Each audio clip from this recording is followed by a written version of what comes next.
Good morning, Professor. How are you this morning?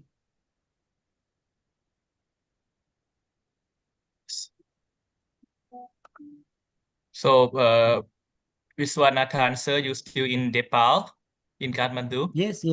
Today, evening only I will be leaving. I see.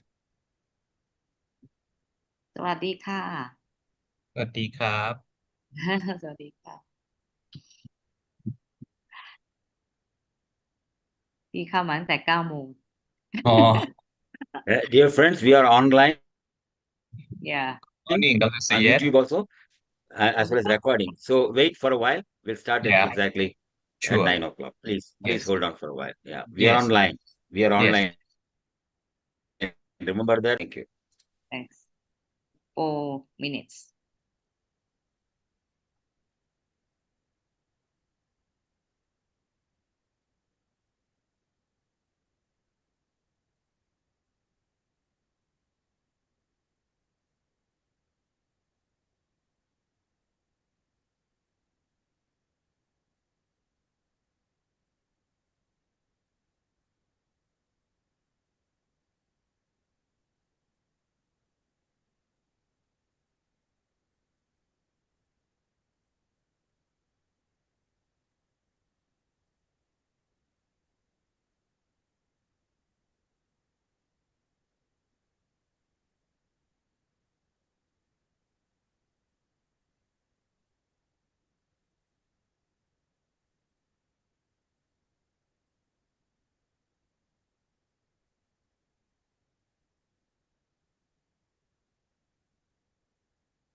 Good morning, ladies and Oh, good gentlemen. morning. Warm welcome to all of you for the second day of the technical sessions of the IAEC 2025 of AAAE and TSAE and NSAE. I thank you all for yesterday, for all your cooperation. The program was really successful, and we had more than 500 views on the YouTube also. So I think we are spreading the news as we thought towards agriculture engineering profession. Today we have second session. There are some important points I want to inform you. That is the reason I put them together. Both the links will be hearing me. So today, there are some people who have not attended yesterday. They could not attend because they were traveling by train or whatever it is to Nepal and returning back. So those will be accommodated today. And some of the papers missed also will be accommodated today. I request all your patience and understanding because they are our colleagues and we should give all of them opportunity to express their views in the profession research, present their research work today. Please, I request your kind understanding. So the program morning session, we have SWE. SWE, we have 15 papers, and Dr. V. Kumar, he's right now in US. He will be the chair for this session. And we have on link 2, FPE, we have 6 papers. In 6 papers, and Dr. Jitimon will be chairing the session. Yes, he joined. Can you please reply, Dr. Jitimon? You are there? Yeah, thank you. Thank you. Thank you. And we also have on the link 2, EE, 12 papers. Okay, 12 papers we have in EE. That will be chaired by Dr. Manisha Jagadale. She's already joined. Now, in this context morning session, so we have 3 specialization. One is SWE, next is FPE, and then third one is EE, energy, environment. We might add, if there are spaces in between, some of the missing people. So I want all those missing people, just send a message of the number, paper number only to me, if they're missing beforehand. Because, and I would prefer every presenter to present by himself the PDF file. We have taken them, all of them, but it may delay the process. So you want in advance, tell me this paper, I want you to, your PT must put it on the Zoom link, and the presenter cannot present the particular PDF document. That will be helpful to speed up the process. And all of you have logged in with your own name only and your presenting paper. Please add that. Please add that your specialization. Like yesterday, I told people I have done SWE and then your name, the number and your name. Today afternoon, we have got 2. One is FMP. FMP will be chaired by Dr. Dande, and we have only 8 papers in FMP. So all those in FMP will be joined in that which are pending. And again, we have EE. We have 15 papers. Dr. Atul Mohod will be chairing. So I've informed all of them. So EE is already filled up also in the afternoon. Probably if FMP is over, in the same session, we may continue EE parallelly also. So this needs a lot of coordination and cooperation from your side. I would recommend 3 persons to be in charge of it. Dr. Sakamon, text me exactly the numbers, the title, which is required can be included in these sessions. And Suhas, who was coordinating with me regarding NSAE. Our last point is our program of award ceremony is slated at 3 o'clock. Please, I request all of you, maybe it's delayed by half an hour or so, depending on the paper presentation. And I think I would request your understanding if it postpones a bit longer. Please be patient because we have to give opportunity for all our presenters.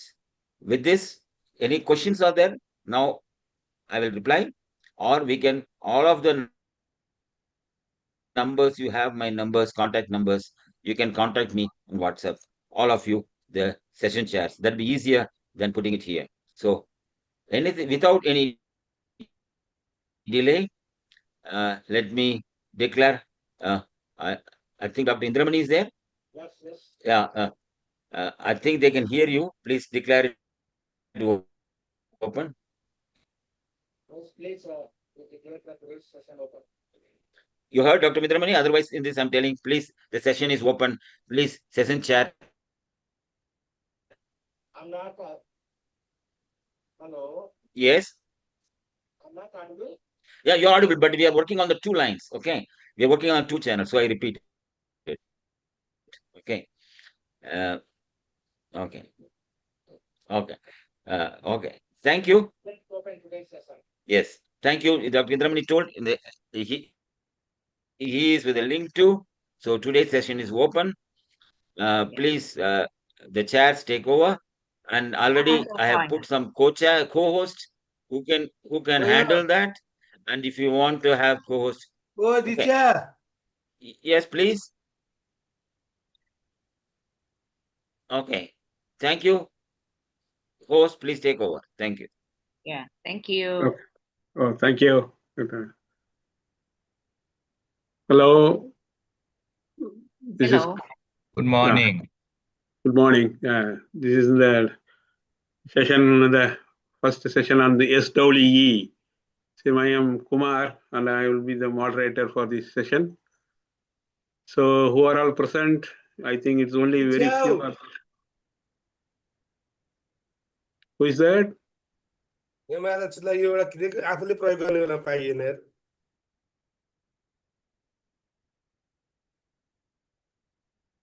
Okay, something missing up or I don't know. Okay, I'm looking for Dr. Rajput. He is the number one presenter, SW. He already presented it yesterday in another link. He has done it. Okay, then no problem. Then next one is SW02, Dr. Most Officer Ragman. I have seen this number. SW02. Okay. Are you ready to present that? Yeah, almost. I am sharing. Yeah. Please. Please. Okay, I am shared my views. So before that, you have only 12 minutes. Okay. So. Thank you, Dr. Kumar, for giving me a chance. Today I'll talk about a smart alternate wetting and drying system for rice cultivation in Bangladesh. I'm Professor Dr. Mustafizur Rahman, Department of Farm Machinery and Precision Engineering, and Gazipur Agriculture University, Bangladesh. This is the overview of my presentation. Today I will talk about that. So what are the problems we are facing in Bangladesh? Rice is the staple food in our country, cultivated throughout the year in three seasons. One is Aush, Amun, and Boro in Bengali name. Amun rice is dependent on the monsoon period, that is rain, and only Boro is dependent on irrigation, that is come from groundwater or surface water. So we know for 1 kg of rice, if we want to produce, then we have to pay 3,000 to 500 liter of water. So we can we can reduce this water by using a smart climate technology that was developed by International Rice Research Institute. And using this system, we can save 15 to 13% water in the field. And but this system has also some limitation, because if we use this traditional system, a traditional AWD system, that we need labor intervention, and sometimes more water used in that case also. And if we use more water, then greenhouse gas also has a fact. And so we solved this problem, and last couple of years we developed a automated alternate wetting and drying system in our research field. We tested also in the field. So that time we see uh, this system minimize the labor intervention in our field, reduce water use, and minimize greenhouse gas emission. But still, this system has some limitation for our case, because we do not control this system remotely. So that case, we decide if we control remotely, that we can minimize the labor intervention, and also we cannot control stagnant water during the milking and flowering stage. So that we consider also these things. So our overall objectives is to develop and evaluate a smart AWD irrigation system for rice cultivation in Bangladesh. So for doing this research, we consider sensor, actuator, microcontroller. So here we use three different types of sensor, like temperature and humidity sensor. This sensor will collect information uh, uh, in the real field, that is we call microclimate environment, that is temperature and humidity.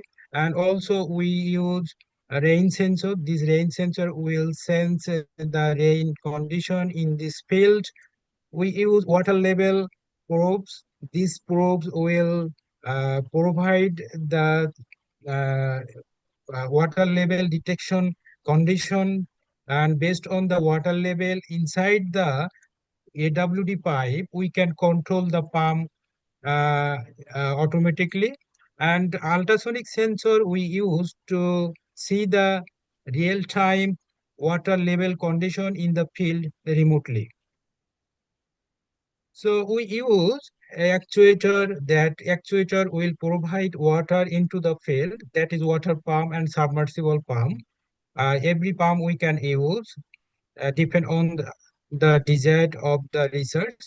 And we designed a microcontroller, based on the GSM module and our some sensor and our actuator. And also, we integrated IoT cloud uh, uh, that will store the data, and we can monitor these process data uh, from the smartphone or Android phone. So this is the overall system that we applied in our research field. Uh, we see this is the AWD5. This AWD5 integrated with 4 sensor probe. One is common, and another is positioned in the lower, and another is middle, and another is high position. This sensor probe detect water level inside the tube, as well as this will measure the overall field water in field water uh, in rice field. And ultrasonic sensor is used to detect the water level inside the field remotely. and this was connected with the microcontroller. This microcontroller also will connect with temperature and humidity sensor, rain sensor, and this information can be monitored by our develop user application, and this system will operate or this system will get energy from solar based. So this is the overall system that will apply in our research field. So we see this is the research field that where we applied our system. Here the tube, this pipe integrated with a sensor probe, and this is the microcontroller connect with different sensor, and this was placed in these boxes. Well, this is the smart algorithm system. This is little complicated to understand, but if we say our system, we can control manual mode and automatic mode. If we consider automatic mode, that time we can consider two phases. One is a steady phase, another is AWD phase, means alternate wetting and drying phase. In a steady phase, we can consider stagnant water in the field during milking and flowering stage, because that time water need for a better yield. Otherwise, if water stress happen, we will not get sufficient yield. Uh, so that case, we consider two phases, a steady phase, a W phase, and we can store this data to our cloud, and later we can manipulate, we can use this data, and also we can control our system manually and automatically in remotely. Well, this is our application. Using this application, we can control our system. If you want to stay in any country, that you can control or you can monitor your system. So we can check the data lifetime, and we can control manual or automatic mode. So now we'll talk about the result. So here we say, just only we say the effect of irrigation treatment on water use efficiency. So here, three treatment we considered. One is flood irrigation, another is conventional, that is a conventional AWD, alternate wetting and drying system, that is indicated by T2. And T3 indicated a smart AWD system that we developed. So here we see the total irrigation water use, total water, if we consider effective rainfall, that time the effective rainfall was 20 centimeters. So if we include in total water use for treatment one, flood irrigation 125 centimeter, and T2, that is a conventional AWD system, use 105 centimeter, and a smart AWD irrigation system use 100 centimeter. So water use efficiency for a smart AWD system is 65.2 kg per hectare. That is better than T1 and T2, that is flood irrigation and conventional AWD system. If we consider with conventional flood irrigation, and that time we see the water saving for a smart AWD system is 20. So this is better than T1 flood irrigation and conventional AWD system. Well, this system was introduced to the farmers in our research field. They was happy that time to see the system. And now we'll talk about our last part of this presentation, conclusion. And this smart AWD system significantly minimize manual intervention in remote observation and water management during the flowering and milking stage of rice. achieve a 20% reduction in irrigation water use compared to traditional flood irrigation while maintaining yield. This innovative system provides a sustainable water-saving solution, especially beneficial during boro-rice season for our country, enhancing water productivity and supporting sustainable rice cultivation in Bangladesh. I would like to acknowledge the funding source, authority, Ministry of Science and Technology, Standard Chartered Bank, Bangladesh Academy of Science, and obviously my place that I do working Gazipur Agriculture University. So that's all my presentation. And if you think any question, you can ask me. Thank you. Okay. There is one, Dr. Rairas, you raised a hand. Yes, thank you for your presentation. It is the good idea to do this system, but I think that the other important point is about the reservoir of the water that you have to collect when you take the water out, and if it has no reservoir, you have to find the water to put it in. So how do you manage the reservoir for this system? Do you prepare for it? Okay, thank you for your question. We place this system in our research field, but also you can place in your field, rice field, and we can we just detect the water level inside the AWT5.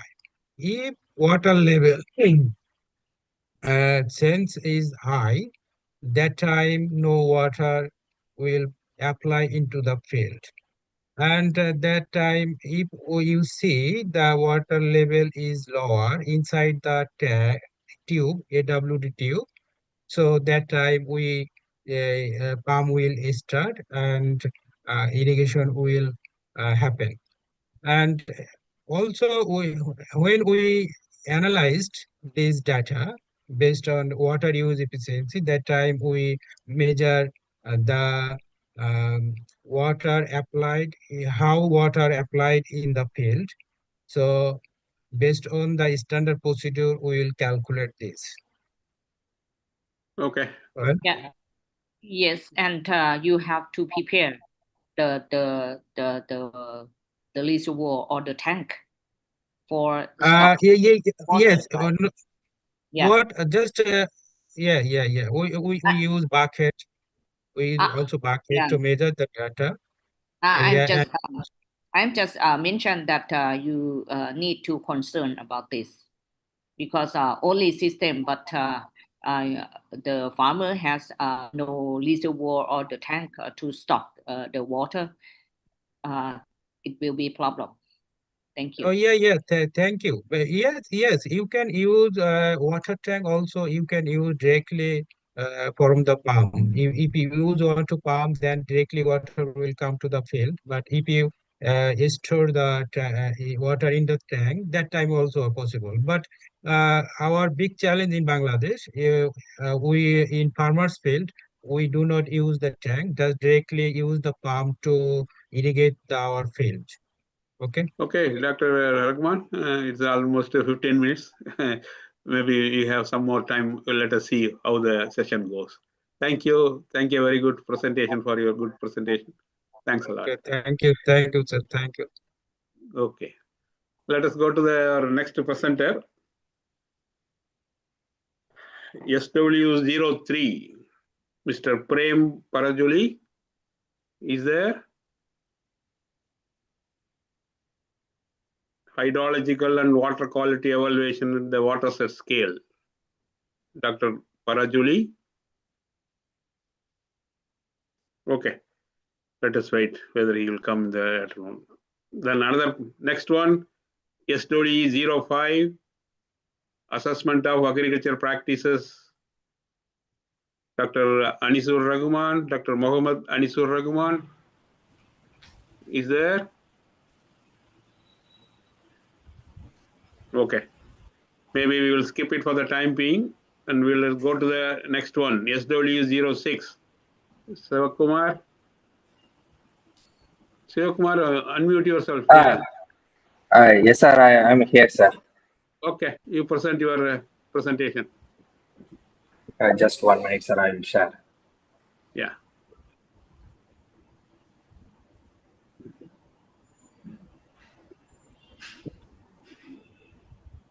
So only 10 minutes for you.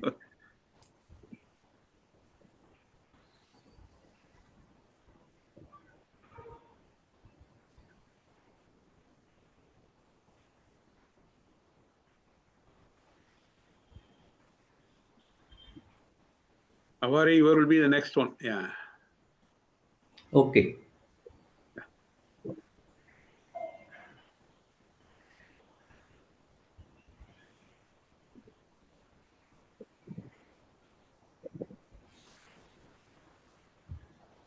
Sivakumar, you shared? Yeah, yes, sir. Yes, sir. Just 1 minute.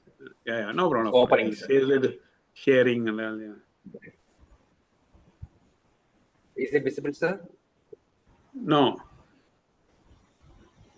it just I says that shared. your screen is sharing and just it is blinking. I think you're logged in twice. That's the problem. So now it's opening, sir. No. You open it, then minimize it. When you share it, go to Windows, you'll see your minimized file, that you click it. Now it's okay, sir. Yeah. Yeah, Coming. good. Good. Yes, sir. That's it. Yeah. So you can start the Yes, session. sir. Yeah. Yes, sir. If possible, you go to the slide mode, otherwise leave it. Yeah. Okay, sir. Okay.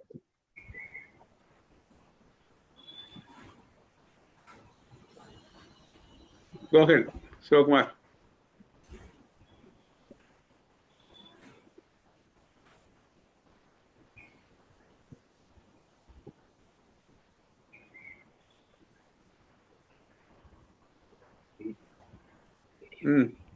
You can start, Sivakumar. Proceed. Sir. We are not able to hear you. Sir? We are not able to hear your voice.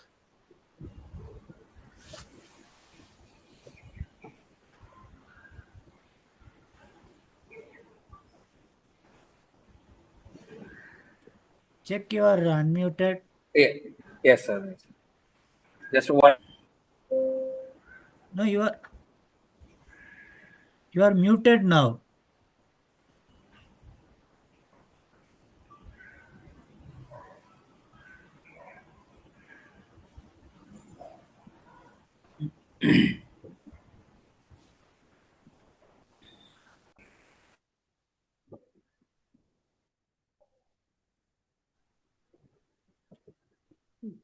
Sivakumar, what happened? Yes, sir. Yeah. Are you able to hear, sir, now? Yes. Now okay. Go ahead. You already lost 2 minutes. Okay.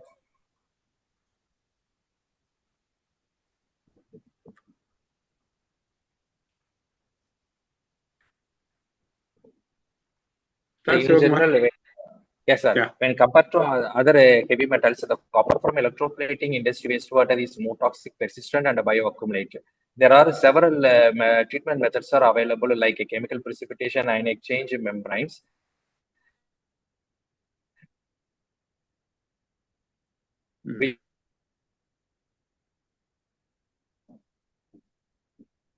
Your voice is breaking.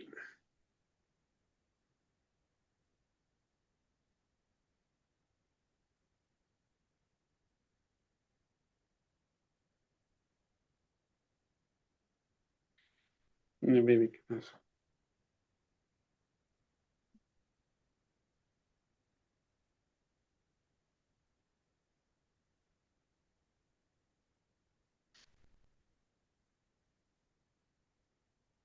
like proteins, which are providing the very functional groups like hydroxyl, carboxyl, amide that facilitate effective metal binding. Based on that, our objectives are framed like, first one is to investigate the biosorption efficiency of Saccharomyces cerevisiae for copper removal from electroplating industry wastewater under varying operational conditions like Kumar, your pH, screen is product not time. seen. Kumar, your screen is not seen. Yes, sir. Okay, it's okay. Okay, go ahead then. Don't waste time. Go ahead. No worries. Go ahead. Removal Speak. from electroplating industry. Okay, sir. Okay, sir. Wastewater varying the operational conditions, including pH, contact time, biomass dosage, and agitation speed, with verified for other parameter also. Then to develop and validate the non-linear polynomial regression model for predicting copper removal efficiency and identifying the most influencing parameters, and to assess the copper recovery potential and regeneration capability of biosorption using dilute HCl, evaluating its suitability for repeated applications. So for which we have chosen the study area is Ambattur Industrial Estate, where we may have electroplating industry wastewater cluster, which is located in the northern part of Chennai, Tamil Nadu, in which the temperatures ranges from 28 to 32 degrees centigrade, often exceeding the 38 degrees centigrade during the summer, and receiving the average annual rainfall of approximately 1,200 to 1,300 millimeter. So first we have collected the 5 wastewater samples across the various locations, which are collected during the time period of 9 a.m. to 3 p.m. in between, with the help of the airtight acid washed polythene bottles to minimize the contaminations. Immediately we acidify the samples to the pH of less than 2 using the concentrated nitric acid to trace the metal preservations as per the standard guidelines. Afterwards, it's transferred to the laboratory with the controlled conditions. Then it's stored at 4 degrees centigrade for later analyzing. So before analyzing, the samples were filtered to remove the suspended solid, ensuring only the dissolved constituents were analyzed for physical chemical parameters. So there are several parameters we have analyzed, of which the important parameters are pH, TDS, COD, BOD, sulfate, nitrate, chloride, and copper, which varies from 4.2 pH and 7,805, 6,546 milligram per liter, and 2,853, 673, and 32, 890, and 87 milligram per liter, corresponding to the various parameters. All the parameters are exceeding the CPCB, that is Central Pollution Control Board, discharge inland surface water standard. Hence, it is necessary to remove the certain chemicals, particularly main concentration of removal of copper. Along with that, we are also planning to remove the other pollutants from the electroplating industry wastewater. So the selection of the why we have to go with Saccharomyces cerevisiae is based on the past studies, like Sivakumar and Banerjee and Media Arbanjido and Zhang. They have studied the various category of live and dead Saccharomyces cerevisiae, which are effectively remove the below 100 milligram per liter. So we identified the milligram, 87 milligram per liter. So we have chosen the Saccharomyces cerevisiae for further removal of copper along with other metals from electroplating industry wastewater. So before starting with the Saccharomyces cerevisiae biomass, first we have made it.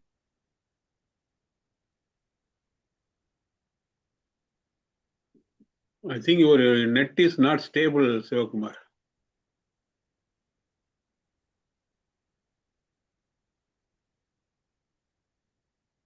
Sunathan, what can we do? We'll ask Syed Let's wait to for a present. minute. Yeah. We'll wait I for think a it's minute. okay. I He think can- his he can, net is not stable. Yeah.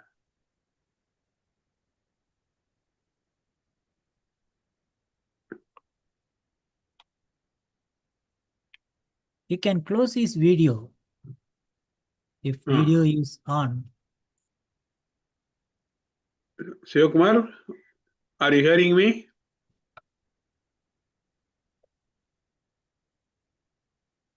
I will call him by.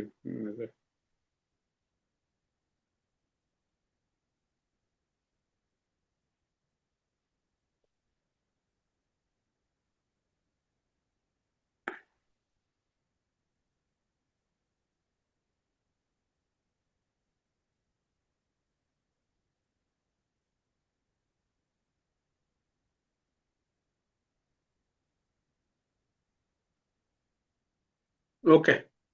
Maybe we will Yeah, close. we'll call the next person. Yeah, okay. இது நம்ம close பண்ணணுமா எப்படி? சரி, okay, no problem.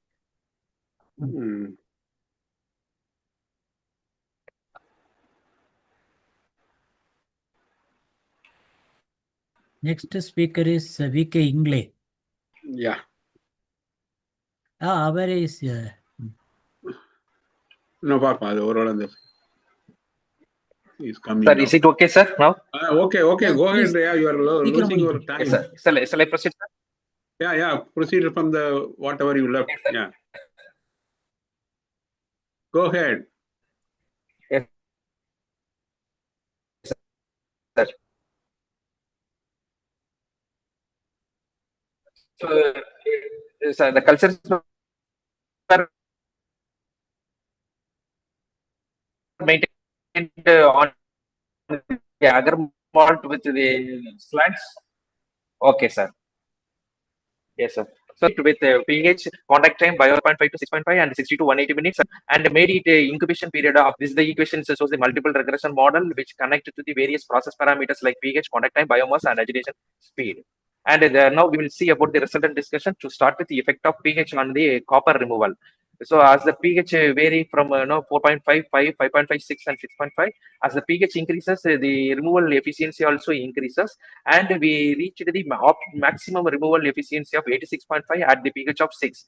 Beyond the pH 6, there may be a proton repulsions, and below the pH 6, there may be a competition between the hydrogen ion and with the copper ions. Hence, the optimum pH we found from this study was 6. Then we will see about the effect of contact time on copper removal are similar to the peaks to 180 minutes, keeping the optimum pH of 6. So as the time increases, the removal efficiency also correspondingly increases. Beyond the 120 minutes, there may not be such differences between the absorption between the copper and the these Saccharomyces cerevisiae. So from this study, we found the optimum contact time of 120 minutes, for which we achieved the maximum removal percentage of 90.7%. Then we will go with the effect of biomass usage on copper removal. So keeping the optimum pH of 6 and optimum contact time of 120 minutes, we varied the biomass dosage from 2 to 6 gram per liter. As grams are increases from 2, so once it reaches the 5 gram per liter, we achieve the maximum percentage of 97.6. Then we will go with the effect of agitation speed on copper removal by keeping the optimum pH of 6 and optimum contact time of 120 minutes and optimum biomass dosage of 5 milligram gram per liter. Now we varied the agitation speed, start from the 100 rpm to 300 rpm with the increment of 550 rpm, of which we achieved the maximum removal efficiency of 98.4%, corresponding to the agitation speed of 200 rpm. Hence, from this study, we found the optimum conditions of pH of 6 and contact time of 120 minutes and absorption and dosage of 5 gram per liter and a speed of 200 rpm, of which we achieved the maximum copper removal of 98.4%. Then not only we remove the copper, we remove the other material, other parameter also, so that may be considered as a verification of the experiments. So we achieved the final value which are lesser than the PCB CB pollution control board standards, that is the inland surface discharge standards, achieving the maximum percentage of 85.2, 96.3, and 99, 84.8, 84.4, and 84.5, and 98.4% respectively, corresponding to the parameter of TDS, COD, BOD, sulfate, nitrate, chloride, and copper. Then not only we remove the copper from the electroplating industry wastewater from the Saccharomyces cerevisiae, so we also remove the adsorbed copper from the Saccharomyces cerevisiae with the help of the above equations, that is discharge efficiency we found with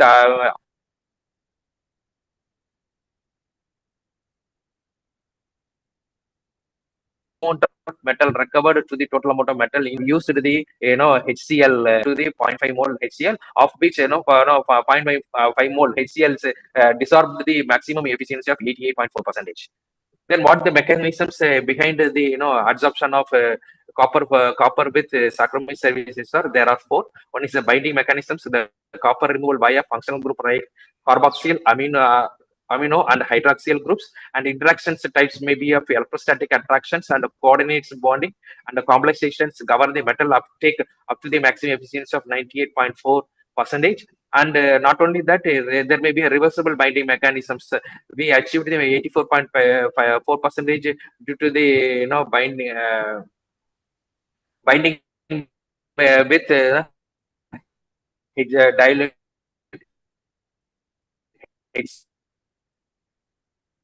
HCl of 0.5 molar and group and hydroxyl groups support the overall return. Model development, we achieved the models like this. So Y is maximum removal efficiency, and X1, X2, X3 are various parameters like pH, adsorption dosage, and contact time, and agitation speed. So based on that above equations, letting industry wastewater, and the last two columns experiments and a predicted copper removal based on the above regression equations. Here I have highlighted with one combination, that is pH of 6 and a contact time of 120, absorption dosage of 5 gram per liter, and agitation speed of 200 RPM. We observed the maximum removal efficiency of 98.4%, correspondingly predicted also 96.5%. So from which we have achieved the coefficient of determination of 0.982 with the equations of skip it. Y equal to 0.982 x. X is the okay, skip sir. it. Okay. Yeah.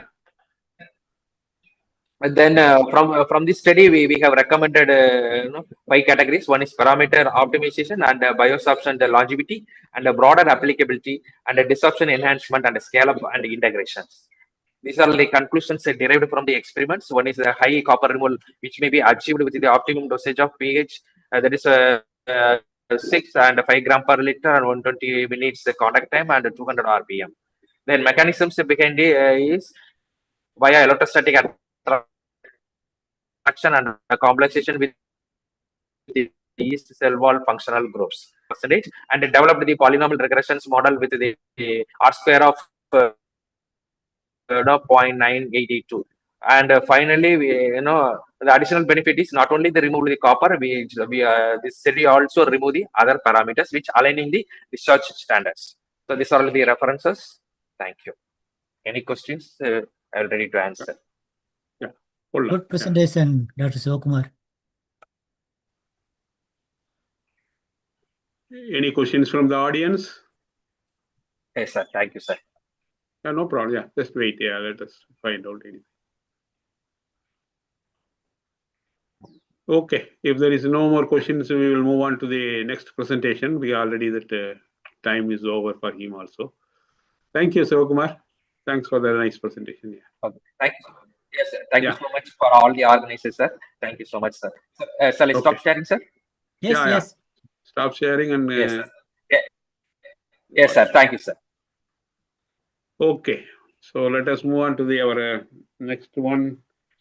That is also some SWC07, spatio-temporal mapping of irrigation requirements, Dr. Ingley and others.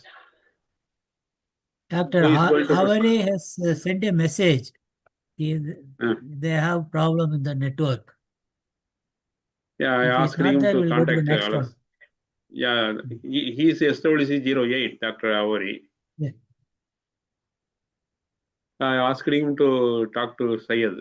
Let us wait for him. Okay, we will move on to SW09. Yes. Dr. Trilok. I saw him somewhere. Yeah, he's here. Hello, good morning. Can you hear me? Yeah. Okay, let me just share my screen. Please. Thank you.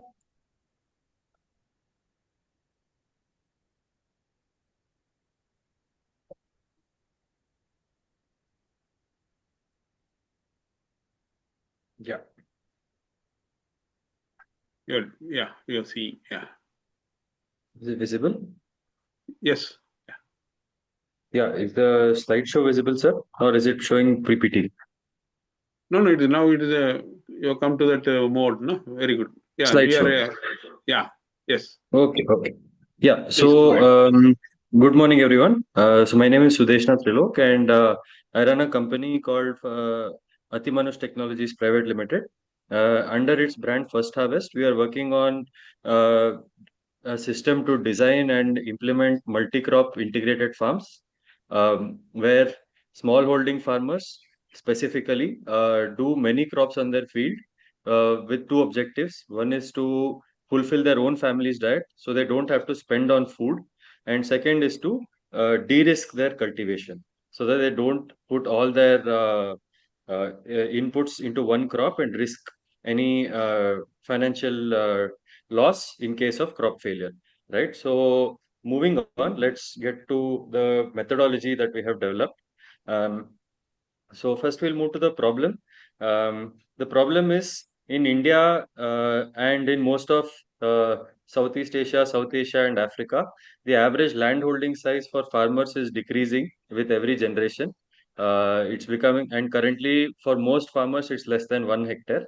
Second is there are high input costs and post-harvest losses.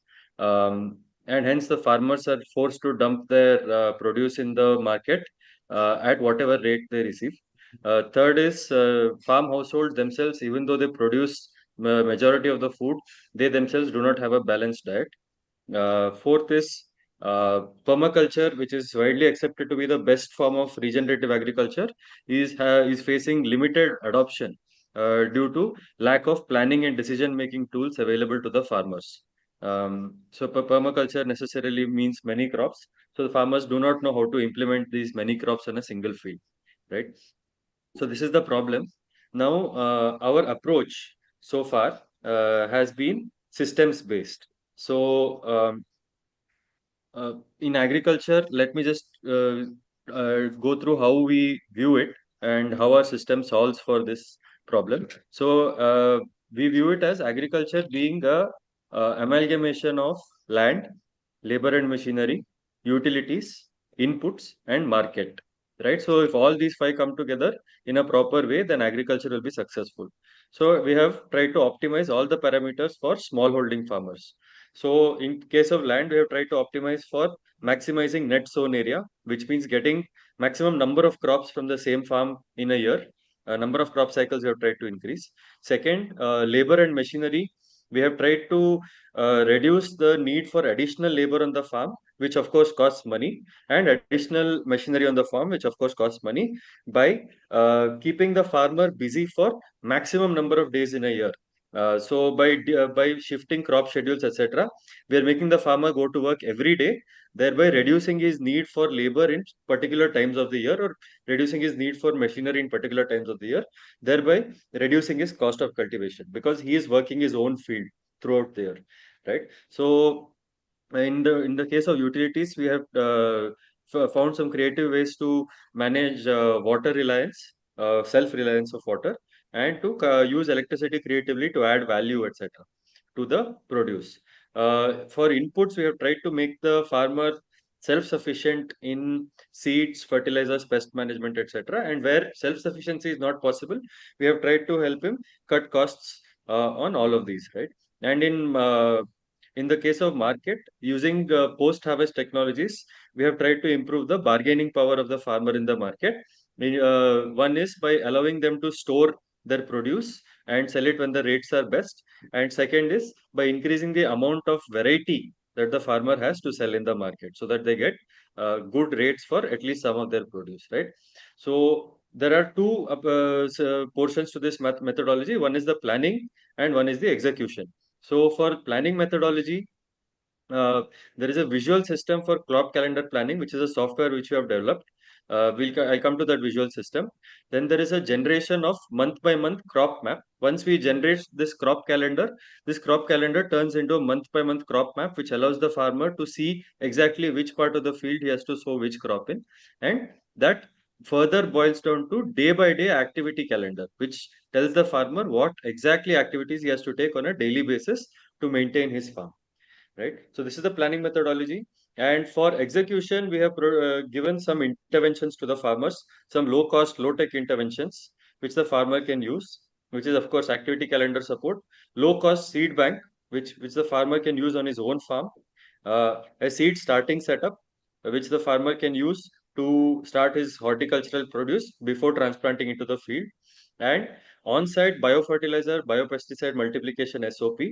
Basically, because biofertilizer, biopesticide are expensive if bought from market, we have given the farmer the ability to take 1 kg of biopesticide or biofertilizer and multiply it so that he has about 100 kgs of biopesticide or biofertilizer, because all these are microbial cultures. So you've given them a way to multiply this microbial culture on farm.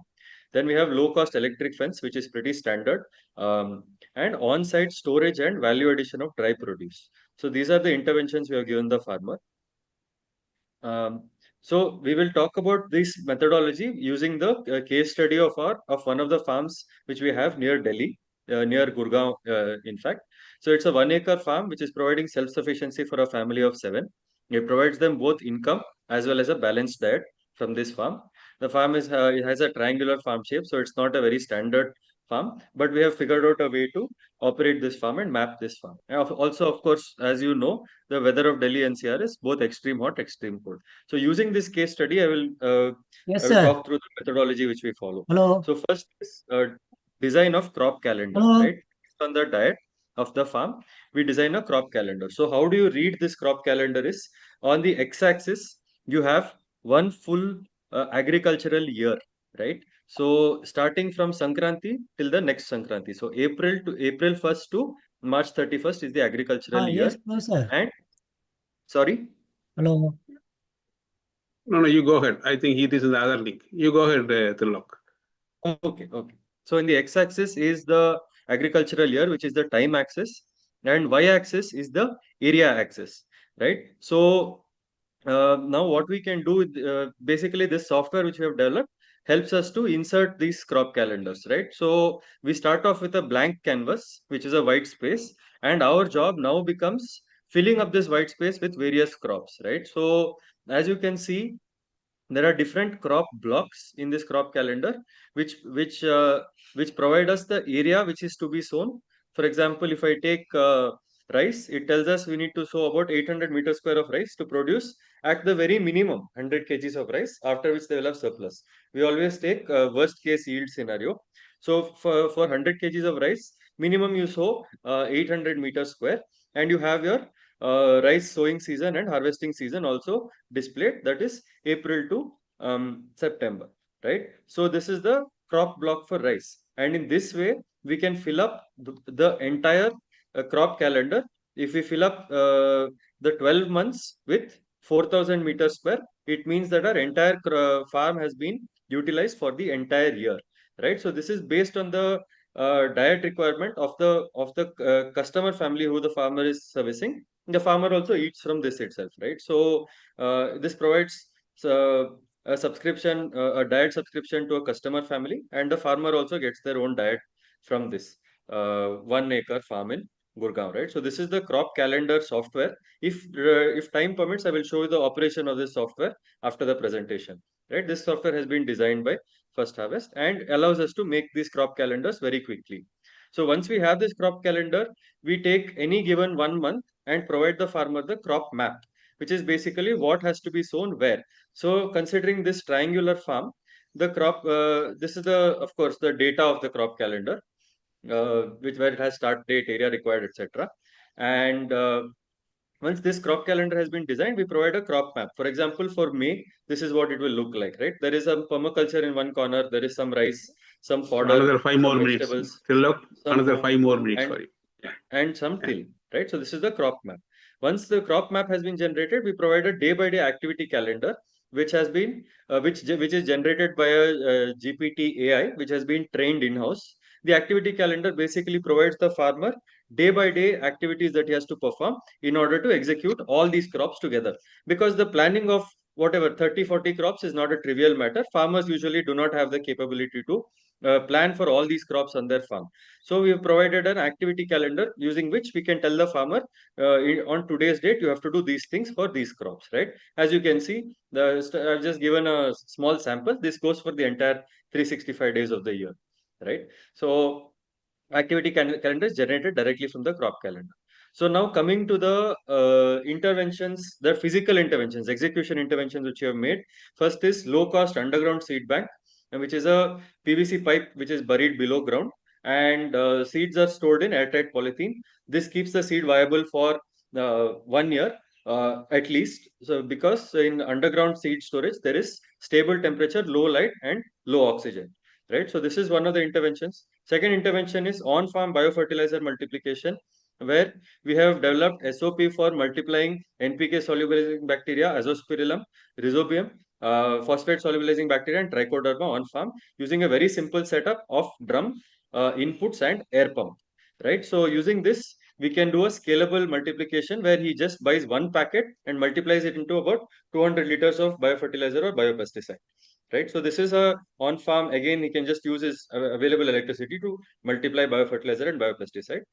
And third is low-tech post-harvest storage, which allows the farmer to store his produce and sell it when the rates are best. This is again a very simple intervention. We have tried to keep everything low-tech so it can be replicable, where they use food-grade 200-liter blue-colored drums, the chemical drums, and fill them with the produce and use oxygen absorbers to keep an anaerobic environment inside the drum so that there is no pest or microbial damage to the produce. So this is very low-tech post-harvest storage. Same drum which you see in this slide with lid, of course, and oxygen absorber. Oxygen absorber, we are using iron filings and salt, right? So this is another technique which we have used to provide some power to the farmer. So again, this is a passive, no electricity used method. And for value addition of produce, we have recommended the farmer use a small mill to mill grains on his own farm. So small throughput mill for milling grains into flour or into dals in case of pulses. Second is sun drying of vegetables, which is a very old technique. And third is packaging of grains using a handheld vacuum packaging machine. So these are the three value addition interventions which we have made, which provide the farmer better rates for every produce that he produces, right? So in conclusion, the farmer can provide his family with food self-sufficiency on 0.5 to 1 acre, which provides him nutrition plus resilience. Even if all his other crops fail, he does not have to go out to take loan to just feed his family. So farmers will not buy food. Basically, that is one of the principles we work by. Remaining land can be used for market-linked income, cash crops, whatever he chooses to use. Second is digital tools, which I have already shown you, and low-tech innovations. The main digital tool that I would like to highlight is the crop calendar method, where you can plan the entire farm, whatever the farm size may be, small farm, big farm, for the entire year, right? This is a variation of the Gantt chart, which is typically used in project planning. So, and third is this replicable methodology can be applied to farmers across geographies, ensuring income of 1.5 lakh per acre per year, which is the usual surplus income as per the Gurgaon case study. So in conclusion, these are some of the harvests that come out of the farm weekly in Gurgaon. And as you can see, there is a wide variety of produce which the farmer sells. In addition to this is of course only from the first 300 meters square of horticulture. In addition to this, there is a lot of grains that are being produced on the farm itself, right? And this is kind of the regenerative transformation that has happened. We started from a very blank, very uncultivable piece of land. And in about 3 months, we got it up to shape. And as you can see, this is the transformation. So if I have time left, Kumar sir, I would like to show the no, I would like I'm to sorry. show the Please. I would like to show the crop calendar software. No, that's okay. Just for a minute. Yeah. Let us wait, because for this time slot, it's over. Kindly wait. If there is any time, the latest time, we will call you. Just you can put your slide, anything, your contact address, something like that, so that the other people can note. Yes, sir. My contacts are on the WhatsApp group, and this is basically the crop planning software where you can just add crops and subtract crops as you wish. You can just add whatever we require, enter the required yield, and it will back calculate, and it will add a crop block. So you can drag and drop that crop block wherever you wish.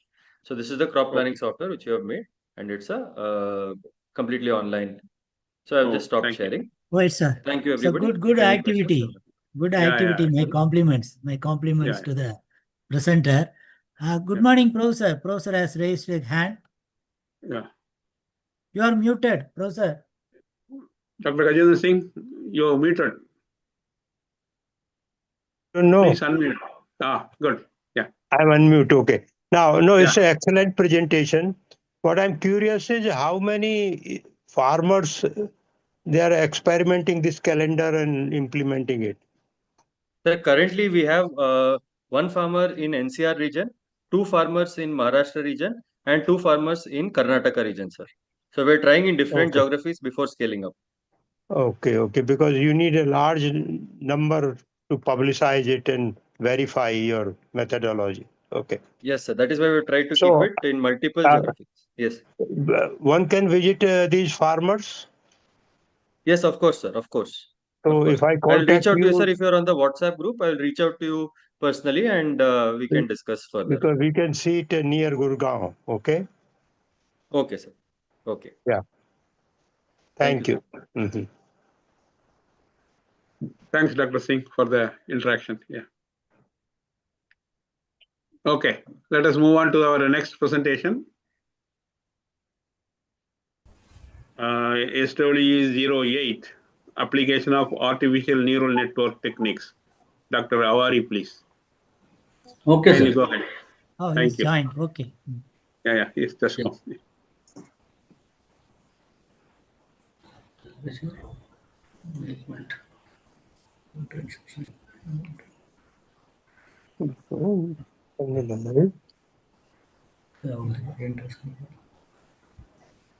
Okay. Share करना option तो नहीं है share नहीं हो पा रहा है what is the reason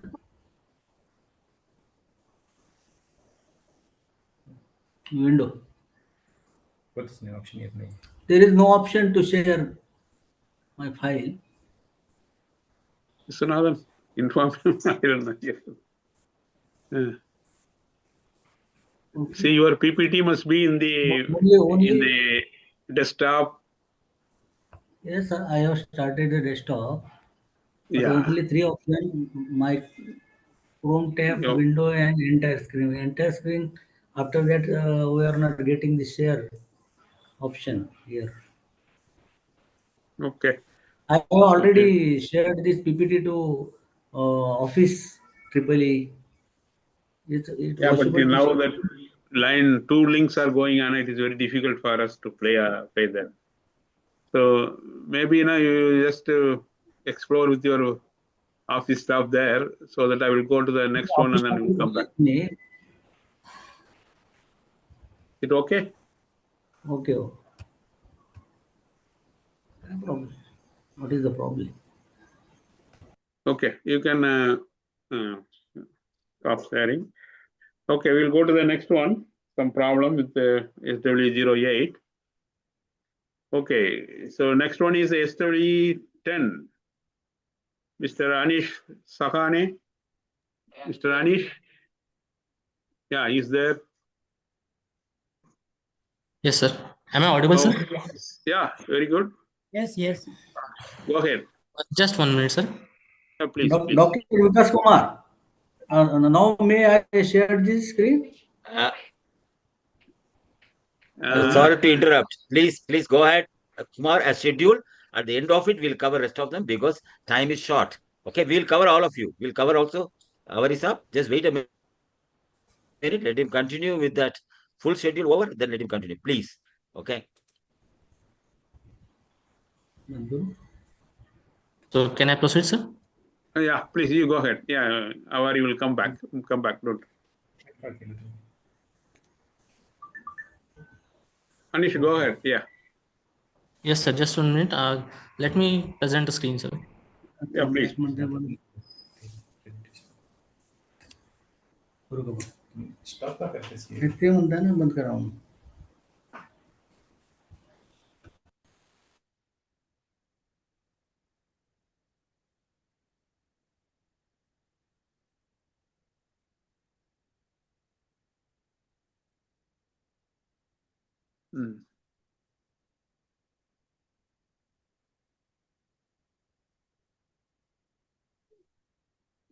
Manish? Yes, sir, just 1 minute. It's taking a bit long, sir. Is it visible, sir? Yeah. Yes, yes. Proceed. Go to the slideshow mode. Yeah. Okay, sir.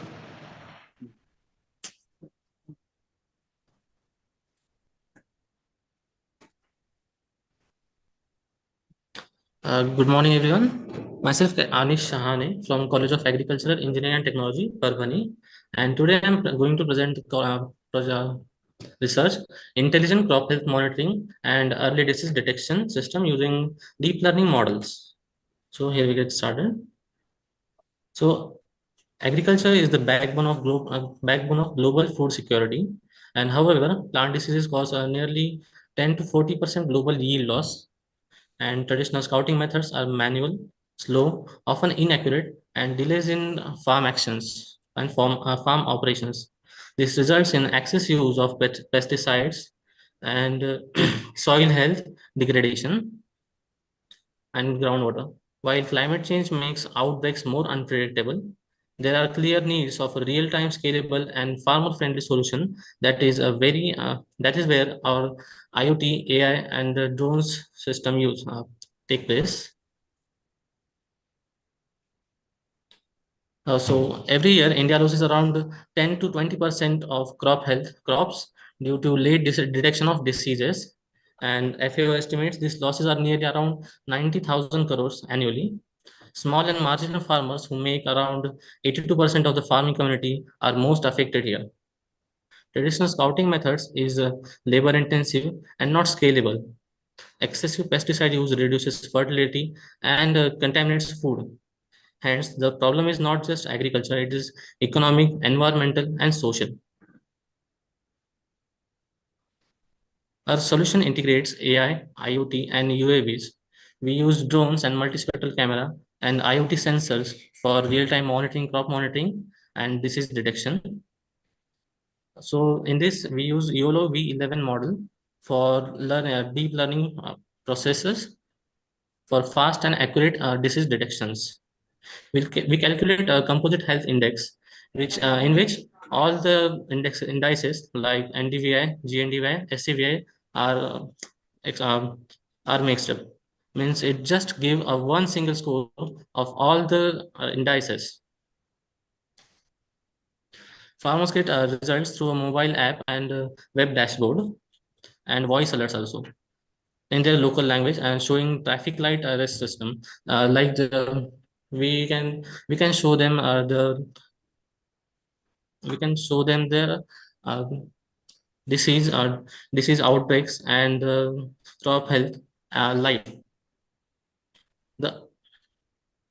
The app is also recommended preventive and corrective solutions. Data is stored for trend analysis and helping FAOs and plan betters. And we can also share this data with governments for estimating the crops annual crops production and import exports or crop losses in particular area and region. So our research objective is to detect crops disease early and accurately, even in small farms and etc. Develop composite health index, a single composite health index score, which will show every aspect of the crop, and validate the system field trials. We have taken some field trials, and some research have done on this, which shows that this is very helpful in showing the diseases in early stages. So our system works in 4 stages: sensing, UAV, and camera IoT sensors. So the IoT sensors, RGB cameras, and drones collect the readings and samples of the field and photos.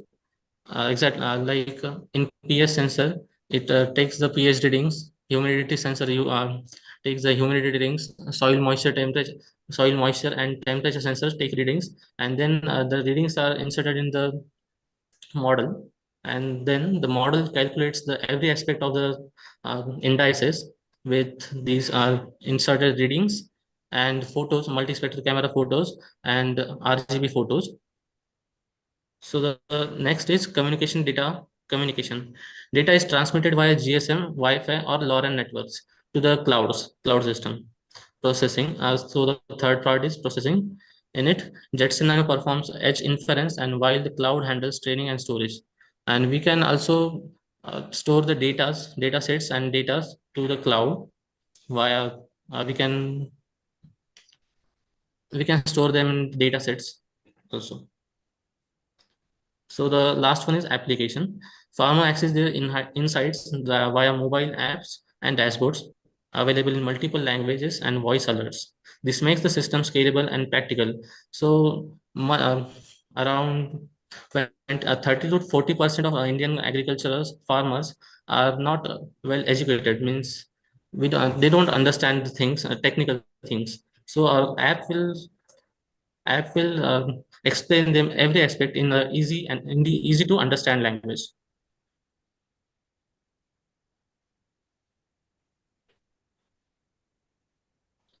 For data, we use UAV flights like, for example, DJI Phantom 4 multispectral camera, and we Just take move on photos to the from. next one. Next one, please. Next one, please. Yeah, don't worry about that. Yeah. Okay, sir.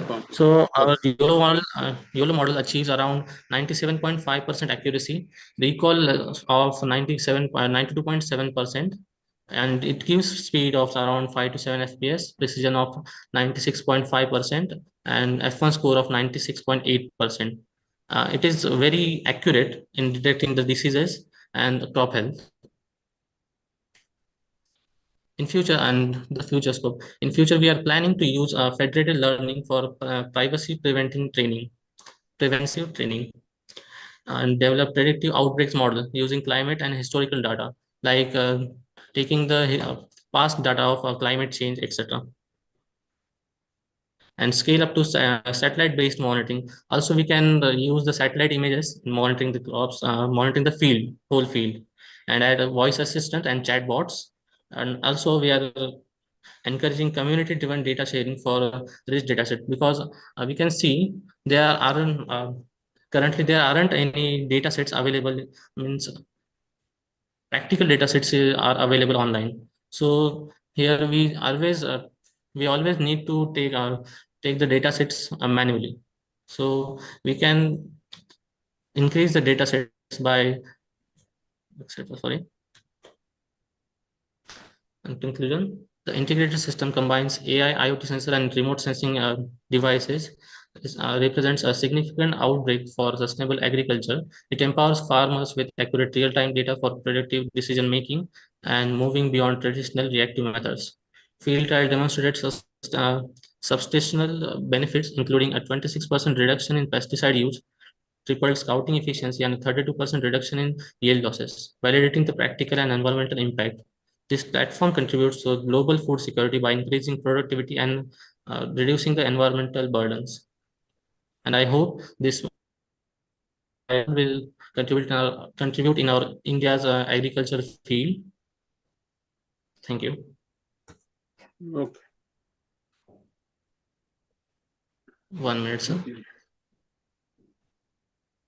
Mr. Kumar. Yes. Can I ask Anish something? Yeah. Go ahead. Yeah. Anish. Yes, sir. You have said many things that you can do this, can do this. Can you tell exactly how much farmland, any particular farm, have you covered for a whole year? Monitoring, and recording and getting all the data.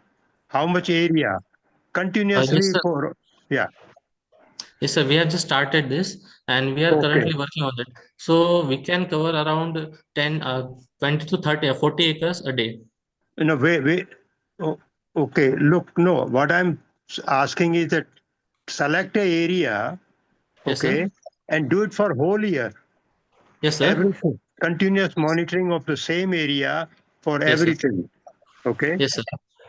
And Okay, then only because your individual operation advice does not succeed unless you integrate for the whole system for whole year.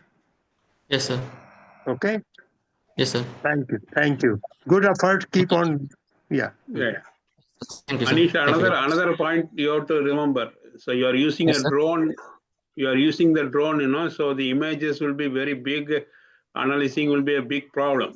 So Yes, sir. that's why, if you use it for 1 year means, then you see that how much storage you want. So, but it's a good attempt. Yes, sir. A pilot Yes. scale you are trying. Let us do it for a whole year or one season. Yes. Okay. Yes, sir. Thank you. Thank you, sir. Thank you. Right. Kindly unshare it. Yeah, unshare it. Yeah. Unshare your presentation. Yeah. Anish, you unshare from the system. Yeah.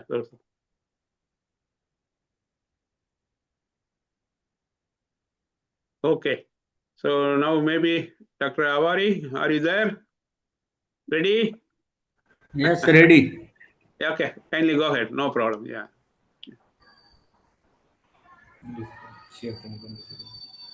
Unshare, please. You, Anish, please unshare. You go ahead, Dr. Avari. Yeah, let us see what's the problem. Yes. Yeah.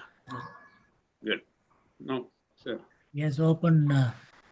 Yeah, good. Is it visible? Yeah, visible, but go to this mode, slide mode. Yeah. Okay. Presentation mode.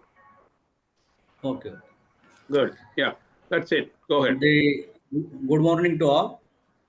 The topic of my presentation is application of artificial neural network technique for estimation of evapotranspiration. Myself, Dr. Harish Avari, Chief Scientist, AICRP on Irrigation Water Management, Vasantrao Naik Marathwada Krishi Vidyapit, Parvani. The importance of the topic is that to proper irrigation application at right time is a very much important with right quantity.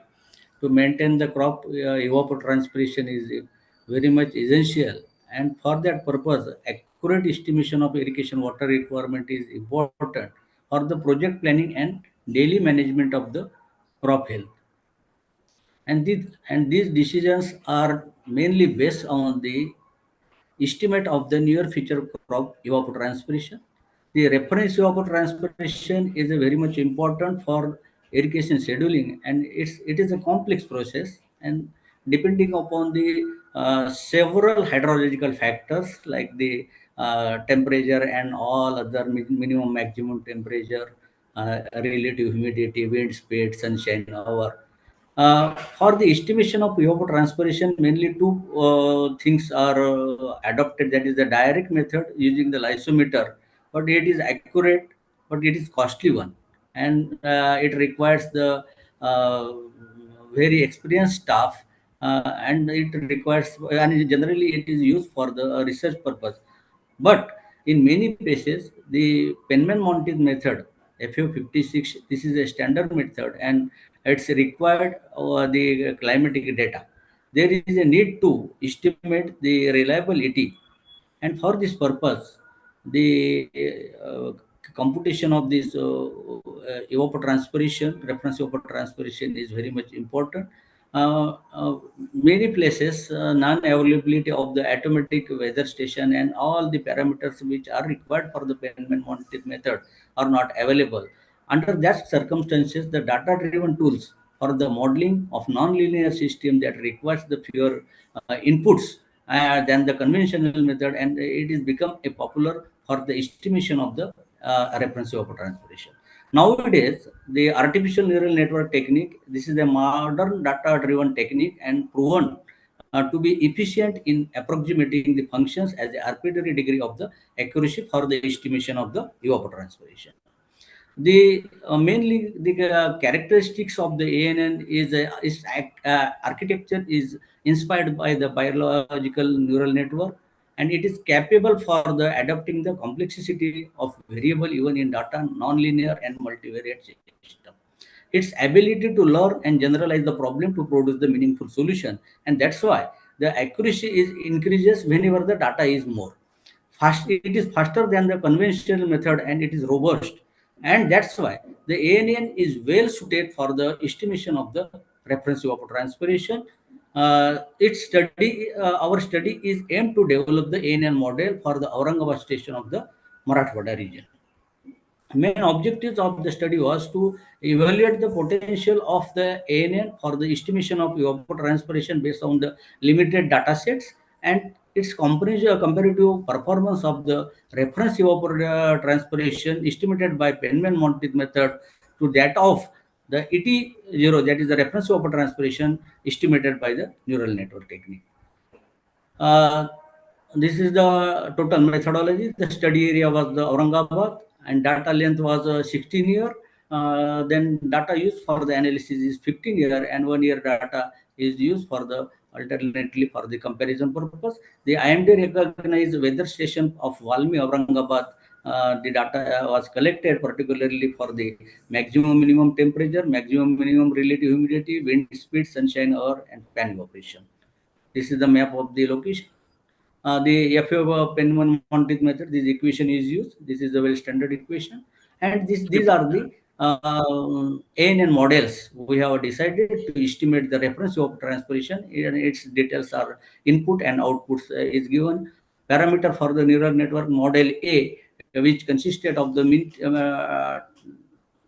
temperature minimum and maximum. Then model B, temperature minimum, maximum, and wind speed. Model C, minimum temperature, maximum temperature, sunshine hour, 3 inputs. Then 4 inputs models are T maximum, T minimum, relative humidity maximum and minimum. And another is the T maximum, T minimum, then weather, wind speed, and the sunshine hour. Likewise, the 5 parameter models where the model NN model F and G. It's consisted additional parameters including T minimum, maximum, R minimum, maximum, and wind speed, and another was in G model sunshine hour. And all 6 parameters which are required for the FAO Penman-Monteith method were used for the ANN model H. The number of hidden layers was single, and then neurons are in variable nature from 1 to 20. That model was tested for the neurons in hidden layer was 1 to 20 in each models.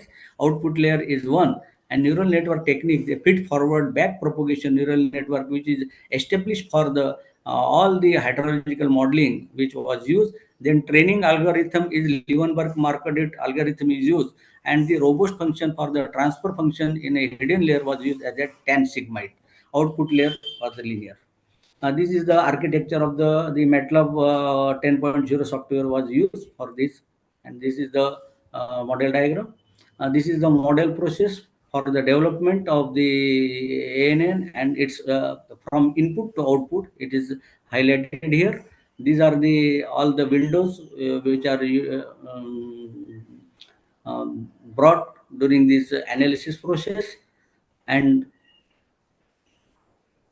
the performance of the model was tested by using the performance indicator, that was the root mean square error, that is MSE, mean absolute error, correlation coefficient, and model efficiency. These are the standard equation were used for the test performance of the all the ANN model with that of the FAO Penman-Monteith method, that was the used as a standard method. This model architecture, the whose mean absolute error, MSE, RMSE, R and R square, and model efficiency. And among these, all the models A to H, the model A and B, there are they were showed the very good promising result to that of the model H, and this model H is a 100%. If we treat it as a 100% efficiency model, or its architecture is also 61111. It was near to the model B and model A. These are the outputs graph. That is the group one. It shows this model ANN model A, B, C, and D, and another group is that E, F, G, H. And this we can see this ANN model. This A and B, they show the very good result as good as with a very less parameter. Less parameter means T minimum and T maximum gives the good result nearer to that of model efficiency as a 98% to that of the FAO Penman mounted method. When the summary of my research is the Penman mounted FAO 56 method is best for the indirect method, but the model efficiency under the different ANN strategy were ranges from 90 to 99%, and this indicates that ANN model can estimate the reference of transpiration with the accuracy. The wind speed is an influencing factor. If we add in the temperature parameter with the wind speed, then the strategy with the wind speed estimated the higher accuracy. And generally, these data, T maximum, T minimum, and wind speed data is generally available everywhere, and that is possible to calculate this accurate evapotranspiration using this model.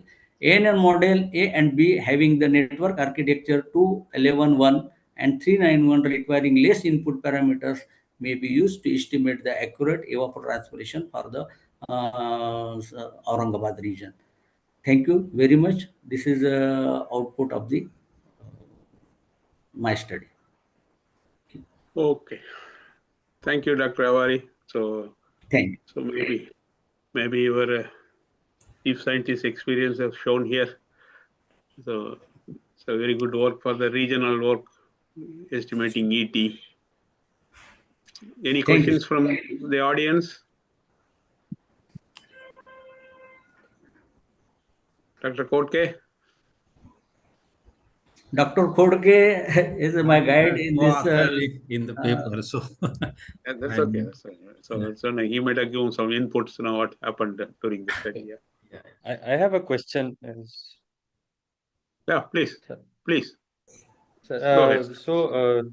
Professor, for C3 and C4 plants, there are two separate modes of photosynthesis, right? So, does the model account for which type of crop and which photosynthesis pathway is being followed for calculating evapotranspiration or for predicting evapotranspiration? C3 photosynthesis versus C4 photosynthesis?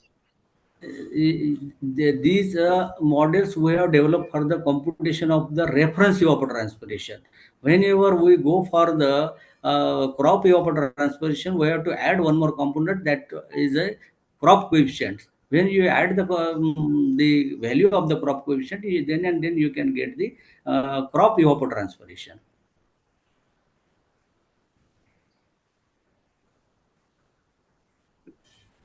Okay, yeah, that's fine. Because this C3, C4 aspect, there's a different, it's a research topic. So do not worry about it. This is just for estimation. They have tried in a condition. Yeah. But we can compare those things, Dr. Avari. That is a future work for you.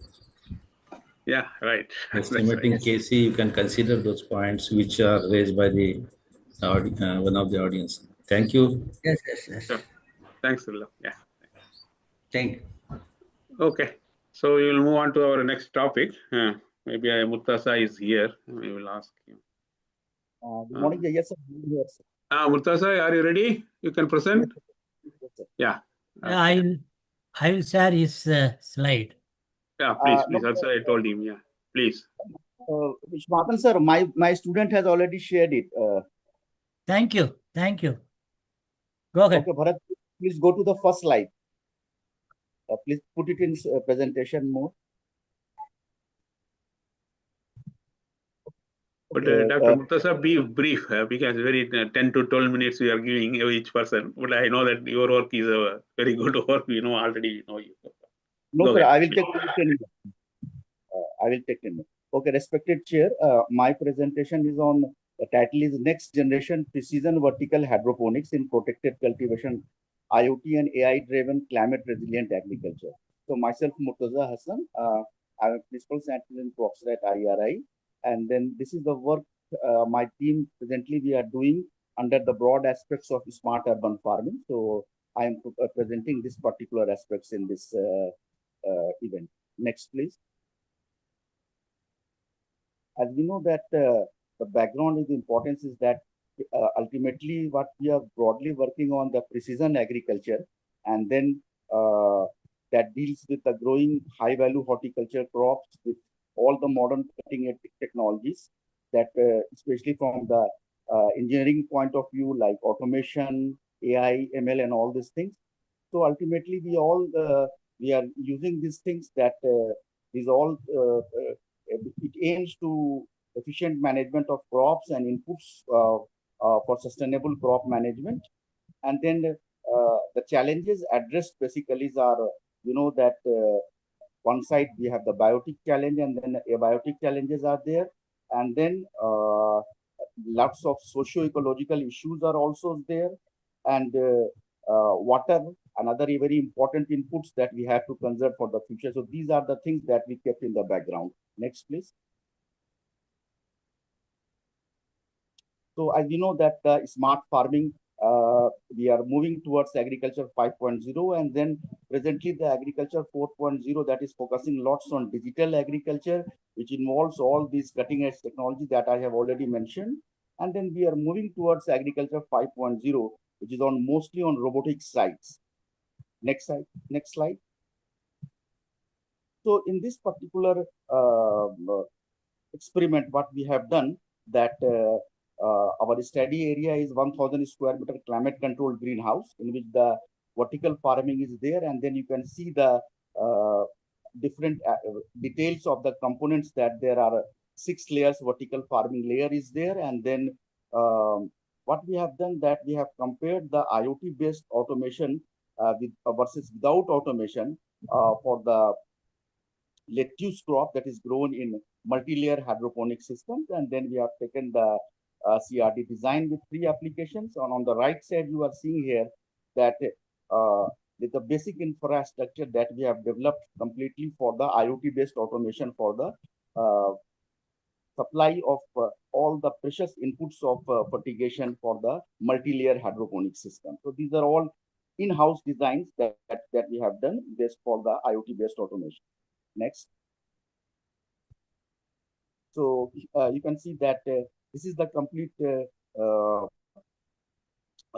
diagrams and how we are doing the automatic fertigation system. So these are all based on sensor-based inputs, and then we are focusing on, of course, on electrical conductivity, pH, TDS. There are separate tanks are there, and then basic automation is also done, and then data management system that also we have done, and then we have developed this small, based on this flow chart, we have developed the IoT based automation system for the this multi-layer hydroponics. Next.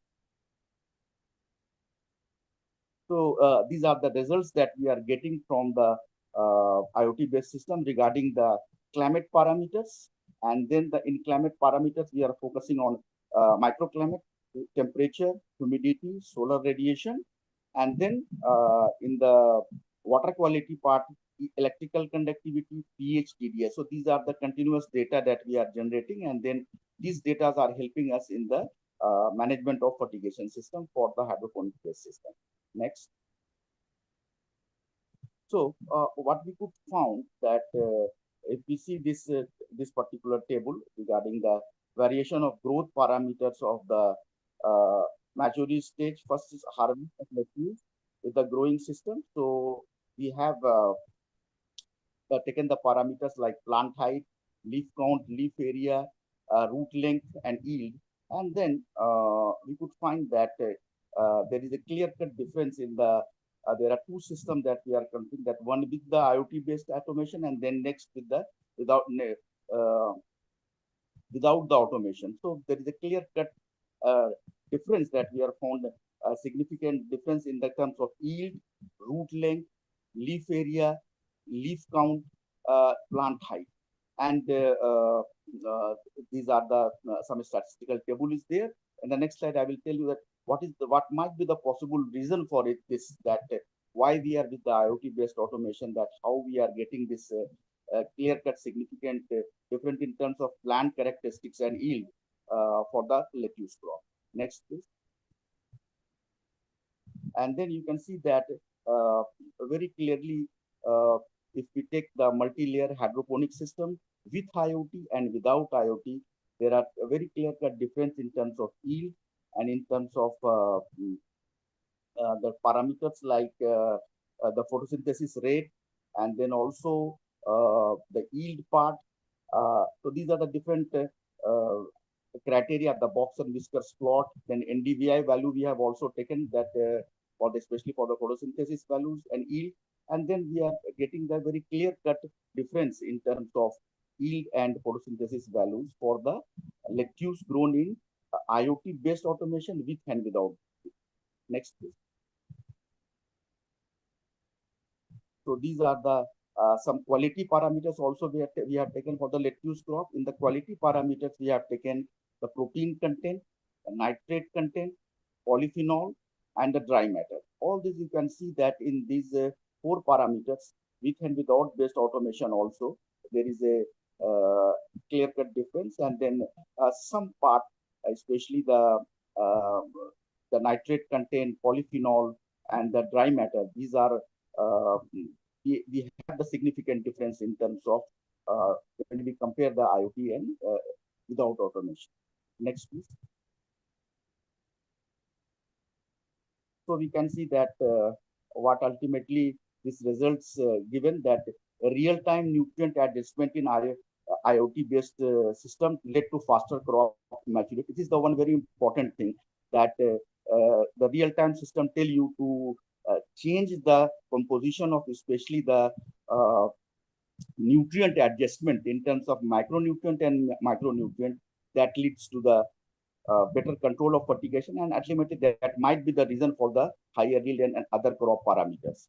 Quality indicators including protein and polyphenol content were superior in the IoT-based system due to precise control again through automatic dosing. Then enhanced growth parameters in IoT-based system including plant height, leaf area, root length, yield, and also NDVI values. Improved photosynthetic behavior and quality traits in IoT-based system with higher protein, polyphenol, nitrate, and dry matter content, except TS and acidity, that we for which we could not find the significant difference. Yield increased by about 22% and water use efficiency by 20% in the IoT-based system compared to the manual setup. Reduced manual intervention in IoT-based system, minimizing disease risk, saving time, enabling remote sensing management. So these are the very, in nutshell, the conclusion of this particular experiment. Next, please. Thank you. Thank you very much. And then we have published this particular result in Irrigation and Drainage Journal, and then also publishing some other good journals also. The good thing is that these are all indigenous technologies and then developed by our students also, so that and it helps in the overall better management. Thank you. Thank you. May I ask something, Kumar? Yeah, sir. No problem, sir. Yeah, that's why you are interested. Please go ahead. Yes. Murtaja. Yes, sir. Your technology is very knowledge intensive, also skill intensive. And yes, if you use it, it is capital intensive. So unless we have a large number of demonstrations at the farm level in the villages, it's very difficult to spread it. You know the challenges, you are doing it. So yes, what kind of support you are getting, or what plans you have to really multiply the use? Yes, sir. Sir, actually now the greenhouse-based vertical farming, they are now amply supported by many funding agencies also, and the government is giving, government has in fact extended the support of existing protected cultivation system for vertical farming under the Agriculture Infrastructure Fund and also other programs. What we are doing, sir, that in the existing vertical farming greenhouse, how to have this IoT-based system, which should not be costly, which can be used by some very indigenous and cheap sensors, and then local Wi-Fi system, so that in couple of thousands rupees, any growers can use it. So that is our main target that we are doing. And then we are taking the help of many startups also, so that this technology can spread. And then ultimately it saves us labor and better management also. So this is our target. Yeah, I think reason I said it because land holdings being small, and these Yes, sir, yes. technologies are the solution. Yes, sir, yes. Agree. Okay, so we have to extension and training, especially training. Exactly, exactly. Very, very important. Thank you very much. Thank you. Excellent. Thank you. Thanks, Gupta sir, for presenting your good work. Yeah, thank you. Okay, we will move on to our next topic. SW 12. Dr. Chaudhary is there. Ravi Prasad Chaudhary. Yeah. Please share your PPT and go ahead. Yeah.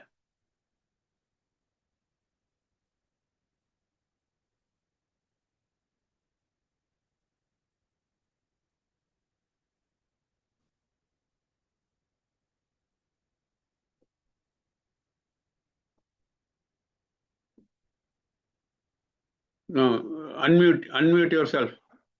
Unmute yourself. Yeah. You are on mute. Yeah, good. Yeah. Okay. Namaste and good morning, everyone. And thank you so much, NSAE and Global Agriculture Engineer Association for providing a big platform to us. My name is Ravi Prasad Chaudhary, an agriculture engineer and graduated in MSc in Land and Water Engineering from Tribhuvan University. I am from Nepal.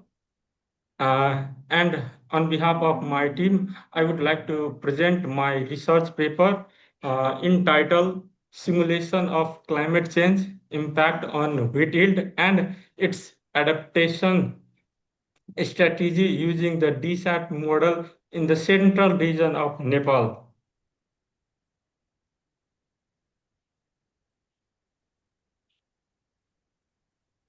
So, as we all know, wheat is an essential crop for food security, and it is not the primary crop to Nepal, but even the whole global system. And one third of uh, global global population depend as a primary food in wheat.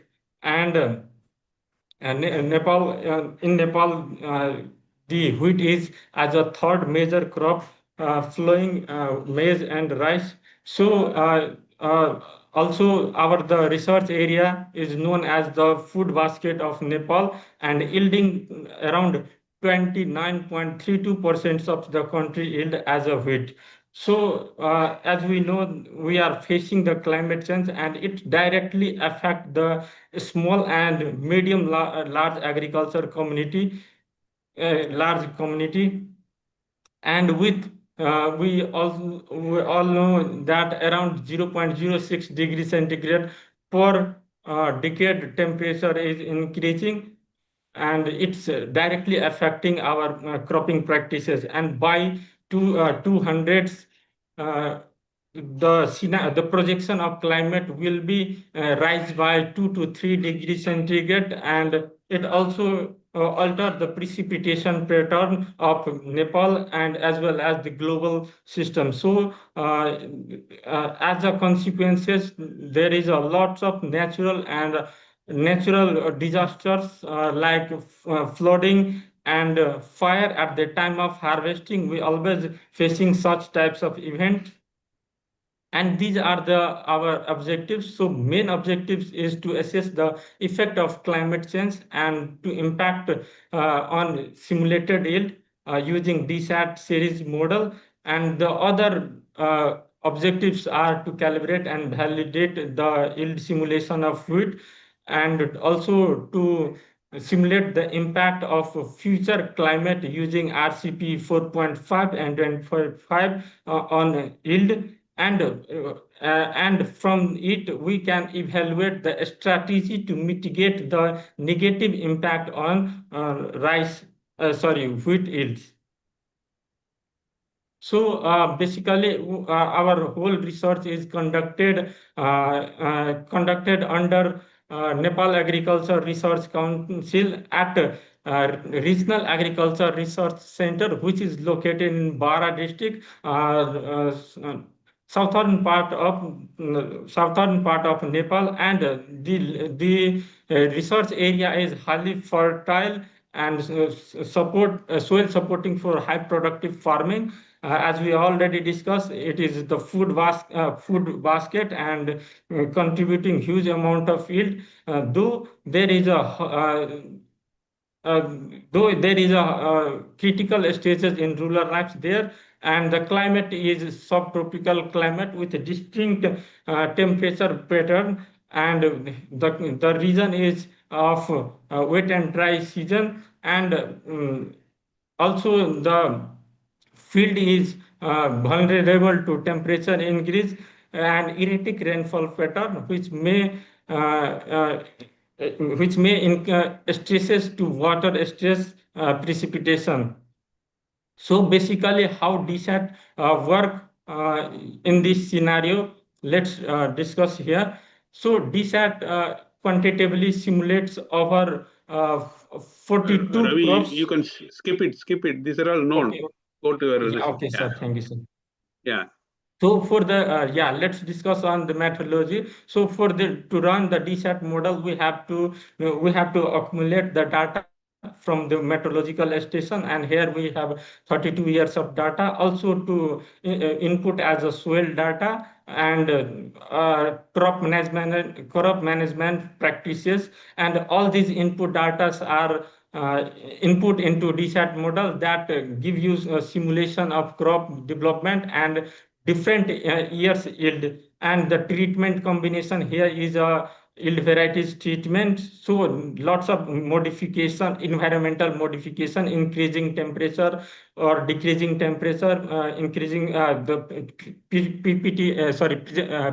precipitation increment. So we simulated the yield that is calibrated with 2 years, that is 80-19 and 90-20. Similarly, after fixing the genetic coefficient, we again validate the models with the data observed in the field with 2020-21 and 21-22, and to check the accuracy of parameter, to check the accuracy of our model, we also determine these parameters. So here is a line diagrams representing the calibration of our model. So we get in our financial year 2018-29 and 90-20 R square value as a 0.91 and 0.78, which is very acceptable, and a lot of research paper I have compared with a lot of research paper, and it is in acceptable form. Also for the after fixing the genetic coefficient, we validated our simulated with yield with the simulated with yield with the field data, and the R square value is 0.86 and 0.77. So that is also in acceptable form. So our model is validated, and for the future climate projection, we use two value of RCP, that is near future and far future, from the baseline of the data. And what we found here is that significant increase in temperature under different RCP scenario, and also there is a erratic precipitation in this value. So here we can see the differences in RCP 4.5 in the range of 2020 to 2090, how the maximum Tmax temperature increases in average to the monthly, and also the precipitation. Here negative sign of precipitation indicates the erratic rainfall pattern. The same scenario is created or measured for the RCP 8.5 value, and here we find huge difference in temperature and rainfall precipitation. And so more erratic precipitation pattern will be in future climate scenario. And to check the impact and sensitivity analysis in the particular genotypes wheat, we found that with increase in temperature, the yield of wheat is decreasing. So we clearly can see in the line diagram that how at 1 degree centigrade the decrease in yield at 2 degrees centigrade around 25 percentage of yield is decreasing. So overall, from with increase in temperature, our yield decreases up to 35% in the future scenario. Similarly, if the Tmax temperature is decreases like -1 degree centigrade, 2 degrees centigrade, and 3 degrees centigrade, the line diagram shows that at -1, 5% of yield is decreasing. At -2, around for all genotype variety, 15% of yield is increases, and -3 degrees centigrade at Tmax in around 25 degrees centigrade. On the same scenario for different climatic parameter is checked. Similarly, like T minimum, the same scenario is showing just a little bit change in yield. And also we have checked with the solar radiation. Yeah, okay. Final sorry. 2 minutes, please. Yeah. Okay, sorry. So we also checked in the solar radiation how it is fluctuating. So very less in increase in solar radiation, and whereas in the same scenario for check for CO2, and there is a huge increase in yield at CO2 level. The same scenario for second stage, anthesis stage, we have checked, and nearly the same result came. However, at anthesis stage, the yield is little higher than that of the tillering stage. So this is the line diagram we can clearly see. And for the adaptation strategy, we adjusted the sowing planting date around earlier for 30 and 15 days, and late for 45, 30, and 15 days. So here we show for all genotype varieties, we have negative impact on earlier sowing of wheat from the mid-November. This is our baseline, and with a late planting of 15 and 30 days, there is a positive sign of increase in yield. And similarly, for the 45 days, all crops shows negative signs in the yield. So here we can check how yield is fluctuating with early planting and late sowing of wheat. So how the impact of climate and other climatic parameter affect the phenological, we can clearly see from here. And from here, we can identify the policy maker to promote the adaptation strategy for sowing.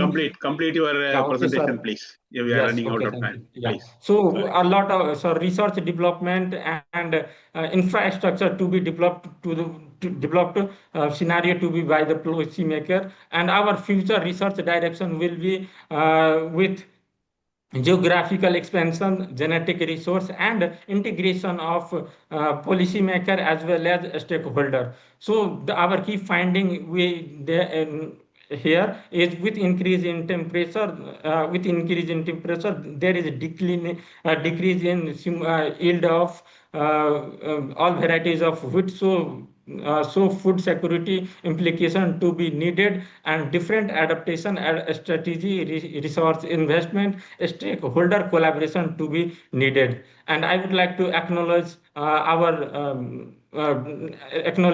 Regional Agriculture Research Station and NARC for providing the yield data and soil data.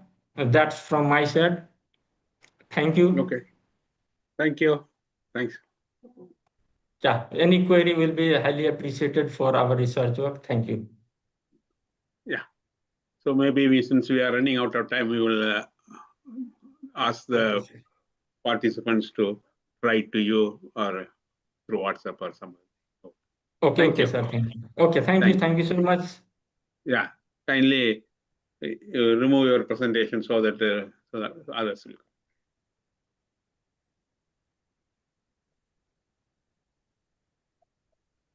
Chairman, Okay. sir, Tell me. I received a presentation of REE10. That is yesterday's session. I think the Okay. person was traveling, so ready. They have sent the. So after this and any left out in SWE, after Yeah, we completing have that, we can invite. Yeah. Okay, yeah, we have 4 more. Let me see, and then we Okay. will accommodate you. No problem. Oh yes. Oh yes. Okay, yeah. Thank you. Okay, now I'm moving on to SWE 13. Mr. Suman Thapa.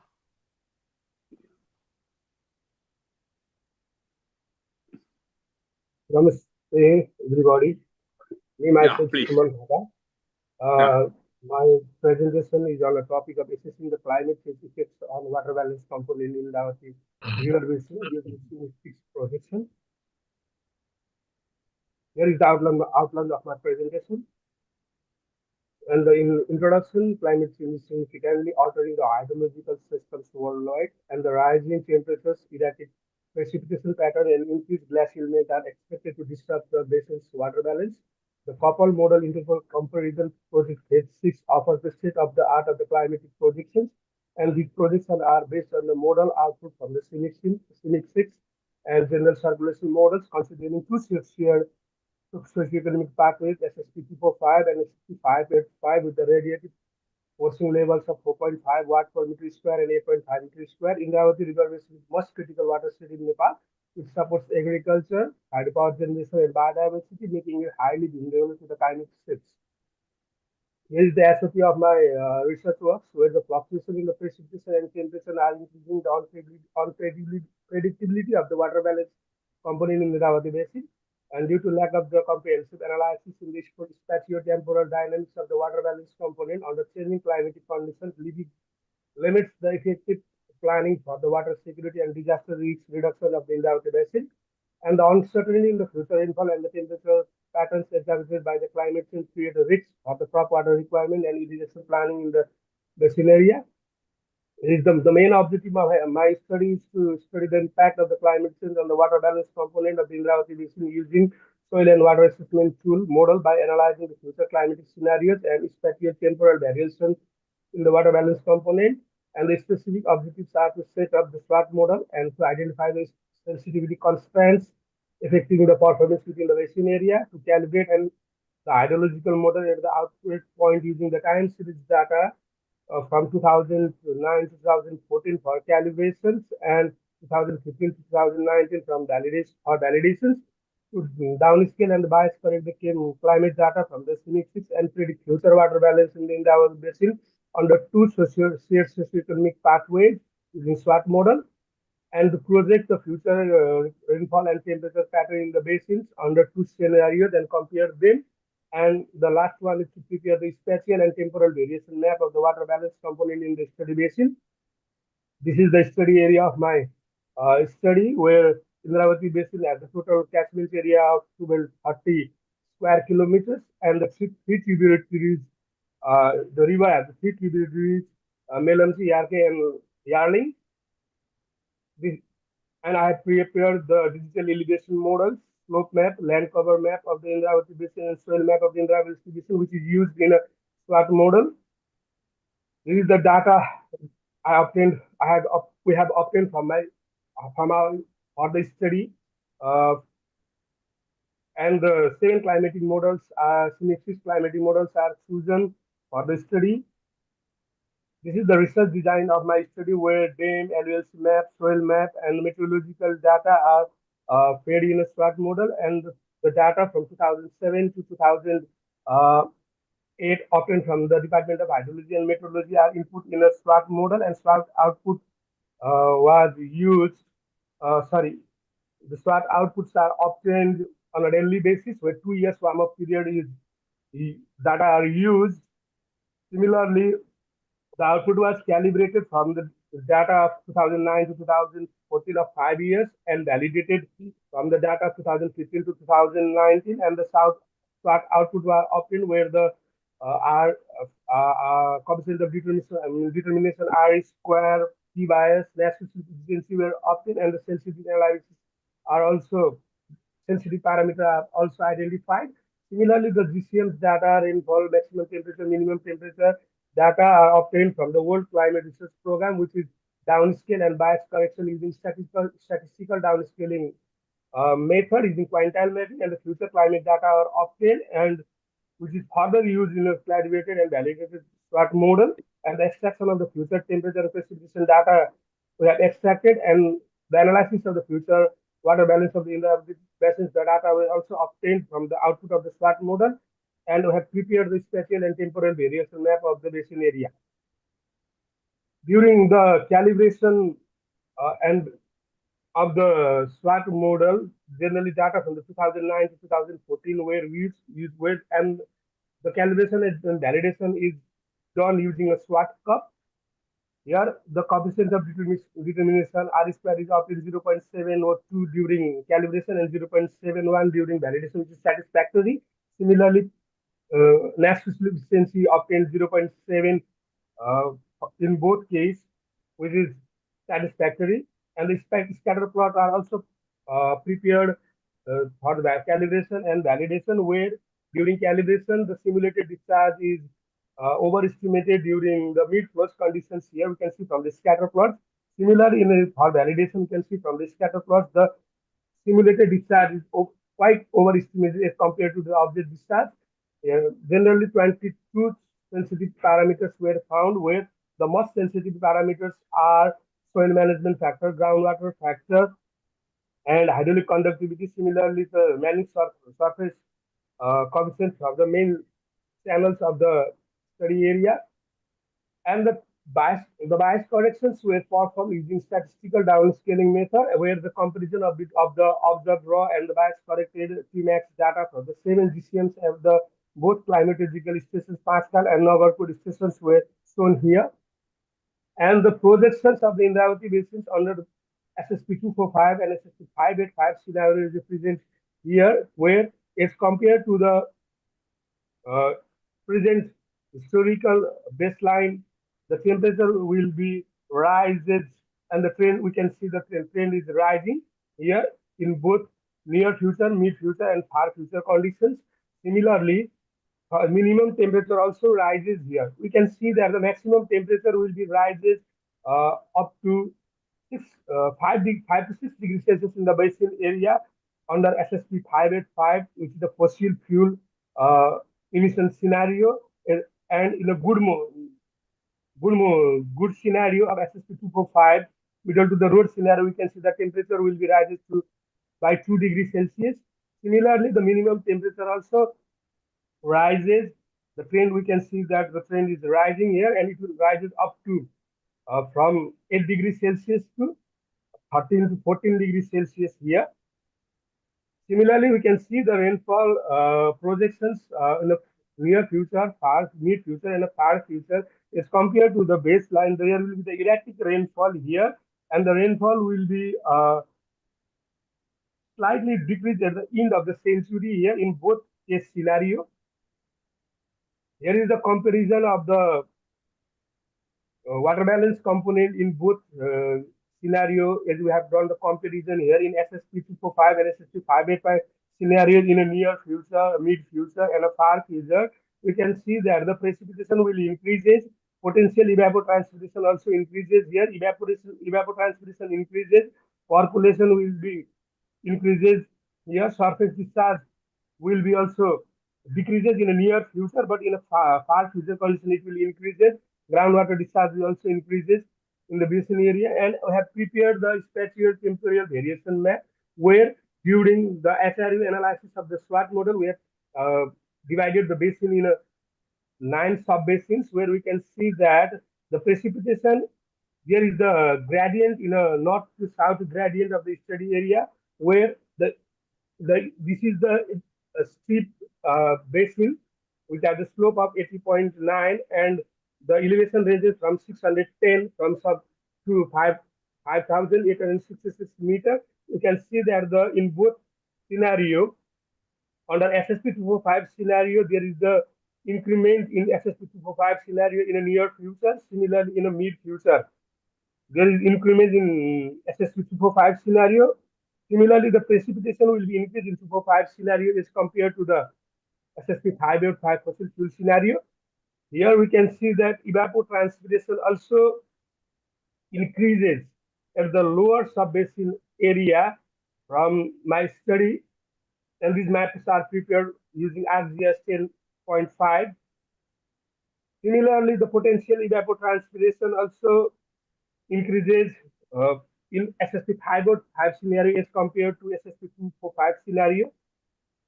And similarly, the surface discharge also increases in SSP 245 scenario as compared to the SSP 5 scenario in both near future, mid future, and far future scenarios. Similarly, the water balance components, including percolation here, percolation also increases in a fossil fuel emission scenario. And the last one is groundwater discharge also, you can see here increases in the lower subbasins area from in SSP 5 scenario in a near future as well as in a mid future, and individually the in a far future scenario. And here is the statistical table here, tabular diagram can also visualize from there. Similarly, this is the flood hydrograph as well as flow duration curve I presented here. Here we can see that is compared to the baseline in SSP 245 emission scenarios in a near future as well as in a mid future as well as in a far future, the discharge flow rate is increasing. Here in three scenarios where we can see that the flow duration from also flow duration curve, we can see that the discharge is increasing as my basin is a snow fed basin. You can see that the discharge is increasing. There will be large amount of water flow. If there is by the end of the century, if there is less rainfall, also there will be the high flow in the basin area, and there is high flow in the Indravati basin. And at conclusion, we have concluded that the SWOT model identified the soil management factor, groundwater components is the most sensitive parameters of the water budget simulation in the Indravati basins. Model calibration and validation show the good performance with natural efficiency of 0.7 and coefficient of determination R square of 0.72 for calibration and 0.75 for validation. Future climatic position indicate the temperature increases up to 6 degrees Celsius as compared to the baseline up to 2025 from 2000 to 2025 AD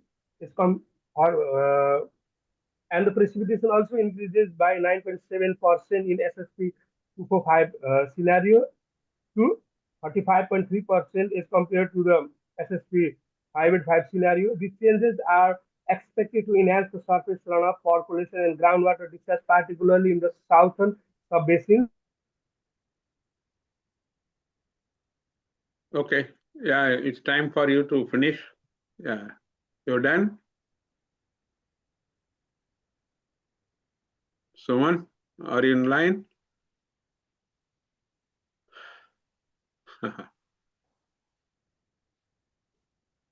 Maybe it's been disconnected, maybe.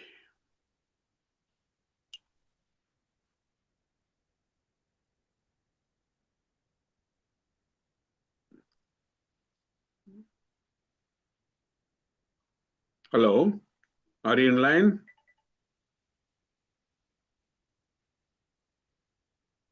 Okay. Yeah, I think it's been disconnected. That's fine. Any questions? Or we will move on to our next presenter. SW14, indigenous agricultural practices adopted in drought areas of Mahottari by John Limbu, Mr. John Limbu. Are you there?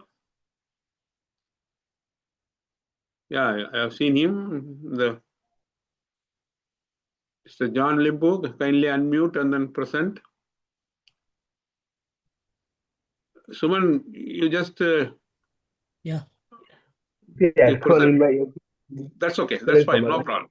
Yeah, please you stop your presentation and so that the next person has come. Okay, sir. Yeah, thank you. Yeah. I'm at the end of my presentation. I have only one kindly slide. remove your PPT, yeah, please. Okay. So the next paper is by Mr. John Limbu. Are you there to present?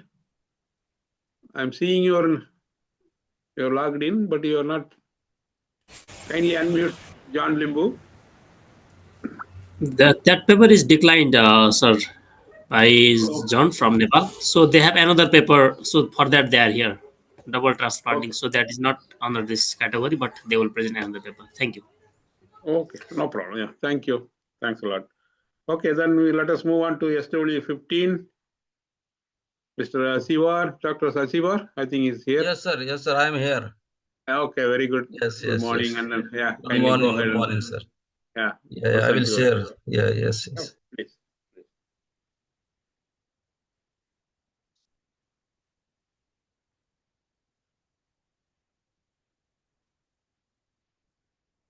Just a minute.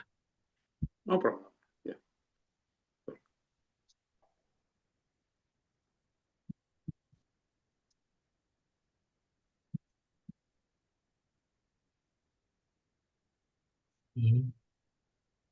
Oh, he's going to SW14.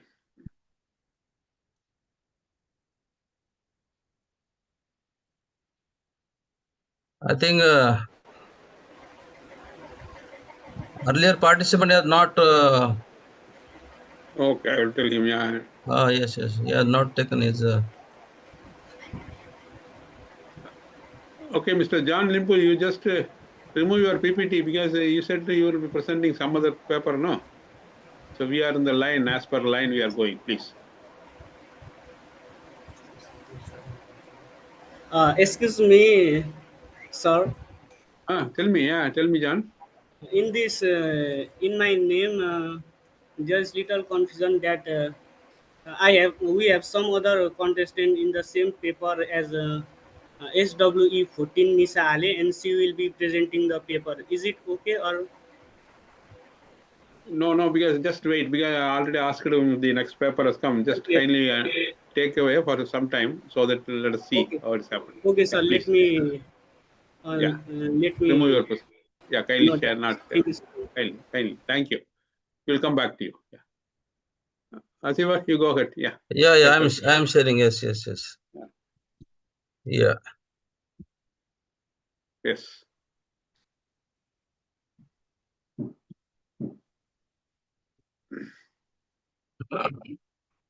Yes. So good morning to all. First of all, I am very thankful to the organizer for giving this opportunity to present in this International Agriculture Engineering Conference on Climate Resilient Agriculture for Asia. The topic of my presentation is enhancing the productivity of rainfed agriculture through this climate resilient technologies. And this is the outline of my presentation. That is introduction, then a scenario of rainfed agriculture, climate resilient rainfed technologies, preparedness, then real-time contingency planning, conclusion, and way forward. So as we know that the rainfed agriculture is very important. It is giving 40% of the food grains in the dry land, and it supports 2/3 of the livestock, covering 55% of the net area. And we know that the average productivity is moved from 0.6 to 1.2 per hectare. And if suppose we have brought all the area under the irrigation, full irrigation utilization, only 40% area will remain as a rainfed agriculture. That's why the rainfed agriculture is very important in our agriculture. And as far as the Maharashtra is concerned, we know that here only 82% area is under the irrigation rainfed, and in Marathwada more than 86% area is under the rainfed condition. That's why the crops, they are totally dependent on the rainfall only. So this is the managing risk. So there are many risks are there in the dry land, rainfed agriculture, and that is the first is the climate and weather risks, bridging the yield gaps, water risks are there. Then soil and health risks are also there. Do you know that the organic carbon content of the soil is decreasing day by day, and very farm mechanization also very less, market risks are there, and very poor policy support is there. So we know that though there is a green revolution, but the dryland area is having very much potential. We know that the 61% of the farmers, they are relying on the rainfed agriculture, and 55% are on the gross cropped area is rain-fed.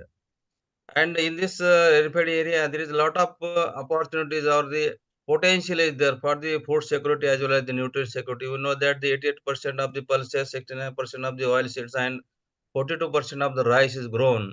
And as far as the livestock concerned, majorly livestock is rearing under this rain-fed agriculture. So here are the rain-fed agriculture potential. We know that 80% of the global is the rain-fed agriculture, and the current farmers yield they are low by 2 to 5%. There is a lot of gap is there in between the potential yield of the crops as well as the whatever they were getting. Farmers are getting the yields. So there is a need to bridge the gaps, and we know that the climate change is there due to this climate and lot of reduction in the yield is going on due to the dry spell as well as the heavy rainfall during the time of the harvest also it is there.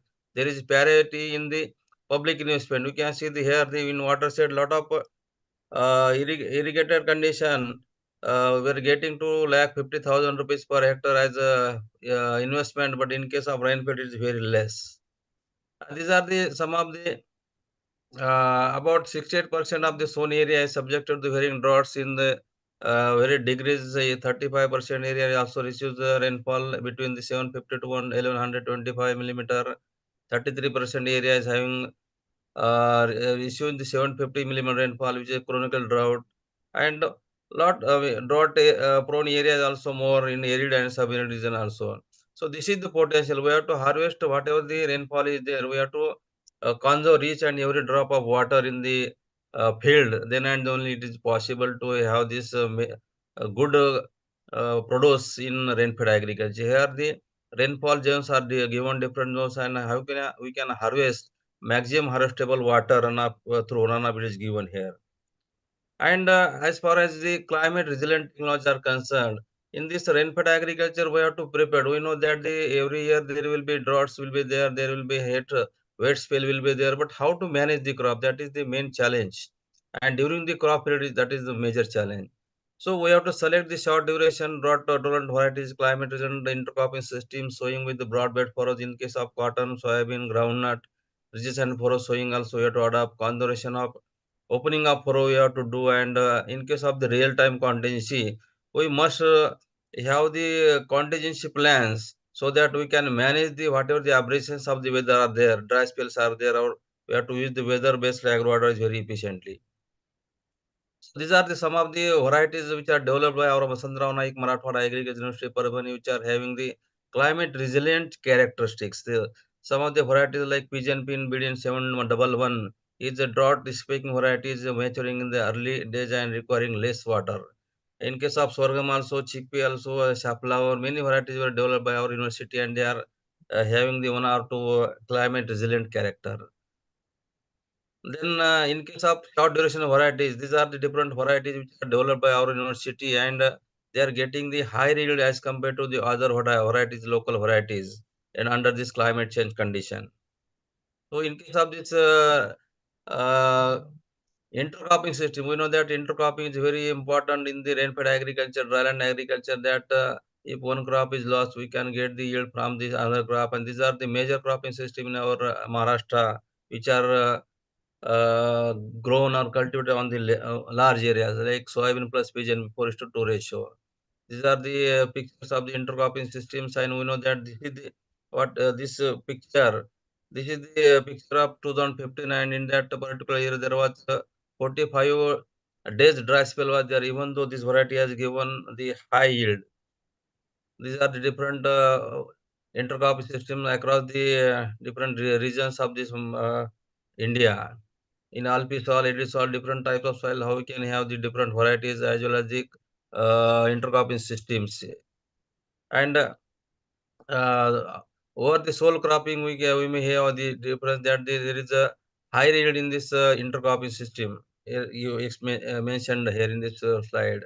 And this is the slide which is this is the under NICRA project we have implemented on the farmer's field, and we can see here the how the yields in intercropping has given more as compared to the sole cropping. Though there is a difference between the onset of monsoon. Here we can see in 2021 and 22 there was a delayed monsoon, the onset of monsoon was delayed by 12 and 13 days, then also this intercropping system has given the higher yield.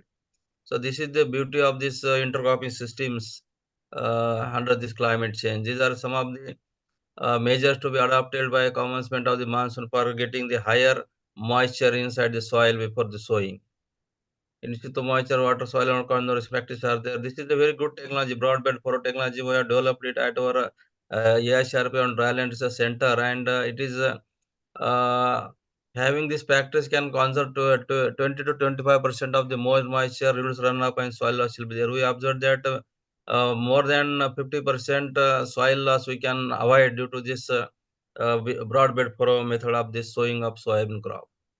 So this is the experimental data, and we can see what is the strength of this technology. We can have the with this broadband if implemented on the 15 lakh hectare area in India, the area under this soybean crop is more than 100 lakh hectare, and if suppose adopted on 50 lakh hectare area, it will be having the 300-500 crores rupees benefit. You can also implement in BT cotton also this technology, BF technology. We can have the conservation for also after the 1 month after the whatever the intercultural operations were done, then we can have this opening up for, and it can give the benefit of 1900-350 rupees per hectare.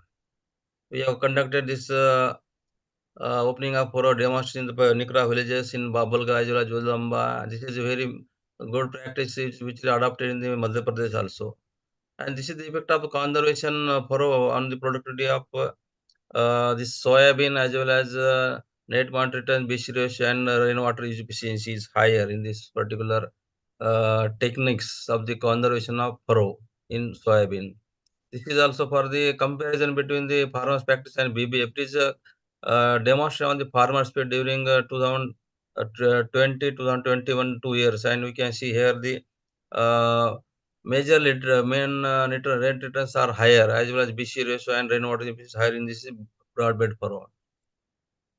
In case of soybean also we have differentiate here the different conservation practices like opening up furrow, dead furrow, retire ridging, and every after the 4 rows conservation furrow, BB as well as the flat bed method.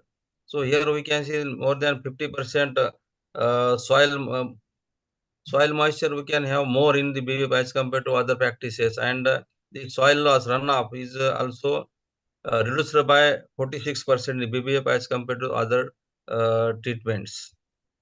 These are some of the pictures, and we can see here the soil loss. Whatever the soil loss is the tons per hectare, it can be reduced up to 53% in the BBF as compared to the flat bed system of the sowing of the soybean crop. These are the measurement of runoff by automatic state level recorder plums in the during season. Yes, sir. Please. Yes. So these are the rainwater harvesting situ in the palm ponds, and we can use this water for the productive irrigation, and we can have the percent increase in the yield 43 and 28 in case of soybean, pigeon pea crop. We have also developed this borehole recharge technology, and it's a very good technology for excess water. Whatever the excess water will be there in the heavy rainfall, that can be stored in the well, and through this different practices also we are also developed this borehole recharge technology also, and it is giving major emphasis on the farmers because the availability of water source is very important on the farmers in giving the supplemental irrigation during the dry spells, and the filtration efficiency also very high, 94% is there. And we have adopted this open well research technology on our centers as well as in KVK and all colleges also. So we have observed that there is an increase in the water availability. Yes, sir. Please kindly finish it. Yeah, Yes, this is the just 1 or 2 minutes, sir. So this is we know that the lot of water is lost through the evaporation, and we have developed this technology for reducing the evaporation loss. We can have the 50%, more than 50% evaporation loss will be reduced by applying this cetyl alcohol on the surface of the soil. There is no change in the quality of water also. We have seen this. These are some of the in This continuous crop planning is also very important, where the inter-aspal we have to have the spray of potassium nitrate also will help in this reducing the yield of this particularly soybean and cotton crop.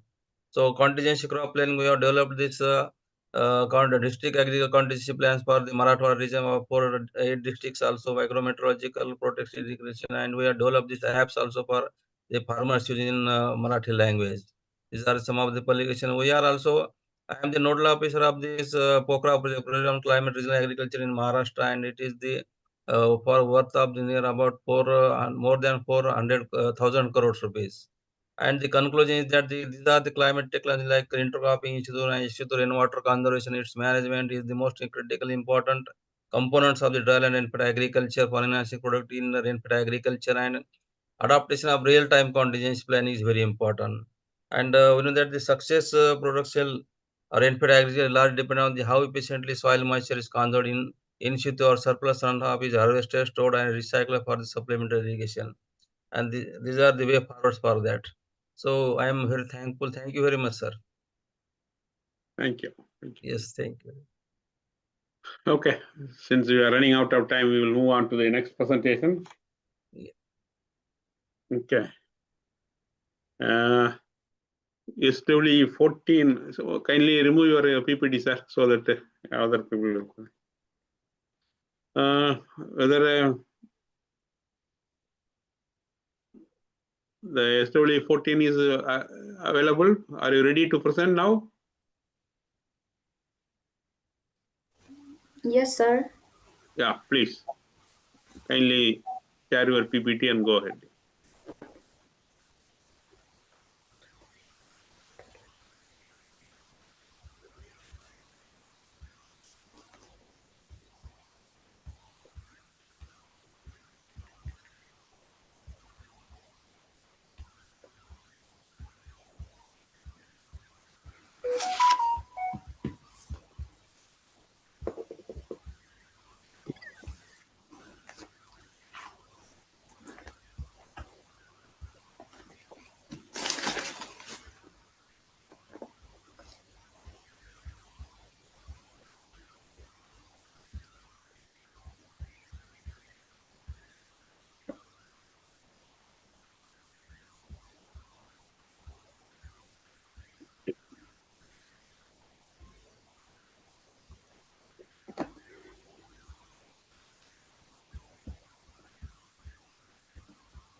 I think she has some problem. Yeah. She is sharing the entire screen. Am I audible, sir? Yeah, audible, but we are not able to see your presentation. Oh. 1 second. You unshare the screen first, then you do it. Okay, sir.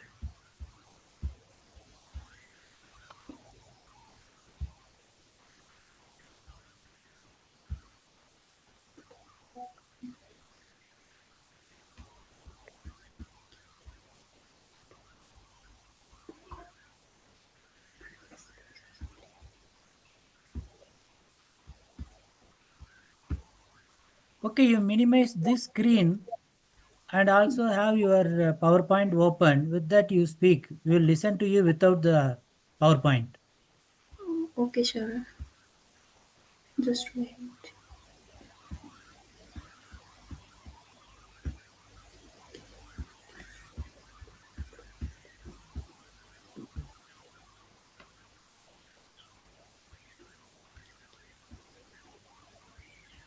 Yeah.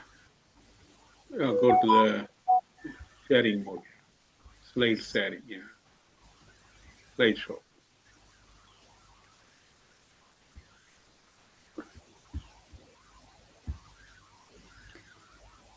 Good. Yeah, go ahead. Sir, thank you, sir. Please go ahead. Yeah. Good morning, everyone. I'm Nisha Ale, an undergraduate student Agriculture Forestry University of Nepal, and today I will be presenting on indigenous agricultural practice in drought area of Madhya Province, Nepal, under the supervision of Abhishek Shrestha, Assistant Professor of AFU. And in this presentation, we will go through this following subtopics. In Madhya Province, most farming is rain-fed, which make it more vulnerable to climate change like drought, flood, and unpredictable rainfall. Since agriculture have relied so much on natural conditions, the impact is clearly visible, and over generation, people have developed the indigenous knowledges, which is traditional wisdom that has to adapt to environmental and social changes. Specifically, these practices include the several important techniques like traditional water management method and grow special drought resistant crop, and now move to the objective. And the main objective of this of my story is to look at how indigenous knowledges and practices can be used to make farming more resilient to climate changes. And other objective is to find and document the various indigenous practices that helps with drought drought and identify the problems of farmer are facing because of changing climate, and analyze how farmers view and adopt this traditional method, and suggest way to combine indigenous knowledges with modern farming to improve the climate resilience and ensuring the food security in Madhya province. Now, we conducted this research in Bardivas Mohottari, which has humid tropical climate, um, and annual temperature is 27 degrees Celsius, and the annual precipitation is 1688 millimeter. And the research tools that I used in my research are screening and focus group discussion and the interpretation. And let's move to the another result and discussion. Niger as a resilient crop because it is drought resistant crop. It has to conserve the soil. It requires low input and eco-friendly. It has to generate income and supports the livelihood, and it has to ensure the food security as well as nutrition. And another one is traditional beekeeping for climate resilience. Um, it helps in pollination of crop, conserve our biodiversity. It requires low input and eco-friendly, which has to generate the income and supports the livelihood. And next one is raised grain storage, which is also locally known as bakari, and it is also as a climate resilience local technology. It is used to store the grain, and it helps to reduce the post harvest loss. It is one of the best method to manage the pest and rodents. It requires low input and as well sustainable also, and it helps to ensure the food security and nutrition as well. And another one is pigeon pea as a climate resilient crop, and this is also one of the drought tolerant crop. It requires low input, and it increases the soil fertility. As we know, it is a leguminous crop, helps in nitrogen fixation, and it also ensures the food security. Another one is born as indigenous practices for water harvesting. In Madhya province, Madhya province is a dry prone area, so in dry period there is no irrigation available for crop. Peoples are used to store water in a pond, you can see in a figure.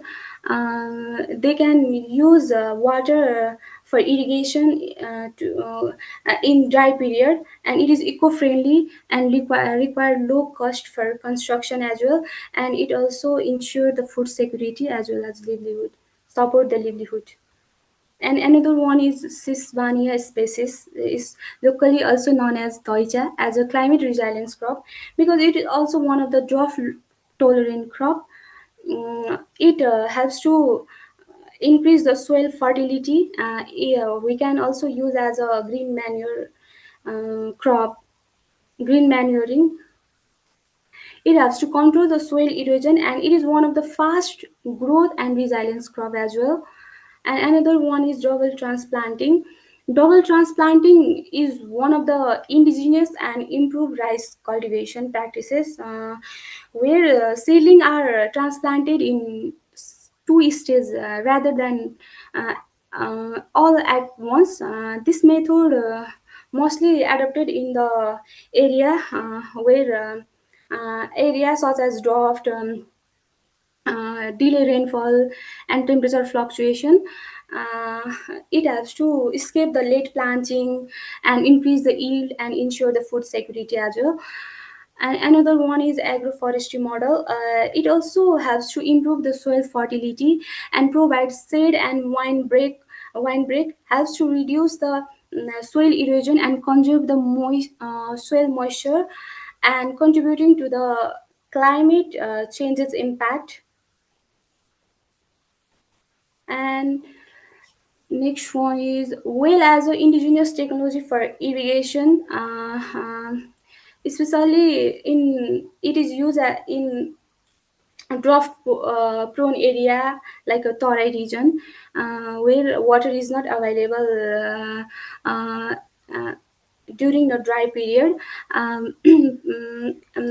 It helps to resilience the water resources. It is cost effective in long run, and this it helps to decentralize water management as well, and we can use the water whenever we need as an irrigation facility in the field. And let's move to the discussion. There are some research paper, local research paper. Local crop adapted to the harsh condition can replace the modern varieties impacted by the climate change. Small scale farmers rely on local crops for stable yield in harsh condition like drought or flood. In developing or underdeveloped country are reported that resistant variety have chosen as a major adaptation strategy against changing climate by using different indigenous technology and practices. And the conclusion of my research is indigenous practice in drought area of Madhya province are drought tolerant crop, water harvesting techniques, soil management strategy, and it helps to ensure the food security, conserve the resources, and sustain the livelihood under the changing climate. And at last, some of the recommendation that can be made for this study can be helpful for, I think, further future research activity by promoting drought tolerant crop, traditional water harvesting, and organic soil management practices, while strengthening indigenous practices through the resource policy, farmer support to enhance the climate resilience in Madhya province. Okay. Thank you, sir. Okay. Thank you, Nisha. Maybe We appreciate your participation.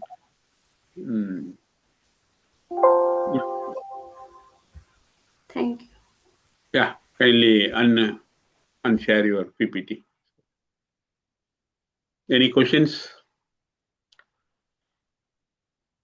Okay, we will move on to the last one in the SWE section.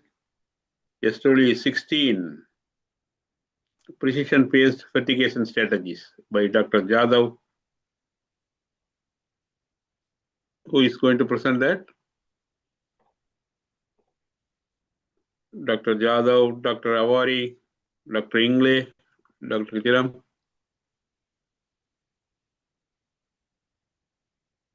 Okay, maybe they are not. Okay, then this soil water session has been ended. So just wait for another 5 to 10 minutes so that the other session. We have one paper, Chairman. We have one paper. Who is that? RE10. If the speaker is available, we can. Yes, yesterday we could not join. Tirtha Karki. Yeah, but Tirtha Saya Karki said is that available. 5 minutes break after finishing the SWE section, so that the other from EE also coming, it seems. Yeah. Hello, sir. Yeah. Good morning. Good morning. Will allow Yes, her sir. or will Thank wait you for very some much. time? Yeah, just 5 minutes wait. Yeah, kindly wait. I will inform. Let her wait. We'll have a break. Yeah.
Hi, now we are having break. I have a small announcement to make. The second link is going on with E.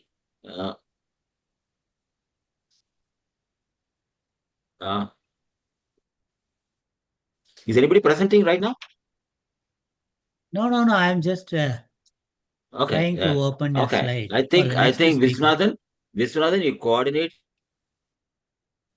call out the people. For example, there are some from FPE. Pending one was there in the link 2. Call out now to everybody who is pending, who shifted from link 2 to link 1 today, right now. Okay. And let them present it. In addition to it, I will tell you some, write it down, please. Dr. Viswanathan, RE10, okay, AM01. Next speaker waiting. Just let me complete it, please. RE10, AM01, AS03, and FMP 18 is there that we can shift it to today afternoon, okay? Because the FMP session is there, we can add it in the FMP. So anything else also, if somebody tells that is pending, please allow them to do that. So because E has a lot of papers, we'll conclude almost same time. E will be shifted probably in the afternoon to 2 sessions also after FMP. I think you understand. Thank you, both of you. Any question is there? AM01 and AS03, they will be in the link 2. How they will be communicated? No, just now I told you, I asked them to come to link 1 because link 2 there is no time. Dr. Okay, Viswanathan. if they come, There is okay. so many papers are there in link 2. No, they will come already. That's what I'm repeating. I have asked the people from link 2 to shift to link 1 before 15 minutes. So you announce here in this link 1, all those people who are present from link 2 who have come, who is yet to complete their presentation. And please accommodate them. Okay. Okay. Dr. Sayed. Dr. Sayed, sir. Yes. The team will Yes, send yes, the please. list of paper from link 2 that want to move now to link 1. And it's a online Yes, presentation. please. That's what I'm telling now. Yeah, so please share. Yes. Yeah. I will send you the list now. Yes, that's what I'm telling. So link 2, the people have to come and join in link 1. Okay, then only it's possible. We cannot That's join right. both the links. So people have to come. Listen, Dr. Sakamon, you be also take care of this session because a lot of Thai participants are there. So in the chair, you also coordinate with Dr. Kumar already there, and you jointly do this session of the people. Yeah, I will be here. Who are moving from link 2 to link 1 now. Yes, Thank we are working on it right now. Yeah. Thank you. Thank you. Thank you very much, both of you. Thank you. Okay. Yeah.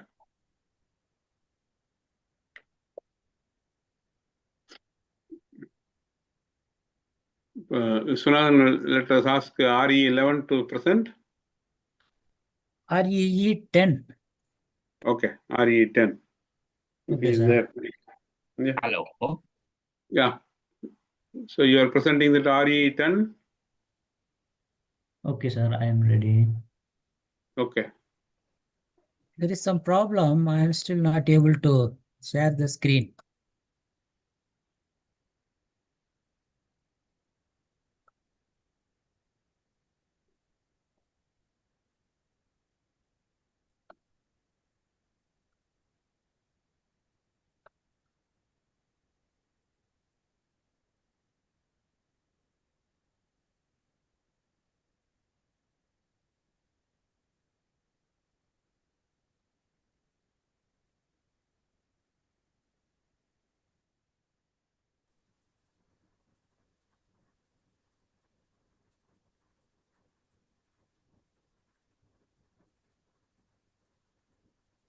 Is it visible? It is visible, but it is going out of screen. I think you have to adjust the size. I don't know how to. One slide is seen, IRDAS and some flow chart. Yeah, but not from the beginning. It's showing in the middle. Yeah. There is a middleware. Can I share from my side? Oh, yes, please. I will unshare it. Okay, now.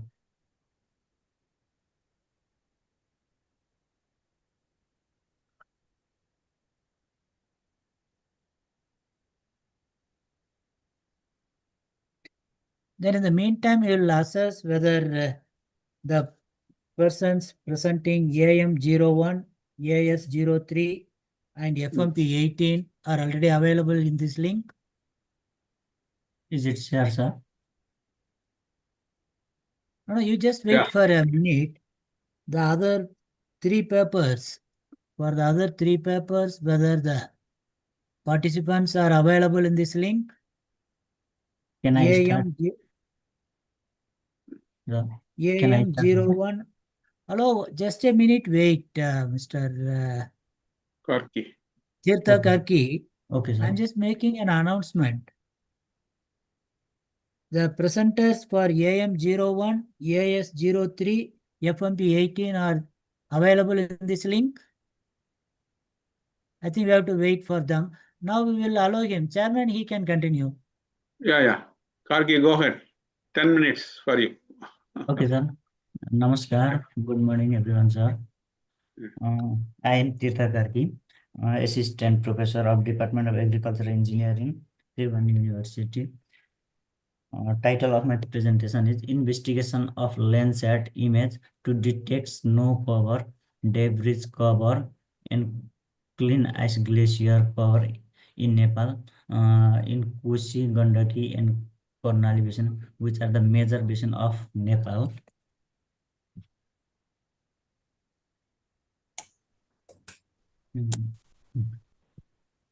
Introduction of my title are Nepal is a mountainous country with majority of the area covered by the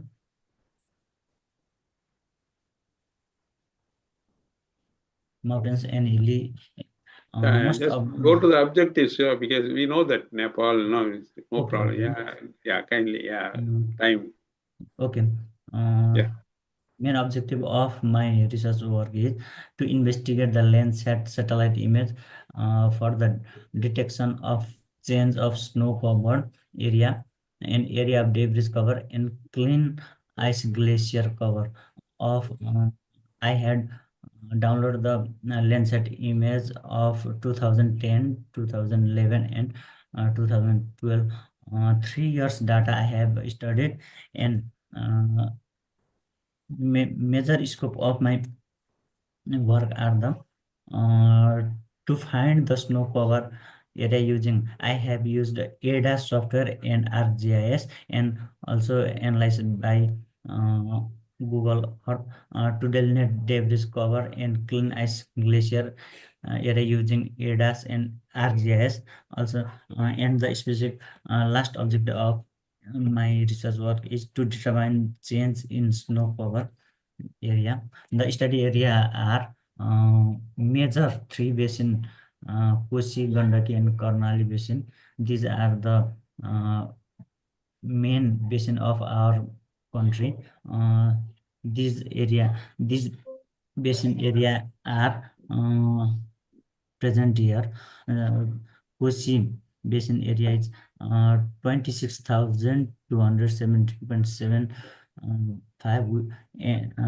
Similarly, Gandaki 31,897.16 kilometer square, and the Karnali is 43,009.64, which is the biggest basin of our country. And I have set the criteria for research work.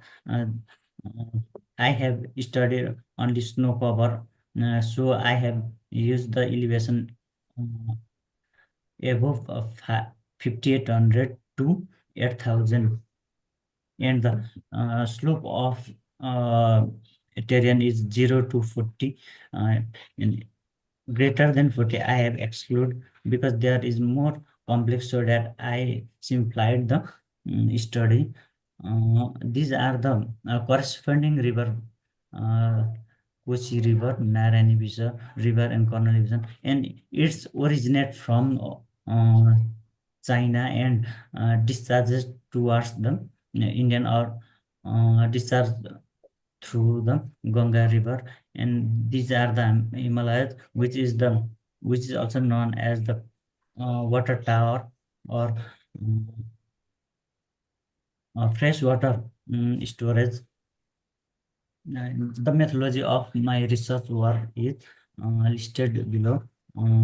There I have downloaded the Landsat image through this process. First and foremost, account was created in globes.usgs.gov along with Java activation. I create the account, and through which I have downloaded the more Landsat image, and I have used 240 meter resolution image. If there is available more accurate image, there is more accurate result will be found, but I have not found 240 meter,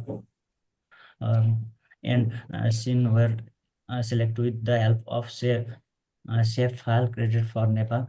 All image in UAGS are in WS projection system, so safe file for a file of Nepal must be in same projection system. This is the okay. Image for the required month and year were selected and analyzed for cloud cover. Image with cloud cover more than 30% were excluded, and those in acceptable range were added and sent to the if the cloud cover is more than 30%, it is not used, it is not effective for the study, and it is not give the significant results. So I exclude the greater if cloud cover is more than 30%. And I have, this is the link where I download the Landsat image. This is the at the right side of the slide. This is the procedure to download and complete complete the acquisition of the image. This is the step for processing the Landsat image, which is done from the ADAS software. And then after mosaicing or layer stacking, then I imported into the ArcGIS and calculate the area of snow cover, debris, ice cover, and the clean ice cover stacking. And this is the processing or refining step of the Landsat image mosaicing. It is used to more or two or more SLG, means this scan line correction. Corrected image were imported as a raster file here. These files were mosaiced into a single image. More than two layers are merged into a single image, and its property is gathered in a one attribute table, snow cover area and zonal change detection. The snow cover area delineation and zonal change detection by image difference is done by using the NSAE model method. It is one type of model which is used to identify the different property of the terrain or geographic. Normal, there is two step normalized difference snow index in order to distinguish snow for similarly bright soil, rock, and cloud. Normalized difference snow index, herein referred as NDSI, is calculated by the following formula. This formula is used to calculate the NDSI.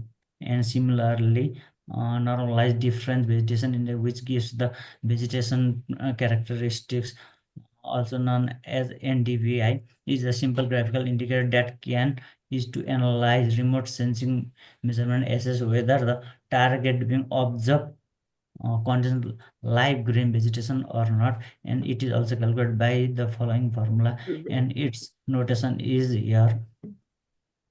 Just another 5 more minutes. Already 5 minutes have gone. 5 Okay, more sir. minutes for you. Okay, sir. Go to the results section. Yeah. Okay, I move to the, this is the flowchart of my study, and I am go to the result and analysis.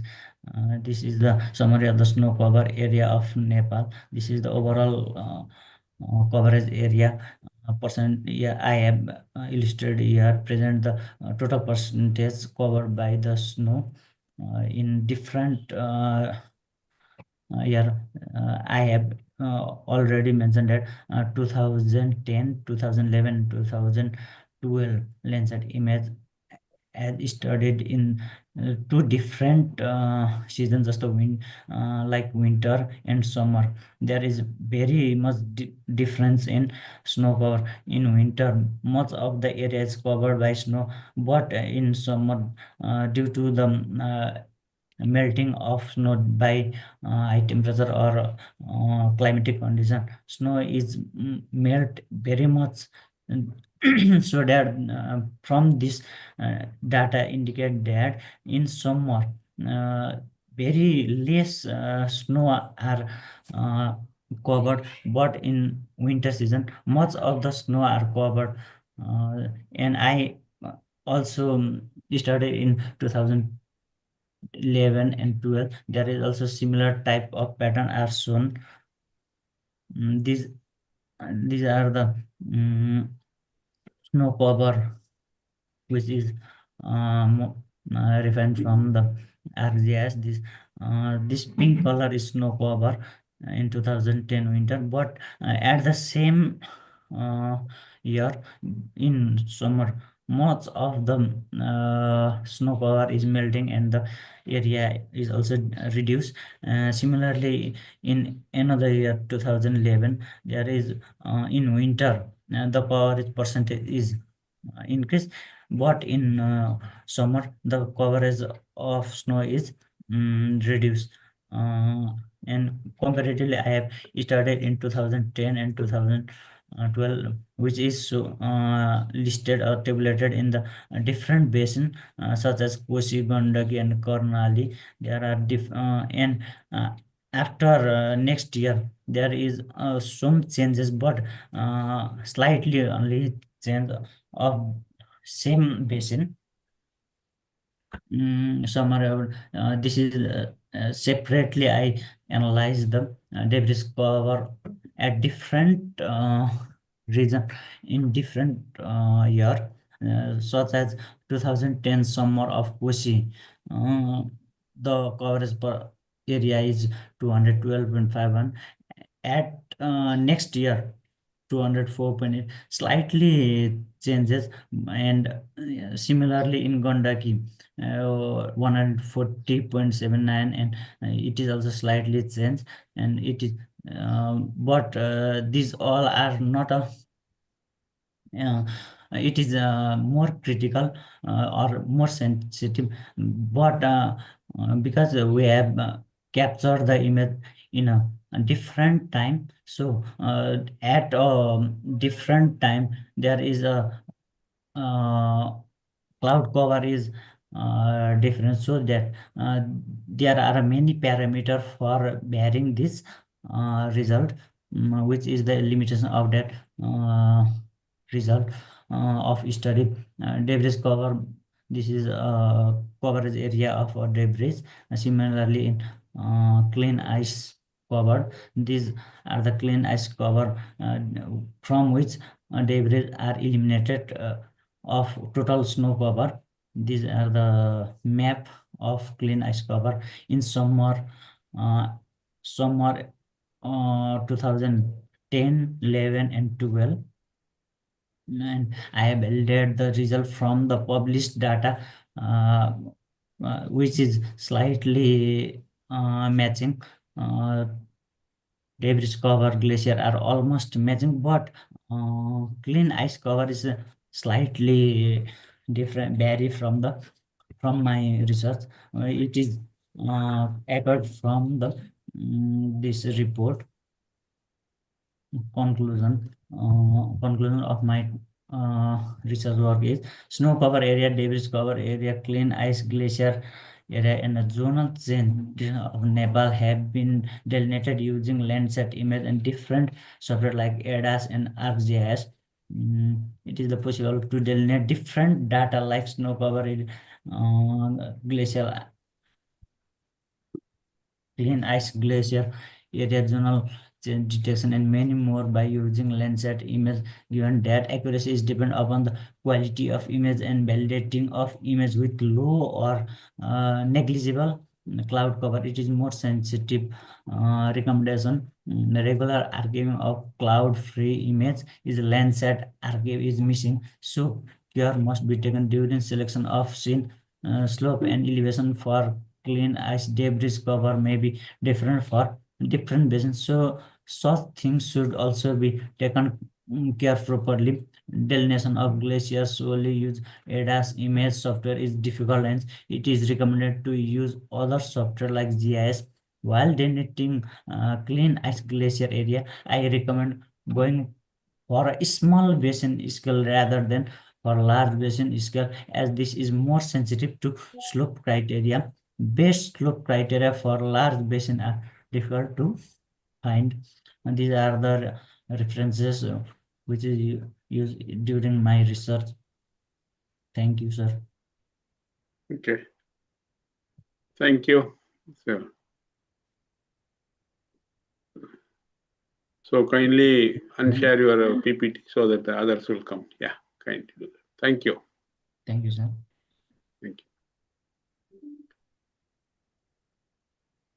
Chairman, sir, let us know whether any other speaker join. Yeah, I think anyone present in the link 1, please inform. Is that AM01, RE? But I'm seeing RE03. Who is that?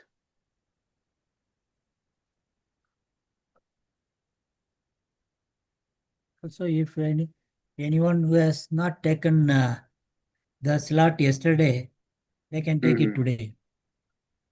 Yeah. Hello. Tell me, Sakaman. Yes. The clip that should be is a video clip. Okay. It should be AM01, AS03, FPE04, and FPE06. So I have already sent all the recording to Dr. Syed, and he should be able to open it. Yeah. Right. He's working on it. Yes. Thank you. Yeah. Thanks a lot. Yeah. Sure. No problem. Yeah. Mr. Ran, I think Tamil will be playing that videos. Okay. I got them. Okay. No problem. Yeah. AM01 I can present. No problem.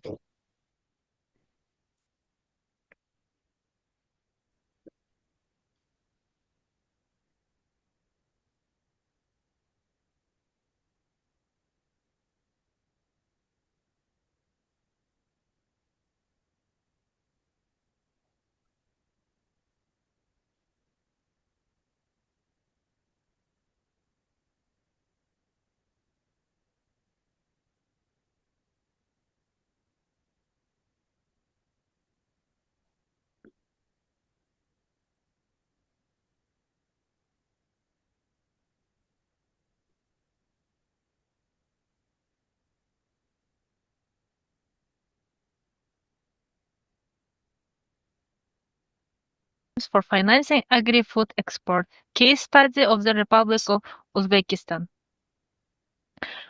Introduction. Agri-food exports are crucial for Kazakhstan's economy.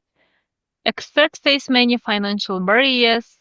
New financial mechanisms are urgently needed. Agri-food exports are very important for the Kazakhstan's economy.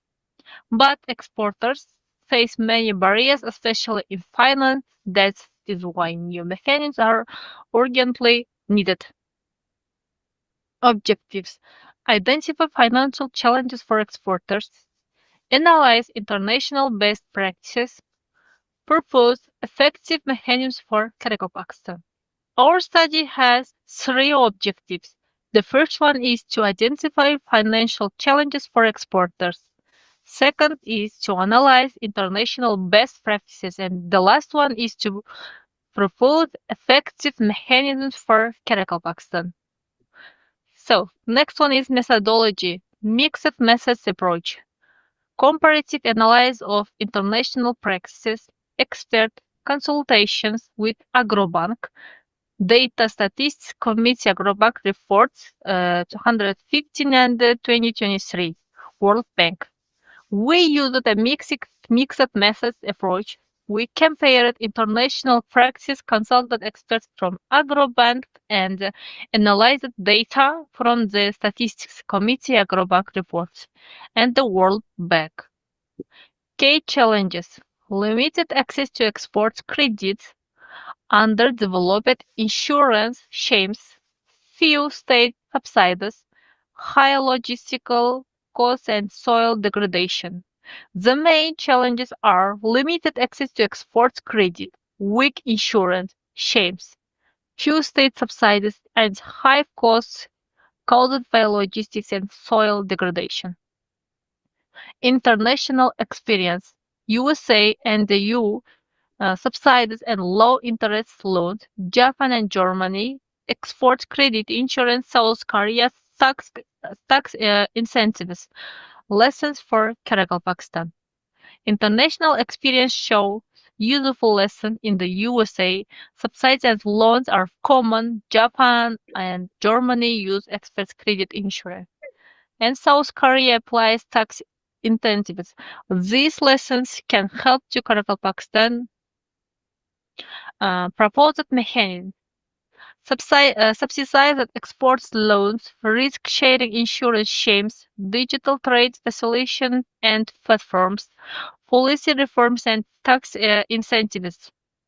We propose several mechanisms subsidized exports, loans, risk-sharing, insurance, and digital trade platforms, and also policy reforms with tax.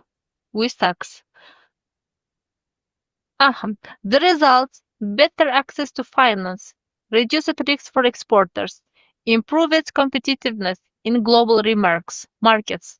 Our results show better access to finance, reduced risks for exporters, and improved competitiveness in international markets. Recommendation: strengthen state financial support, expand credit facilities and insurance, encourage digital and green finance, build capacity of farmers and exporters. Our recommendations are strengthen state financial support, expand credit and insurance, encourage digital and green finance, and build the capacity of farmers and exporters. For the conclusion, I want to share about this one. Current mechanisms are weak. Innovative solutions are essential. Effective financing will boost Pakistan's economy and food security. In conclusion, current mechanisms are weak. Innovative solutions are essential. Thank you for your attention.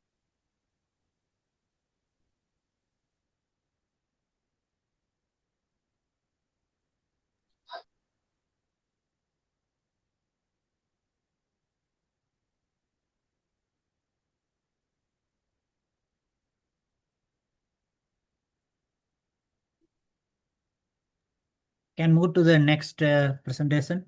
Yes, AS03. Yes. Yes, sir. Yes, sir. We can proceed.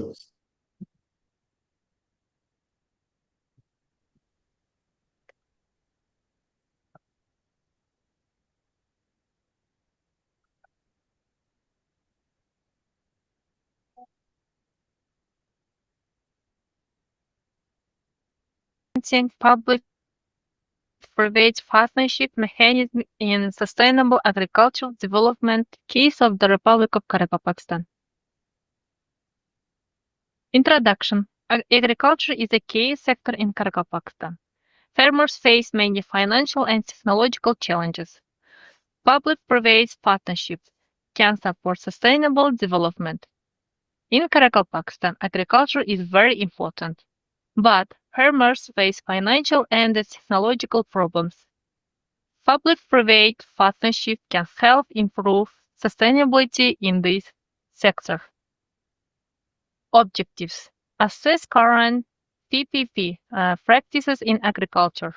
Identify scientific approaches for stronger PPP models. Provide recommendations for sustainable development. The objectives of our study are to assess current practices in agriculture, to identify scientific approaches for stronger models, and to give recommendations for sustainable development. Methodology: data from 30 farms in Pakistan, surveys with farmers and the leasing institution. Risk-based financial model for leasing. We collected data from 30 farms in Pakistan and we interviewed farmers and leasing institutions. We also used a risk-based financial model to evaluate leasing operation. In this schedule, you can see the survey.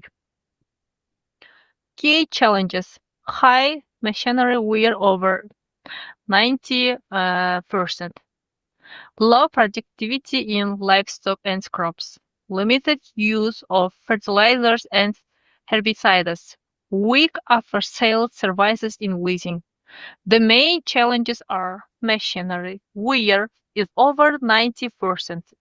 Productivity in livestock and crops is low. Use fertilizers and herbicides is limited, and after-sales services in leasing are weak.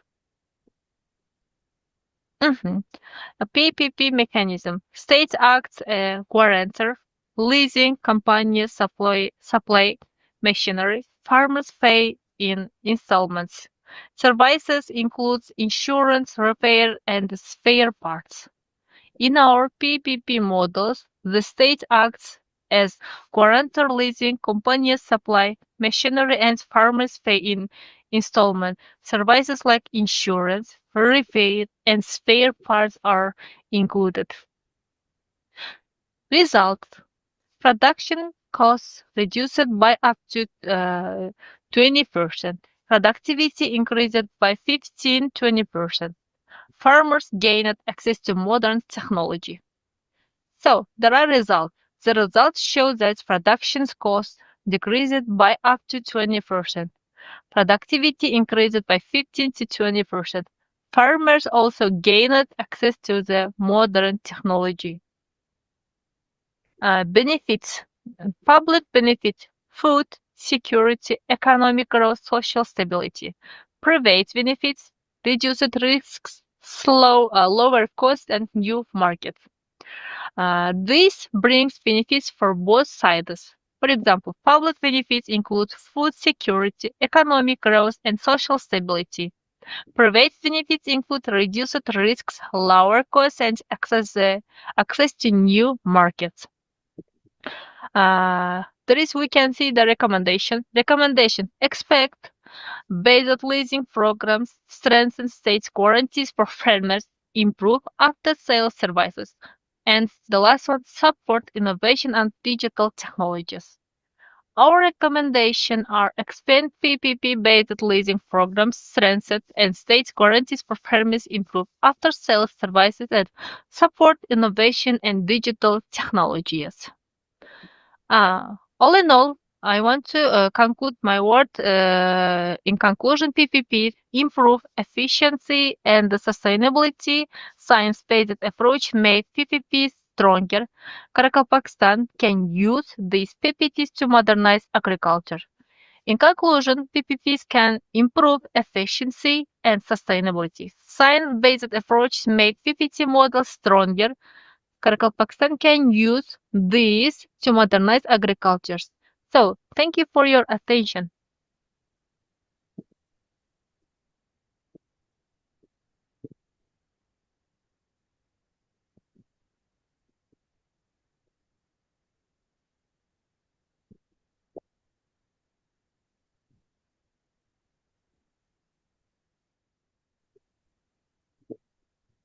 So the next one can be PFE04, please.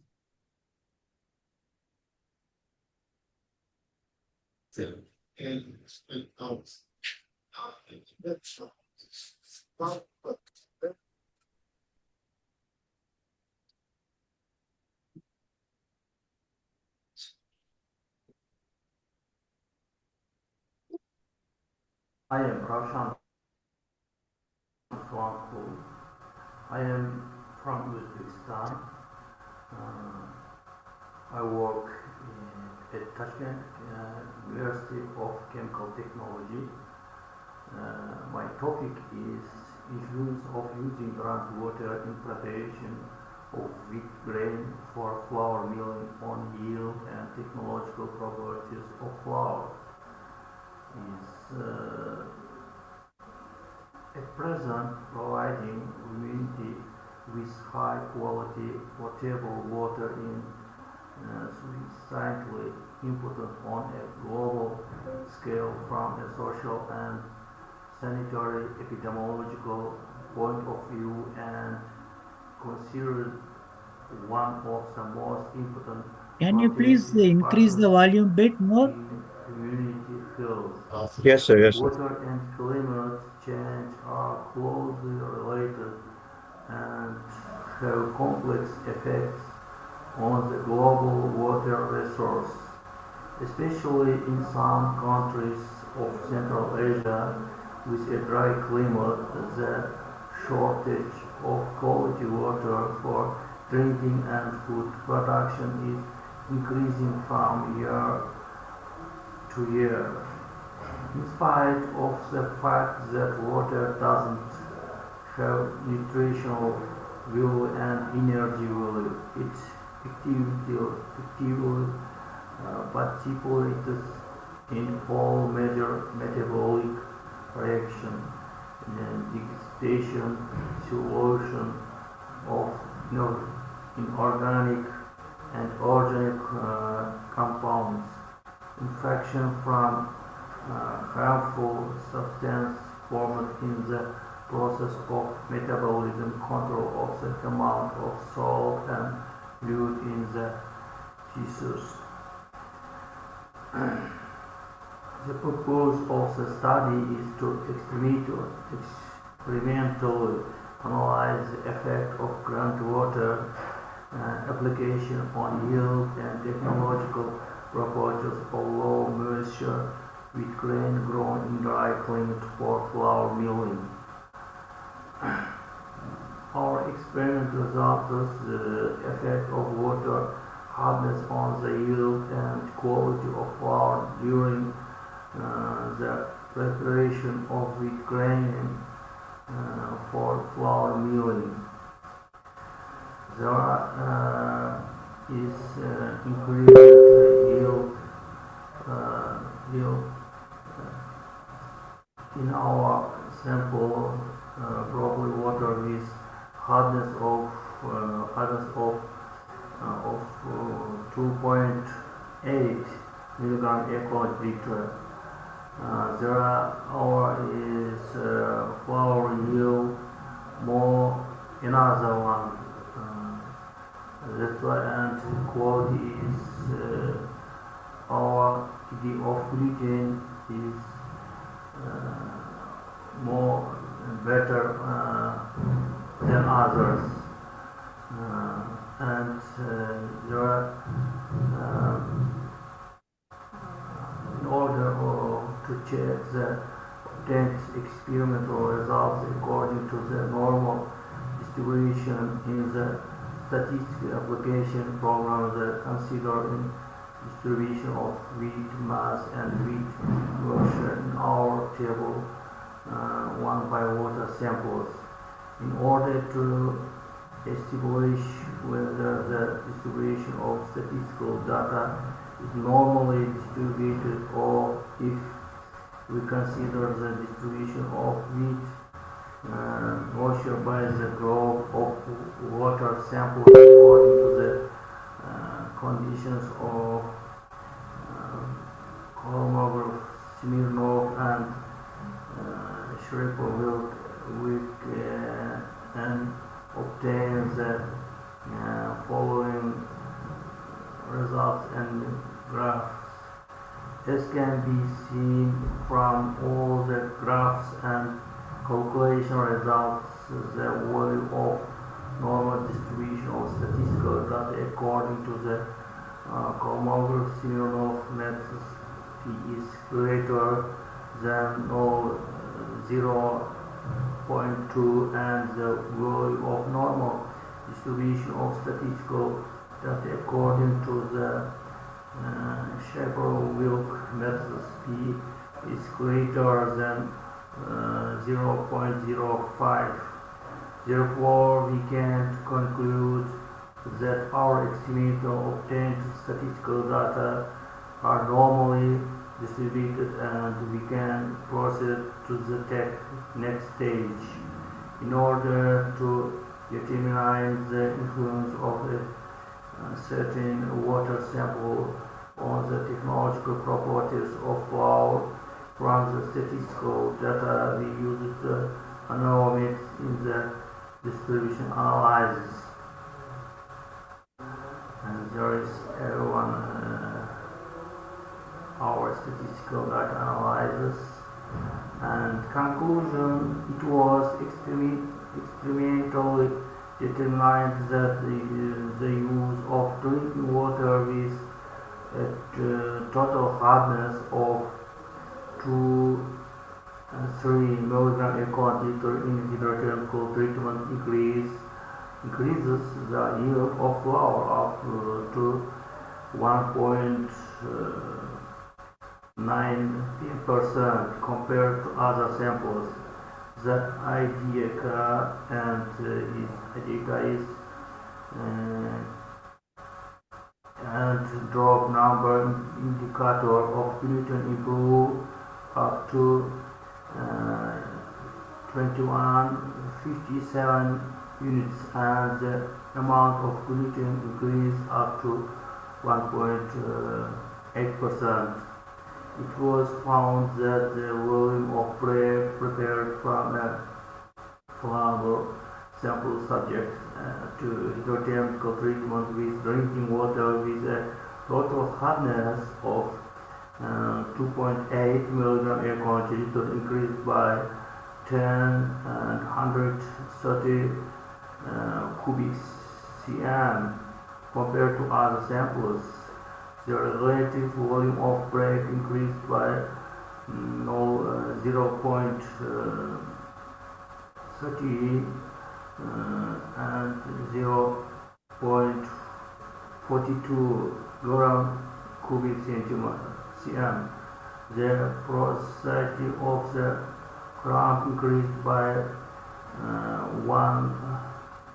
between 9% and the HD index increased by 0.05 and 0.40 units and the organoleptic quality of bread increased by between 7 points. The experimental results showed that when wheat grain are prepared for flour milling with a total water hardness of 0 milligram per quantity, the rheological properties of the dough made from it are partially reduced due to the relatively greater break age of the intermolecular white CC bonds in the gluten protein, as well as a sharp increase in the amount of calcium and magnesium ions that provide hardness in wheat moistened with water with a total hardness of 5.3 milligram per quantity, 9.6 milligram per quantity, and 24 milligram per quantity, which leads to a decrease in hydrolysis. Thank you very much for attention.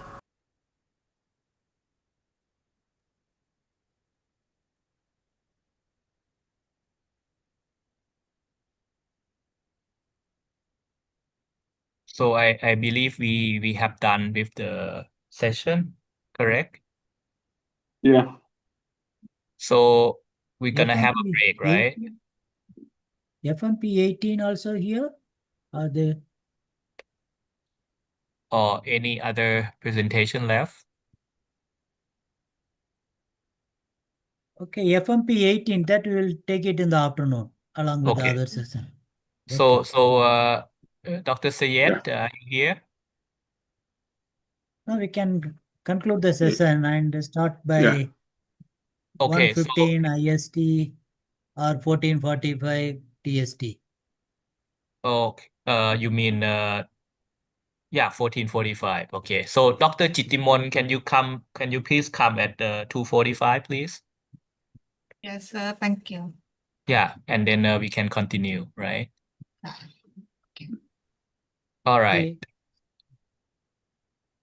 So, Yeah. Dr. Kumar, would you like to formally close the session? Yeah, he has come. Yeah, I think I would like to first thank Dr. Kumar and all others who are present, including Dr. Sakamon and Dr. Svanathan, and also Dr. Chitiman. I'm sorry for shifting from hall to hall. It was a challenge for us to manage in 2 parallel sessions. Thank you very much. I'd like to thank all the chairpersons, and we will send a certificate to all of you. Now, I think I request Kumar to officially close the session. Please start again after the break. Okay. Please, Kumar. Yeah. Thank you, Dr. Syed. Yeah. So thank you all who coordinated me and presented the papers. Thanks the people who asked questions, and especially Dr. Gajendra Singh given his valuable input. So thank you one and all, and the session is formally closed. Thank you. Exact time, 9 to 12:30. Yeah. So we come back at 2:45 Thailand time. Yes, evening Yes. session. Yeah. Thank Right. you. Thank you so much. 1:15 Indian time. 1:15 Indian time, sir. Yes. Yeah. All right. Thank you. Yeah. Let's break for lunch. Have a nice lunch. Coffee Yeah. break.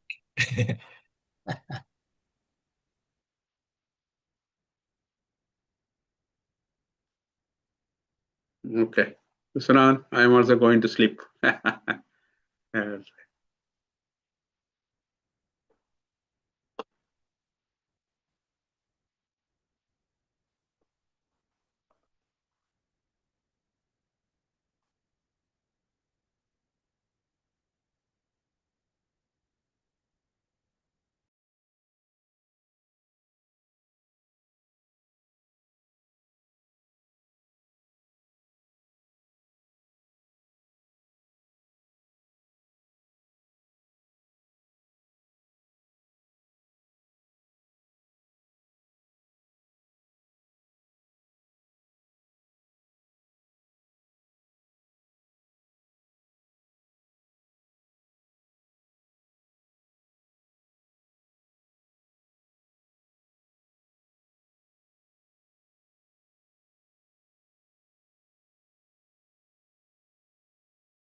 Good afternoon. We'll just couple of minutes. People are joining just now. Just 2-3 minutes we give them. Sure. Thank you.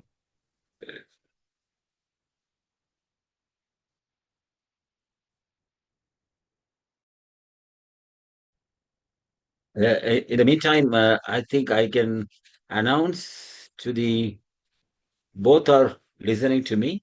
Dr. Atul is listening. You can hear me? Okay.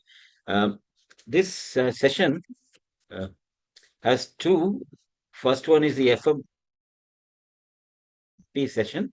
Second one is the EE session. But in the link one, we will start with FPE first. One paper is pending. Dr. Jitiman will be the chair for that. She will complete it. Then we will start with the FMP. Is it clear for the link one? Okay. For the link two, we'll start straight away with EE session. Now, I'm giving for the link one for FMP. Dr. Dande, you're there? Dr. Dande? I cannot hear you.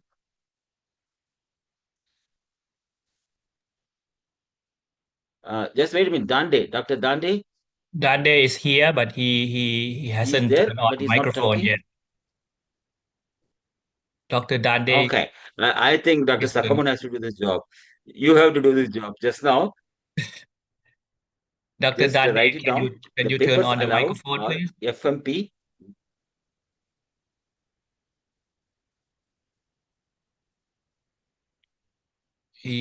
Dr. Dande is not Link here two, yet. kindly wait. Link two, kindly wait. Yeah. You can note it down. I think Dande joins. Otherwise, I will come back to this session. Don't worry. So write down the number allowed is 1, FMP 1. Afterwards 10, 11, 12, 13, 14, 15, 16, 17, 18. So 1 afterwards only 10. In between 2 to 9 are not allowed. Okay, FMP. So we have total 10 papers in this session. If any question comes, you just call me out. I will come. So Dr. Chitimon, maybe you can moderate the session now.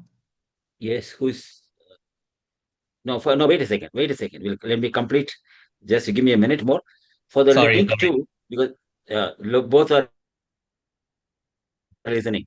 So for the link two, we have 15 papers. Dr. Atul Mahad, the paper number E13, 14, 15, 16, 17, then 20, 21, 22, 23, 24, 26, and 27. I have sent a message already to you also. Okay. So we can start the session. First, on the link two, please proceed. Dr. Atul, you are the chair of the session.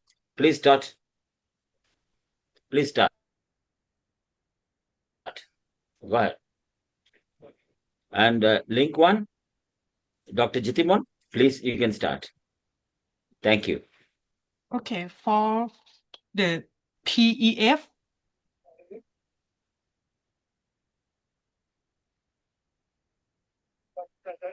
in my hand has only PEF number 4 and PEF number 6.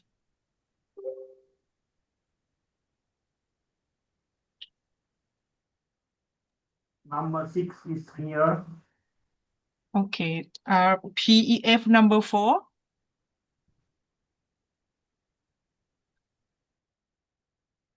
Okay, PEF number 6, are you ready? Yeah. Okay, Can I please. start? Okay, please go ahead.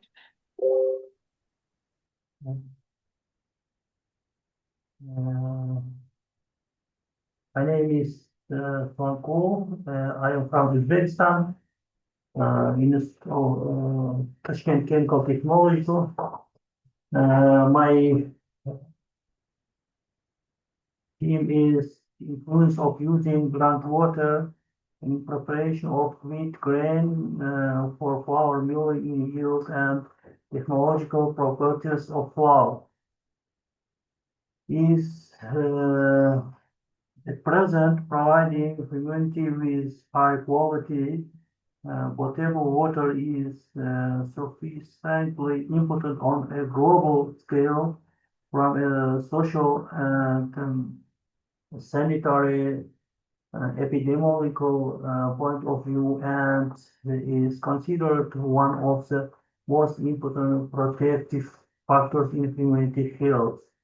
Water and climate change are closely related and have complex effects on the global water resource, especially in some countries of Central Asia with a dry climate. The shortage of quality water for drinking and food production is increasing from year to year.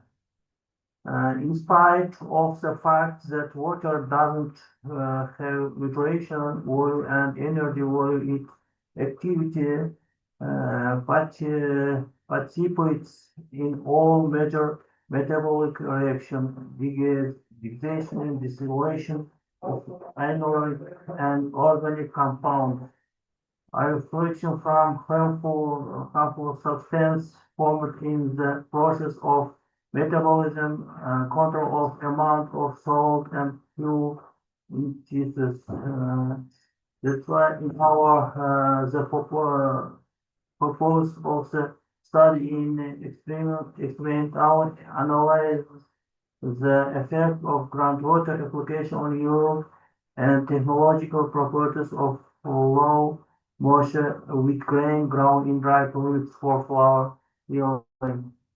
The effect of water hardness on the yield and quality of flour during the preparation of the wheat grain for flour yield. And result of the experiment shows that the total hardness of potable water in the range of 2-3 milligram per quantiter increases to 1.2 compared to groundwater samples. The gluten and incidence number showed an improvement of the 2157 units, respectively, and an increase in gluten content of up to 1.8%. In the experimental study of the effect of water hardness on the yield and quality of flour during the preparation of wheat grain for flour milling, first experiments were planned and the obtained results mathematical process.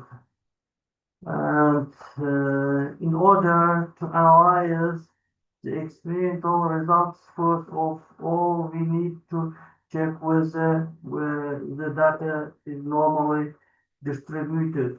In order to establish whether the distribution of statistical data is normally distributed, is considered in distribution of water moisture by the group of water samples according to the condition of Kolmogorov, Smirnov, Sharply work. We can obtain in the following result and graph. The first depends on flour characteristics. The second growth factor water samples. The following results we obtained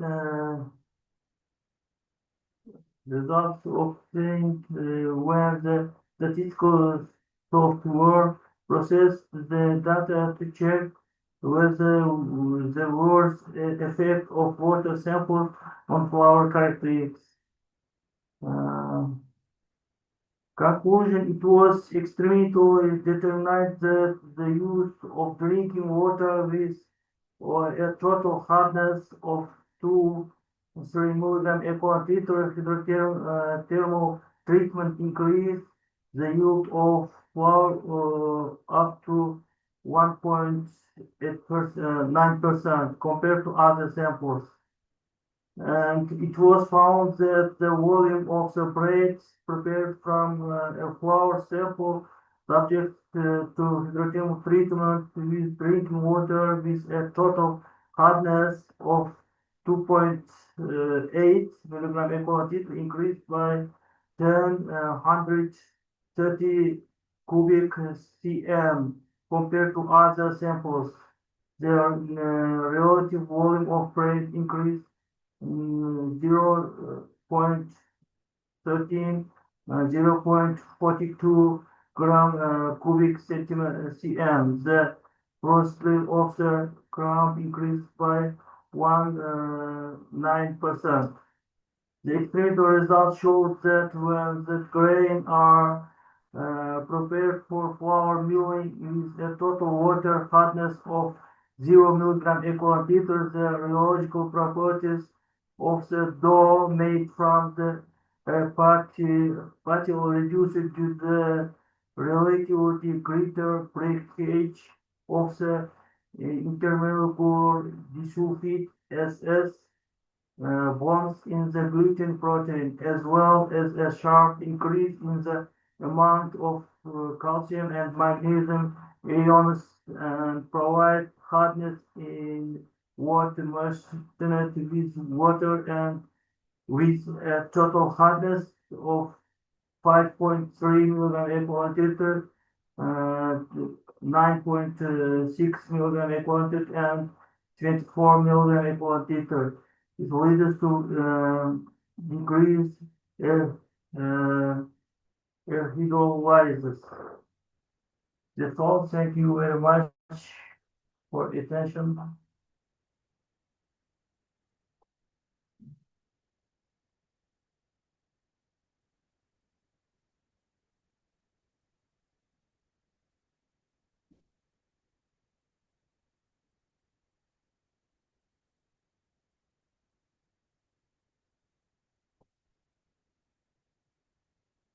That's all.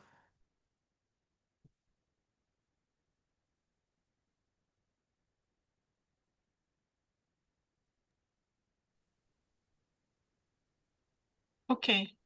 Are you finished the present?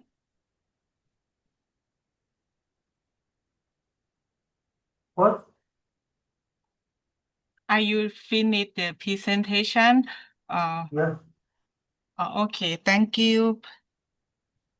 Are there any question or recommendation from the audience, please? And thermal and energy and system gave us the sample of relevant publication. We then analyze the data we can understand and new publication trends, geographic distribution, targeting types, and subject areas, both outside and institutions. And finally, the main attribution potential the techniques applied to TS. This allows us to create both statistical and overview and qualitative analysis of the field. And then let's move to the results and discussion section. The results are revealing the significant rise in search between 2020 and 25. The integration of artificial intelligence in thermal energy systems has accelerated, especially for modeling, prediction, and optimization. We observed that research in this field is interdisciplinary. It brings together expertise from engineering, energy, and computer science and material science. Another important point is that collaboration between academia and industry. For example, in addition to tourism university, I think, Dr. Jitiman, it's over.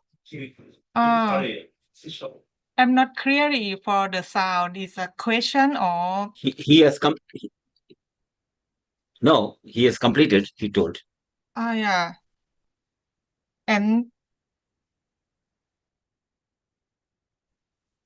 Is there any questions are there? any question from the audience?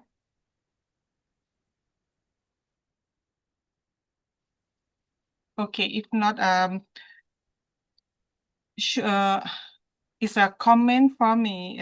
Choose a more detailed analysis of the direct link between the chemical component in the water and the technological property of the flower be included, because based on the experimental result, the difference in yield may not be clearly observed yet. That I think is not different.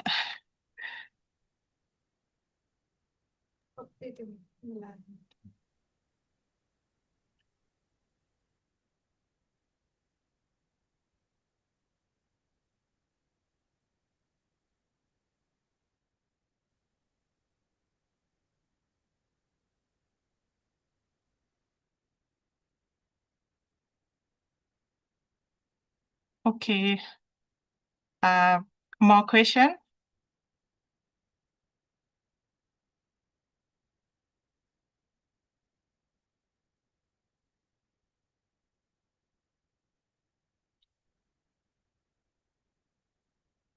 If not, let us move on the next presentation. I think only PEF number 6 in the room, but PEF number 4, they are not in the room.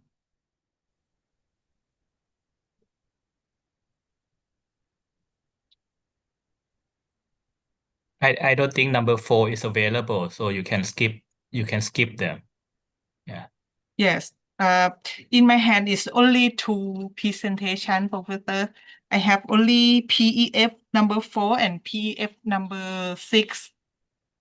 All right. So Dr. Sayed, maybe we can invite the next moderator to conduct the session. Yes.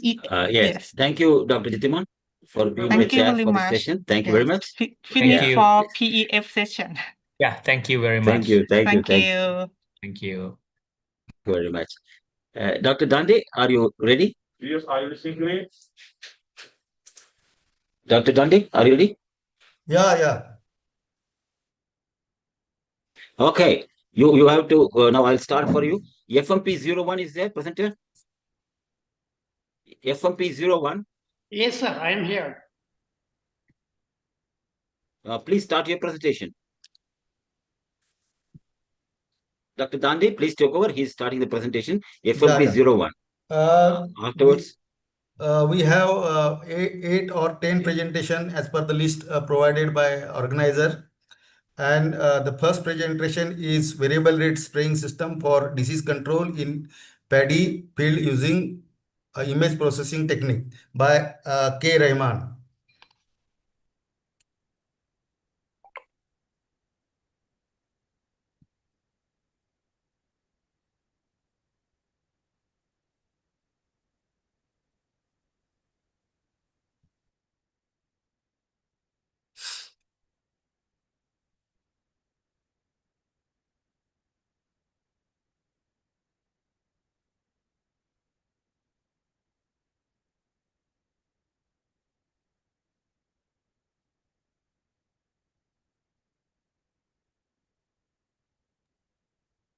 Share करतो Sanskrit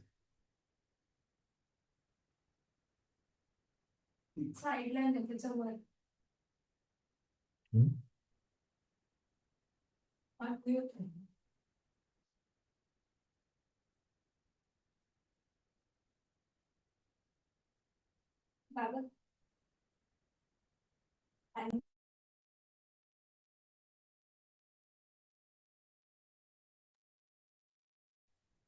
Dr. Revan, please share your screen.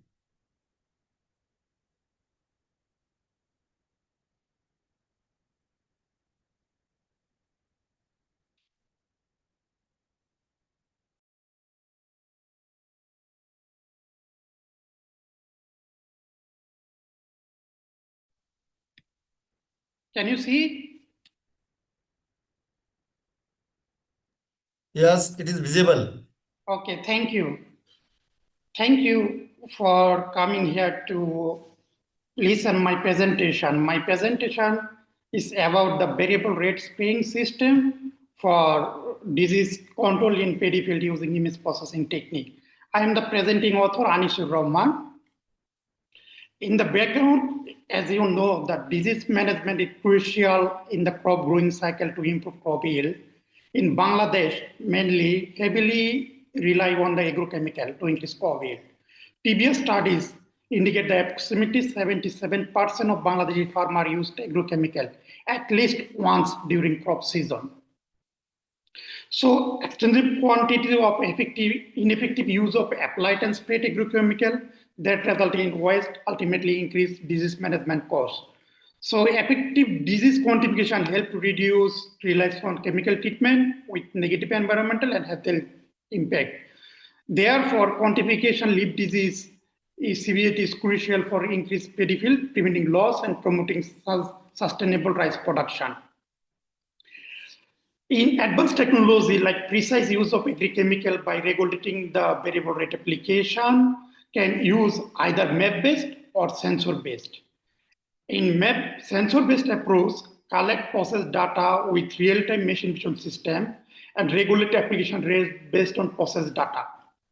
Previous studies shows that if you use the sensor-based spot spraying system, it can reduce 65 to 85 compared to conventional homogeneous spraying. In image processing technique with real-time machine vision system gives the precision, quick response, low input cost, which is widely acceptable in the area of agriculture automation. Also, in the past, this method was used in various real-time variable rate spraying systems, site-specific pest management, but most studies are focused on the herbicide application of weed control. While it couldn't several crop disease detection system, but most of the study were conducted in laboratory condition. Therefore, this research was taken real-time image processing technique with electronic hardware and spraying system could be successfully employed for variable rate spraying for agrochemicals in paddy field. The main purpose to develop a real-time variable rate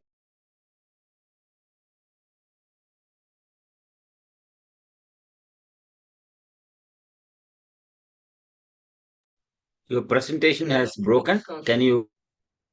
Okay, sir. Please try, Dr. Anishur. Yes. Okay, now. Okay. Yes, okay, go ahead. So the specific objective is the study to develop a image processing algorithm for real-time estimation of the CVT level of paddy disease. Another, develop a real variable rate spraying system, precise application agrochemical-based paddy field disease, and assess the performance of the developed system in the real condition. In this system, we use this material to develop the real-time image acquisition system. The MS bar planetary gear motor, motor drive pump, wheel, web camera, LED light, nozzle, mega Raspberry Pi. Sorry, there have some noise maybe. Moderator, sir, there have another noise maybe. No, there is nobody there. You. Okay. Variable rate sprayer we develop with the locally available materials and equipped such that way, then the flow of liquid inside supply tube and proper pressure at times. An Arduino Uno microcontroller board used to control the water pump. Required amount of chemical spray based on the paddy plant disease severity. Using this estimation, the total pixel of the disease region by the total pixel of leaf region, we calculate the disease severity level. Here the original image using image processing, we find out the disease infected area and the total infected area. Then we divided them and calculate the plant disease severity level. This is the principle of operation, the variable rate spraying system. First capture the RGB paddy plant image, then image processing, estimate the disease severity level, then decision of pump operation time, spraying from nozzle and finish. The decision of pump, we took the 3 level, low, medium, high. One is the disease severity level is 0 to 5, there's the low, medium 5 to 20, and high is the 20 to 100%.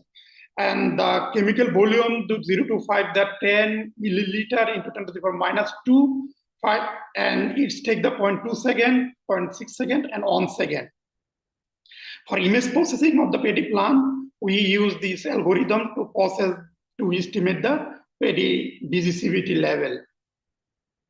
For image acquisition in lab condition, we use the BREEDAN29, the popular variety in Bangladesh, for container NSAE field. Then we position the behind the plant and automated cart switched on and move systematically along the line of plant. Integrated camera capture the image stored in the Raspberry Pi, which is the storage device of the visual data. Also, leaf area we measure using the leaf area meter to determine the image processing method and the actual method. After image acquisition, the automated cart paddy leaves are collected, examined. The leaf is separated and healthy and infected part. We transported the laboratory for measurement the respective area for the reference method and image processing method to compare this one. We also measured the discharge versus time measurement for the spraying system. We calibrated the measuring cylinder was used to measure the volume on spray and the time basis. By controlling the water pump through Arduino Uno, the discharge volume was taken from the measuring cylinder, 0.2 second, 0.6 second, and 1 second pump operation. And all discharge volume we analyzed and significant difference among operation using the single factor ANOVA test. We measured the droplet size for measure the droplet characteristics for spraying material, and in spraying on the paper was done separately from 1 feet above the paper for 0.2 second, 0.6 second, and 1 second, and analyze the paper using the image software to calculate the numerical data. For droplet size measurement, we calculate the volume median diameter and number median diameter of the droplet. Also, we calculate the homogeneity factor. At the last, we use this experiment to the field. We set up all connection before starting the automated cart and the actual field condition.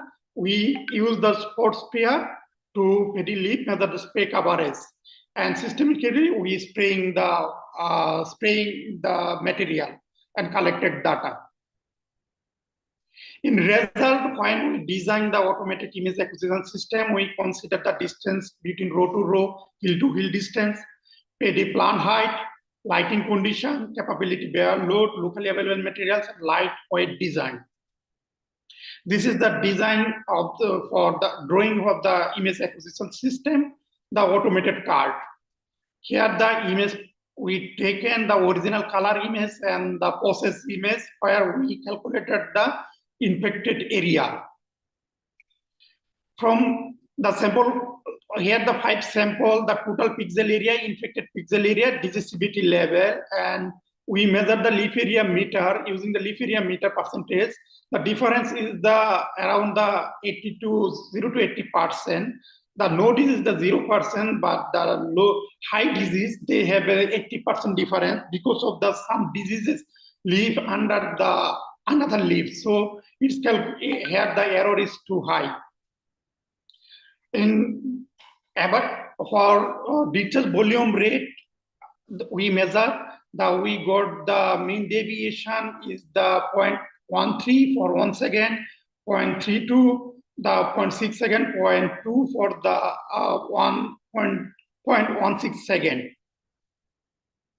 For ANOVA test, we see that the difference between the palm operation time, there have a significant difference, the discharge volume. For droplet size analysis, we see the BMD, number of droplet less than the 623, 550, and 380 micrometer diameter for 1 second, 0.6 second, and 0.2 second palm operation time. And for homogeneity, we can see the homogeneity we got the for 1 second 9.46 and 0.6 second 11.43 and 0.2 3.30. From the study, we can say the 0.2 second give the homogeneous spraying droplet. Also compared to the other timing.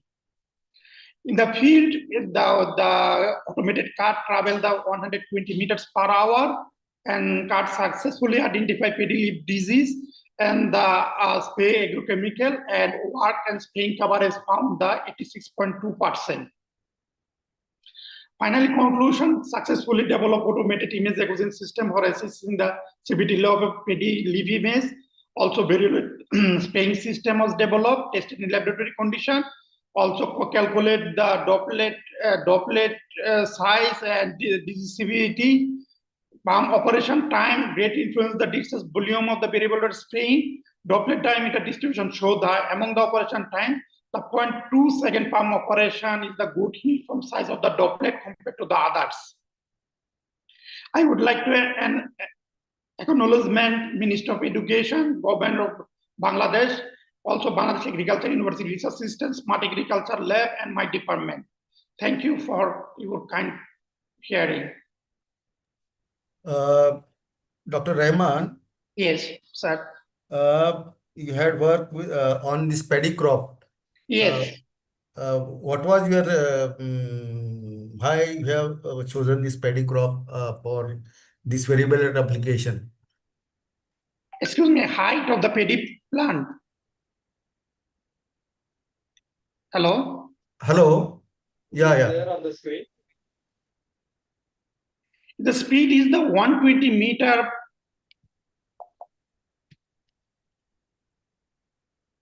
The speed is the 120 meter per hour. This is a very low speed because of the paddy field.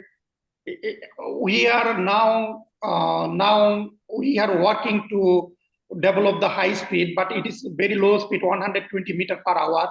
And paddy height is around the 8 centimeter, 8 to 12 centimeter.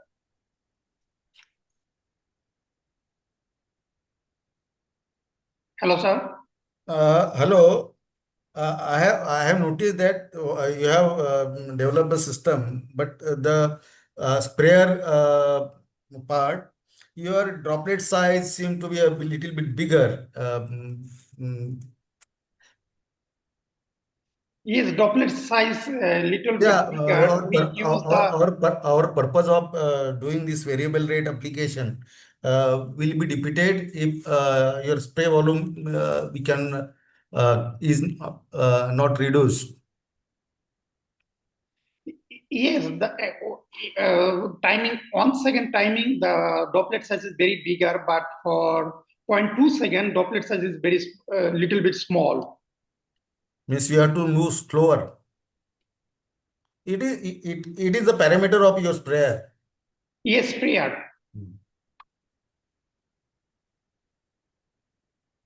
Any other question?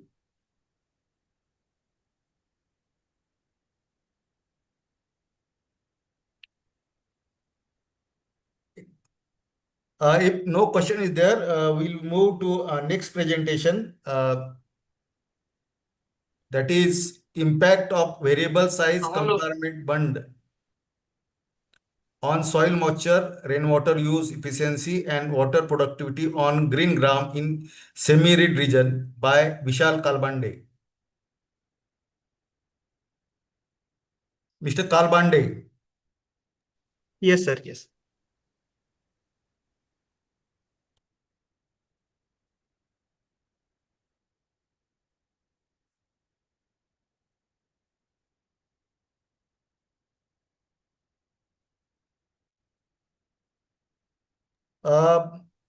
One request is that you restrict your time to 12 minutes.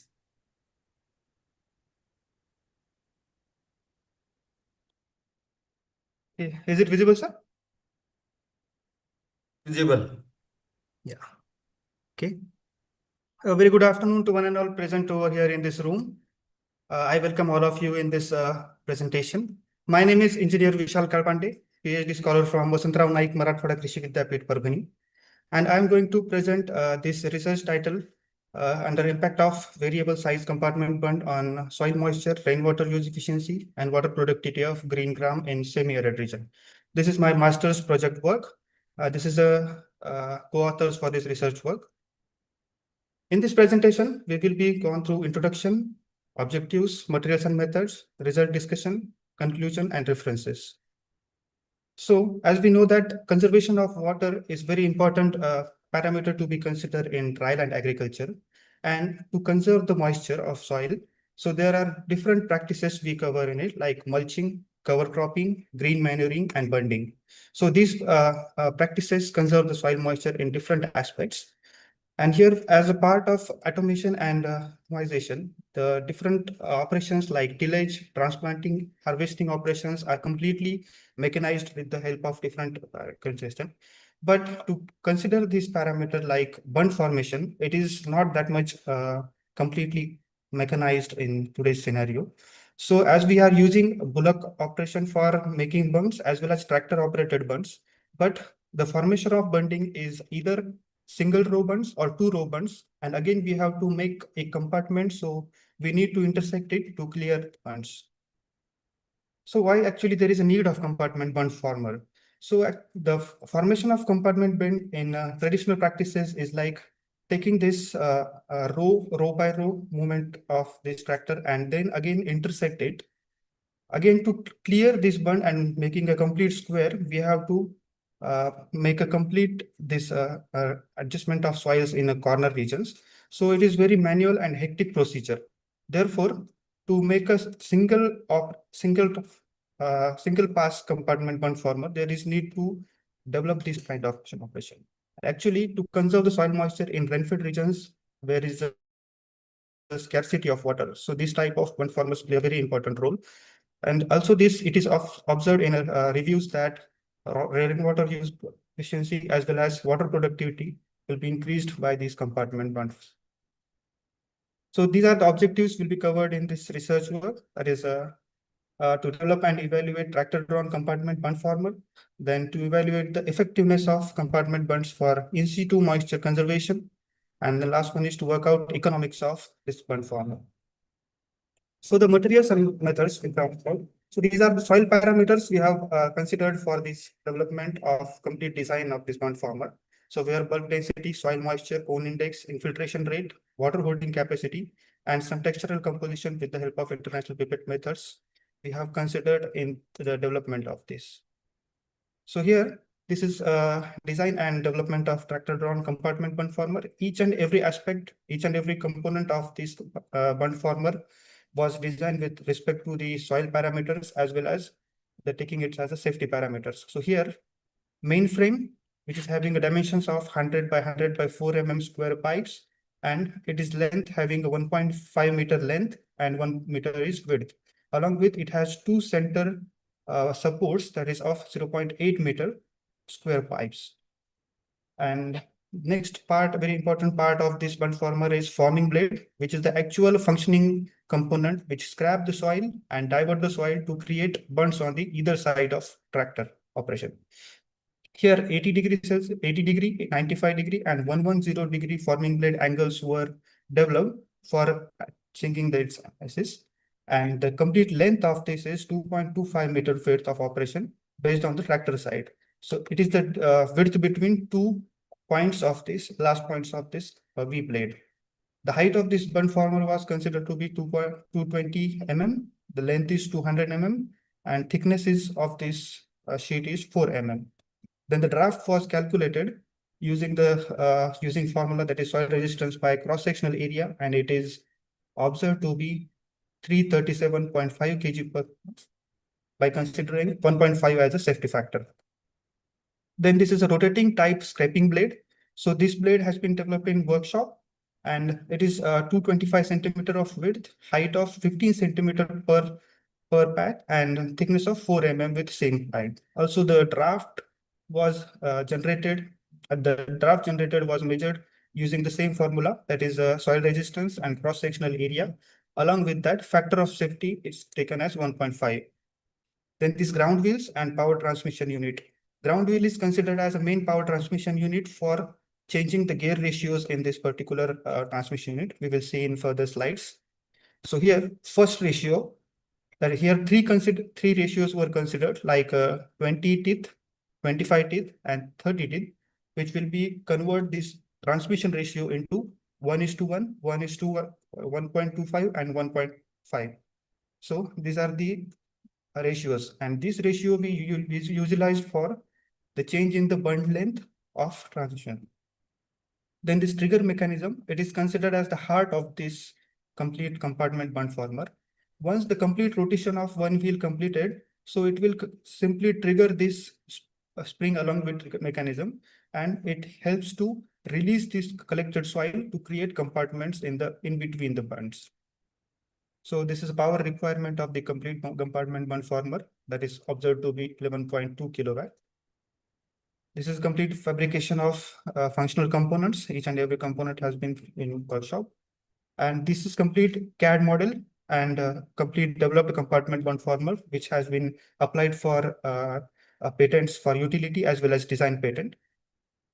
And these are the components we have studied in this, like main frame, main axle, sprocket, ground wheel, then chain, then forming blade, auxiliary frame, then fan type leveler blade. It is the important parameter for considering and collecting soils and drag it and make a compartment in between the two size bunds.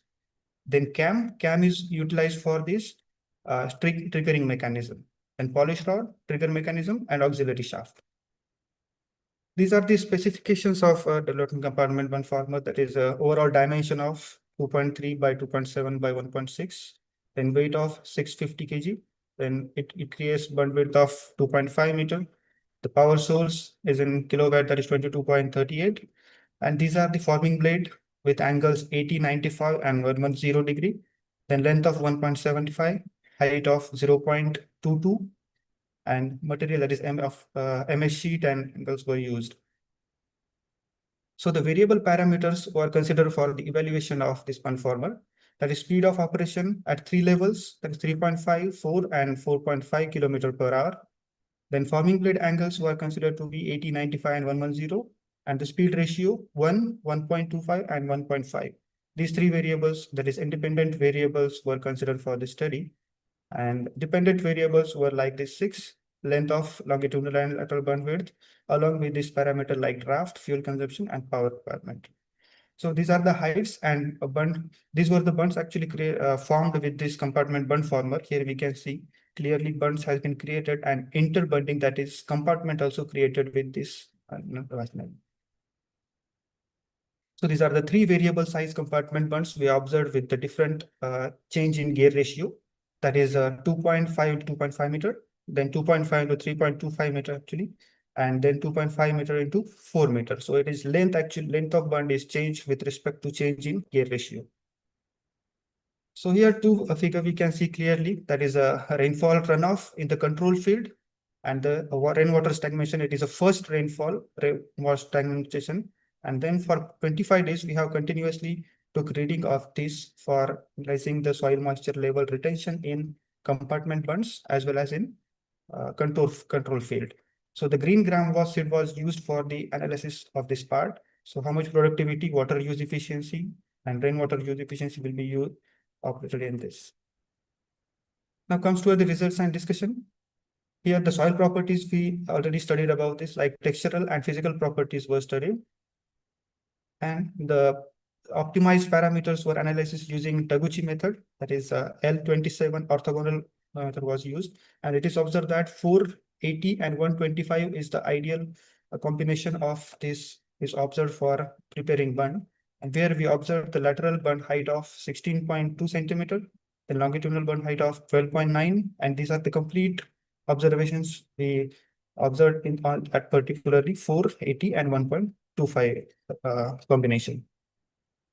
Then here also predicted and actual values were optimized using the same MRT method. So predicted values and actual values, and also the percentage of variations what we observed in this, it is recorded. And the optimized parameters which we observed with the help of TMRT as well as orthogonal method, that is 480 and 1.25.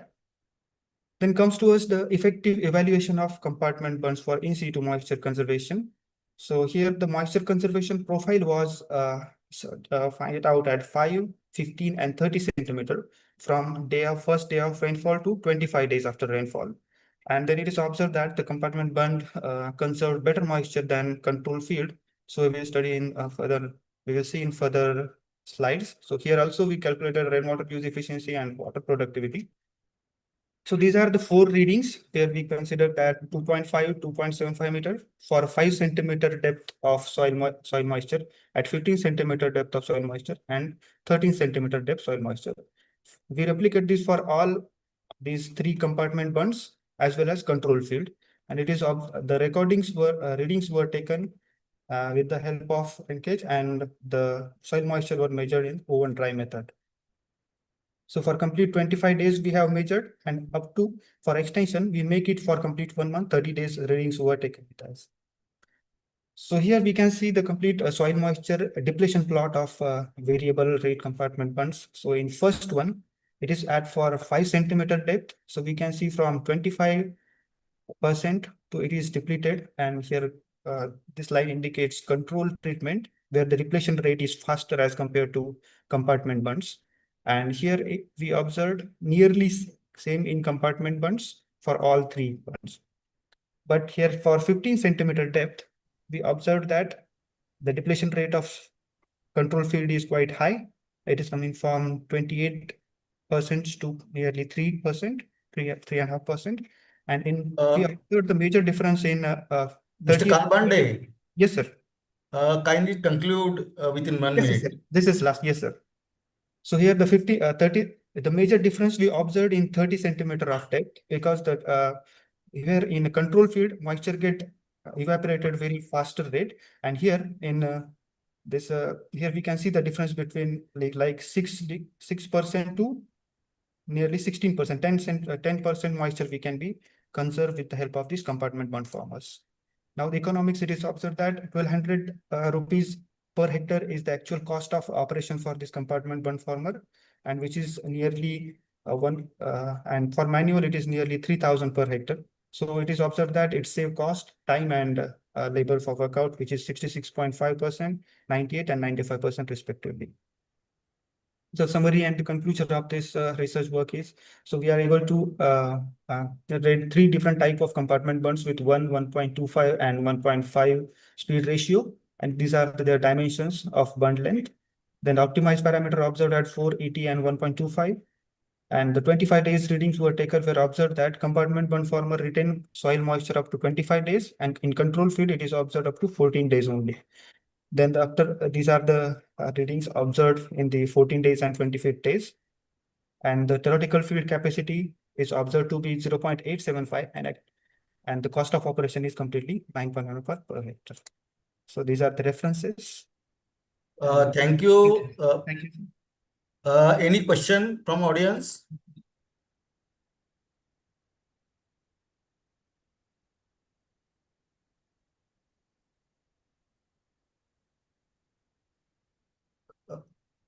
If no question, I have one question that at a time you can make adjustment for one size of bund.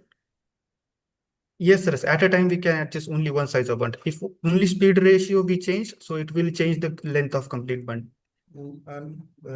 This trigger mechanism is nothing to do with size. No, sir. That is the main heart of this. Yeah, it is hard, but how we can change? You say the speed you are changing. Yes, sir. Ratio means gear ratio. Speed ratio we are changing. If we change from 1:1.25, then the rotation of one, that is 20 cells, 20 teeth, is leads to change in the delay of 25 teeth rotation in the main auxiliary shaft, and that auxiliary shaft tends to the delay in the rotation of that trigger cam, and then it will trigger to the that is spring late, so that it will make quite delay in this time. So it will make from 2.5 to 3.25, and similarly like for 1.5 ratio. Okay, thank you. Yes, okay. Thank you, sir. Next presentation is FMP 11. modeling body segment joint angle in hand cranking operation using RSM by Mr. Jadhav ML. Whether he is present, Jadhav ML, Mahesh Jadhav.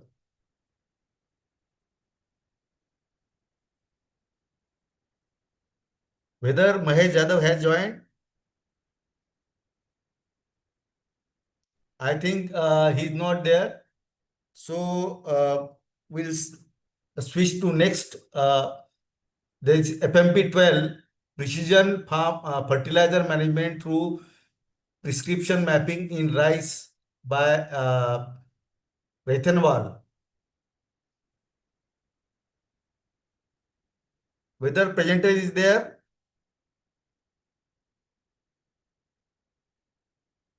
Rathanwal.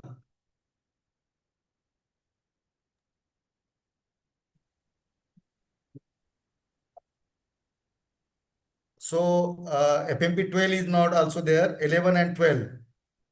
FMP13. Yes, sir. I am there, sir. FMP13, development of manual drawn solar powered fertilizer broadcaster. Yes, sir. Yes, by Kalbande, Kamble, Gajakos, and Sinde. And Dr. Kalbande, Dr. Kamble is going to present. Yes, sir. Right, You can sir. start, and you have only 10 minutes because we are late. Sure, sir. Sure, sir. Within 10 minutes, I will complete my presentation, sir. Okay.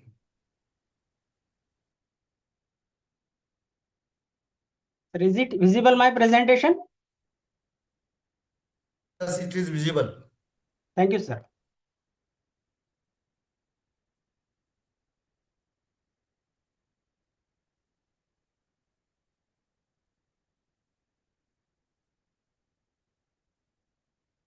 Sir, the title of my project is, or my presentation is Development of Manual Drawn Solar Power Fertilizer Broadcaster.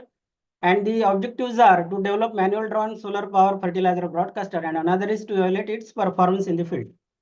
As far as this machine is already granted the certificate of registration on design, particularly on the 27th of this year.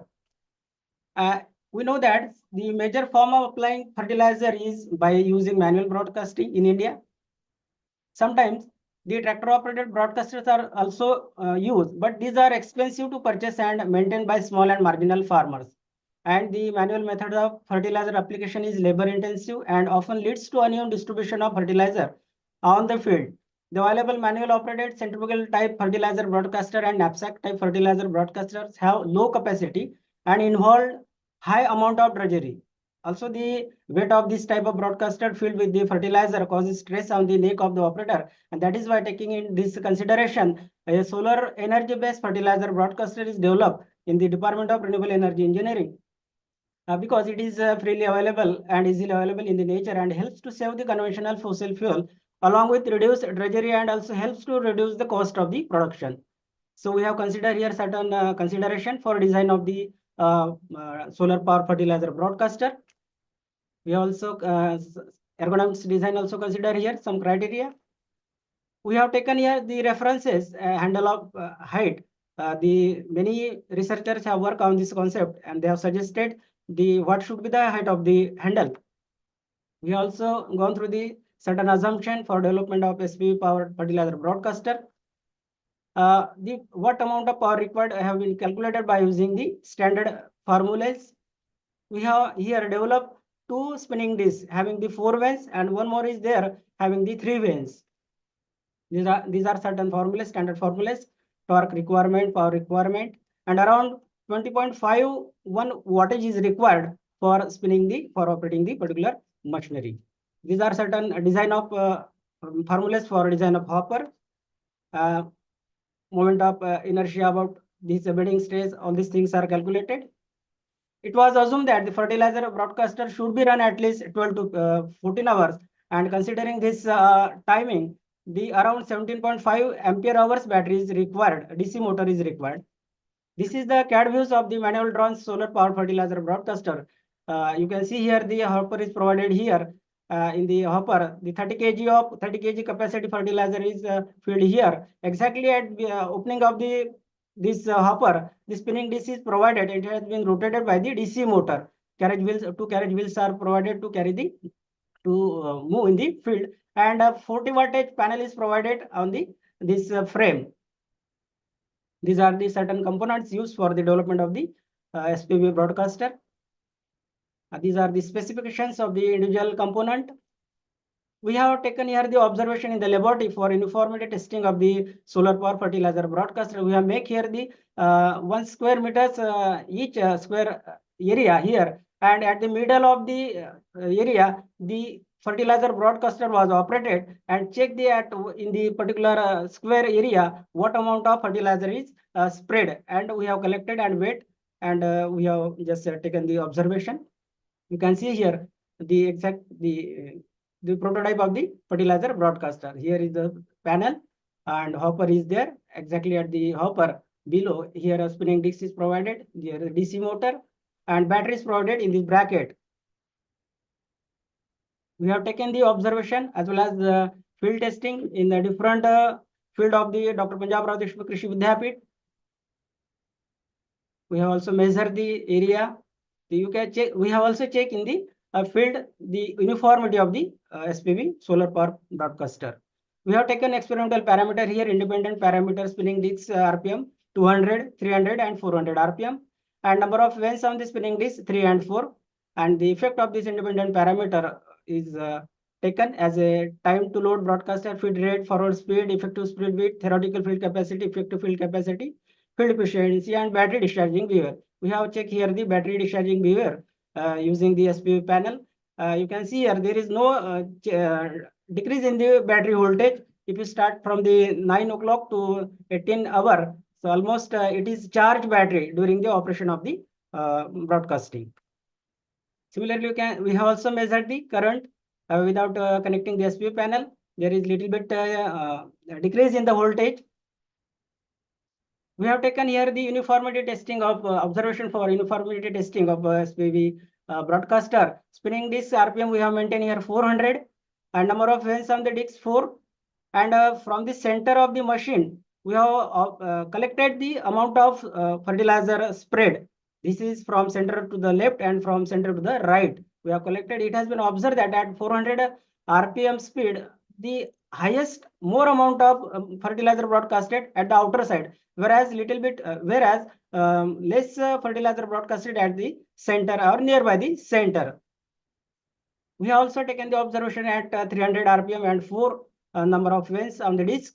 So here also not uniformity was observed.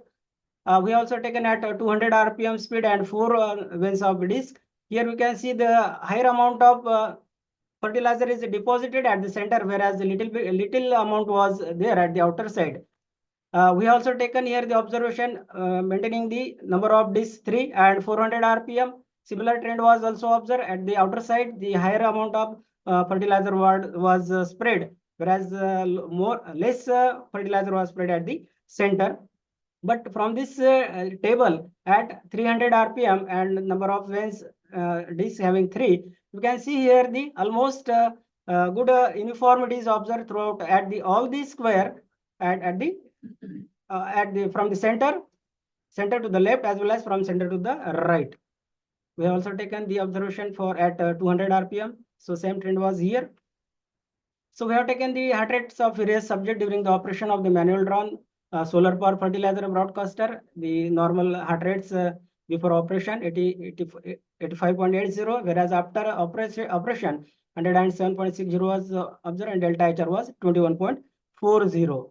Here field evaluation was also made, and it has been observed that at time taken to broadcast full hopper of fertilizer 30 kg, 0.26 hour, area core 2160, weight of fertilizer taken 30, effective spread width was observed 5.7 meter, speed of operation was observed on an average 1.47, theoretical field capacity was 0.87, and field capacity was observed 0.63, and field efficiency was worked out to be 71.56%. Here we also mention here the cost economics of the SPV broadcaster. Here cost of operation per hectare was worked out to be 125.17 rupees per hectare, whereas the manual broadcasting was required 400 rupees per hectare, and the saving in cost of operation was worked out to be 68%. Here certain operation of guidelines of the SP fertilizers are given. Saline features of this fertilizer broadcaster are the width of the vermi. We have also taken the observation for spreading the vermicompost as well as single superphosphate, and the width was observed to be 5.7 meter. Actual field capacity and field efficiency was worked out to be 0.63 hectare per hour, and efficiency 71.56. The vermicompost broadcasting was found uniform at 300 RPM spring disc, and saving in cost of operation 68%, and work continuously around about 12 hours. These are the last slide of my presentation. The conclusion: the width of fertilizer spreading was found 5.7 meter. Similarly, here the field capacity and field efficiency is given. The fertilizer broadcasting was found uniform at 300 RPM spinning disc with three vanes on the spinning disc, and the cost of operation of SP fertilizer broadcaster rupees 125 rupees per hectare, and cost of operation was found saving 68% over the traditional manual broadcasting method. Solar panel charged the battery while broadcasting fertilizer in the field and work continuously about for 12 hours. Thank you, sir. Dr. Kamble. Yes, sir. I have one small question. In your study, whether you have varied the application rate of fertilizer? No, actually, sir, we have taken the what standard is given for the crop of soybean. The per hectare fertilizer is already standardized, sir. Accordingly, we have maintained the particular rate for the for the crop of the soybean, sir. We can change. We have the facility to change the application rate, because the opening of the at the bottom side of the hopper opening is given. We can maintain the exact opening so that we can have the actual application rate of the fertilizers. No, because power requirement of this system will depends upon the application rate. If you have a higher application rate, then your battery time will change. Okay, any question from audience?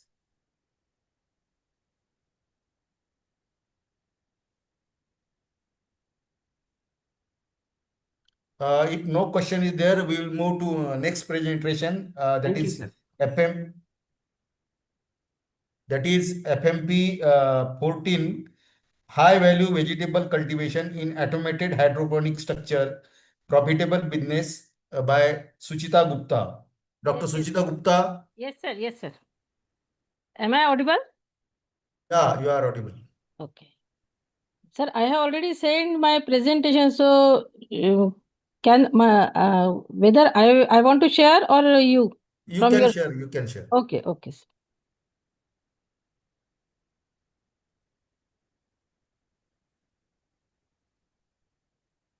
Is it visible, sir? Yeah, it's visible. You can start and take a 10 minutes. Okay, okay.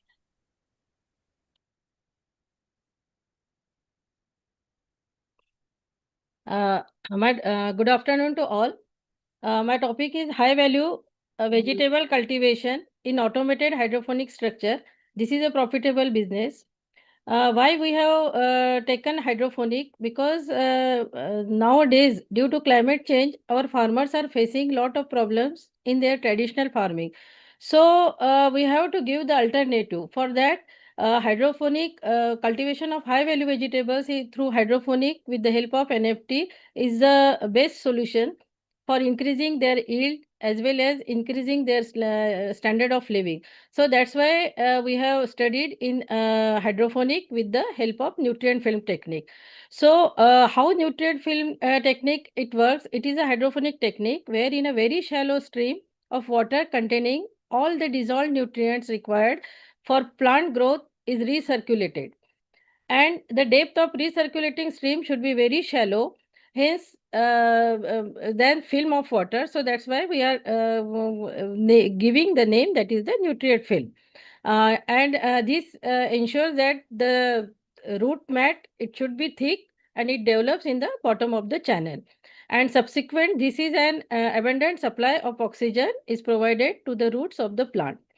For seeing the importance of this hydroponic with nutrient film technique, we decided for this study with the objective to study the environmental parameters and biometric characteristics of vegetables in NFT in hydroponic structure using different growing media. Then second objective is to evaluate the quality of leafy vegetables and their roots in hydroponic using different growing media. So for designing, we have designed this structure with the capacity 500 square meter. So for designing any structure, we have to consider these environmental parameters. So we have considered this temperature, then relative humidity, maximum as well as minimum, and then we design our structure. So our structure with the capacity of 500 square meter, and these are the different specification. That is, length of our structure is 26 meter, width is 19.2 meter, and central, that is ridge height, is 5.5 meter. We have given height, ridge height is more because we have to control the temperature as well as relative humidity inside the structure. If there is load shedding, then also we can control this parameter naturally. So that's why we have given the ridge height is 5.5 meter and gutter height is 3.5 meter, and our shape of the structure is dome shape, and we have given 4 grid, and the grid size is also 9.6 into 4 meter.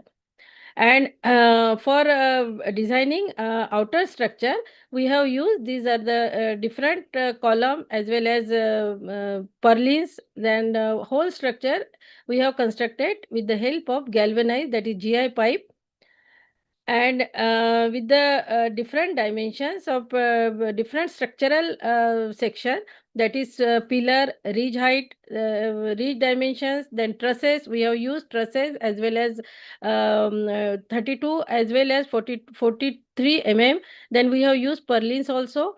And then as the width is 19.2, so we have used the trusses also. So trusses with the dimensions that 60 and outer dimension, that is 2 with the GI pipe. And this is the fully automated structure, so that's why we have used the different sensors, and for that we control the temperature, relative humidity as well as light intensity inside the structure. And for during the night time also, photosynthesis is going on with the help of this high luminous light with the help of LED, and we maintain the wavelength, that is 400 to 700 nanometer for proper growth of plants inside the hydroponic structure. And we have used 4 different media. So first we that is foam cube, we have used oasis cube, then cocoa-peat plus vermicompost and open pit. So we have taken all plants growth with the help of these 4 medias. Any question from the audience? If not, we'll move to the next one. Please, Hello. And we have measured the environmental parameters also, that is height, number of leaves, then diameter, and then internode distance, that we have measured inside the our hydroponic structure. These are the different instrument that we used. We have measured the quality parameters also with the such as iron content, chlorophyll, moisture content, final leaf area, yield, and weight of the roots.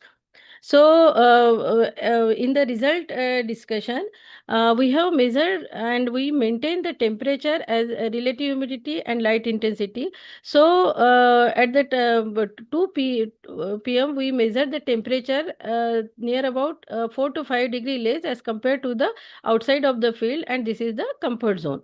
Same as relative humidity also, we have increased the RH as compared to open field, and this is the comfort zone for proper growth of our plants in inside the structure. Then light intensity also we maintain.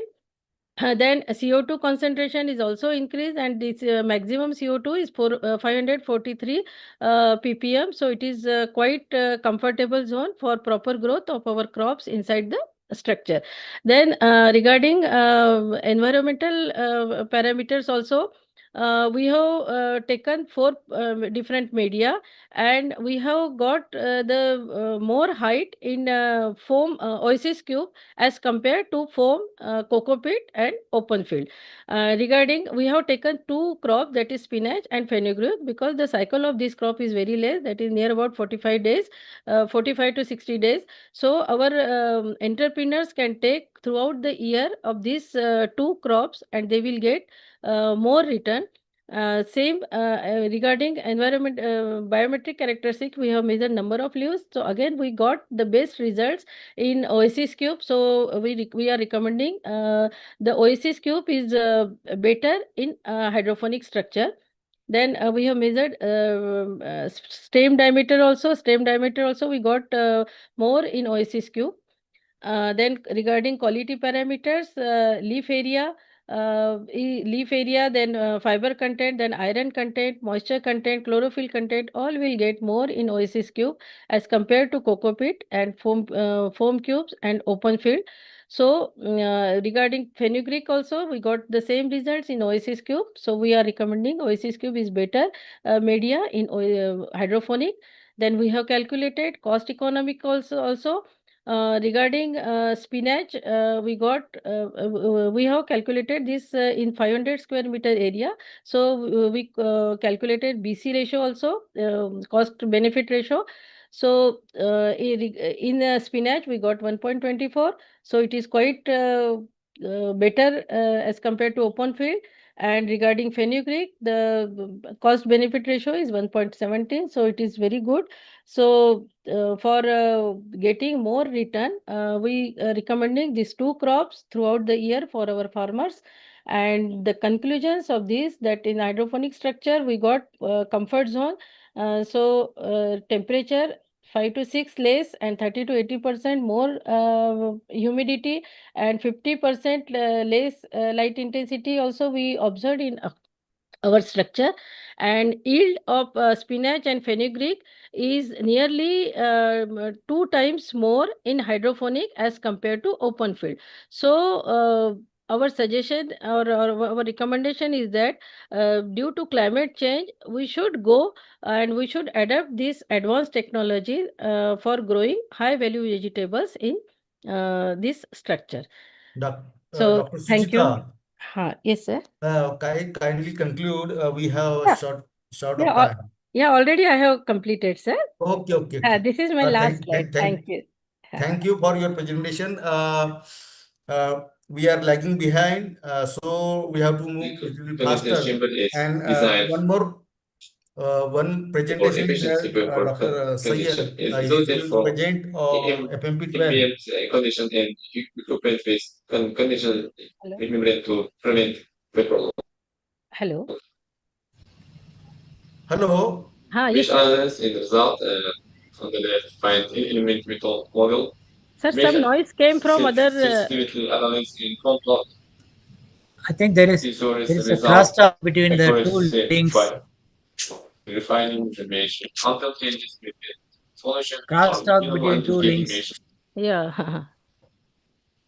Now it's okay, sir. We will have a question at end of the session. Okay. No. Dr. Syed. Okay. Thank you, sir. Thank you. Dr. Syed. I will go to the next. Yeah, just hold on. It's really important. Just hold on. Okay. Shall I leave, sir? Yeah. Just hold on. Yeah. You wait. The questions will be in the last session. Okay, sir. Thank you. Thank you very much.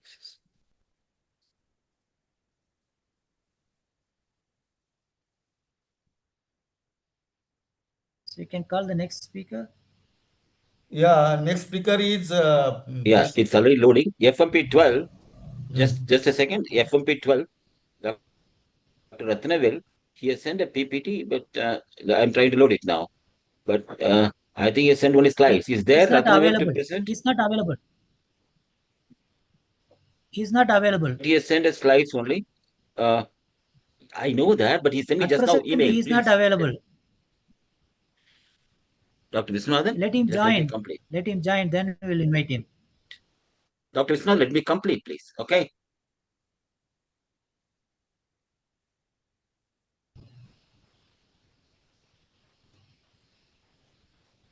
Okay, Dr. Rathanammal sent me an email just now that you send the presentation, just now the email. So I give a chance, go through all the slides just for 2 minutes.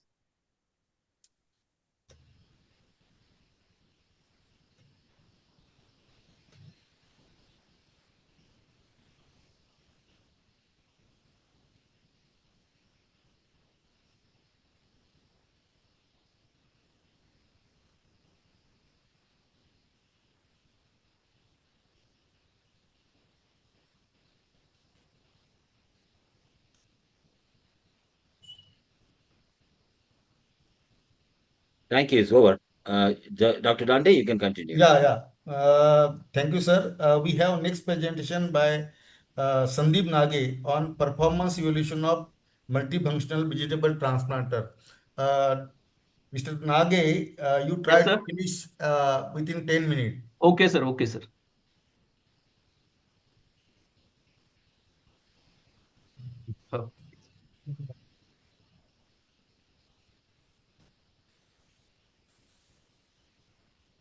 Good afternoon to everyone, sir.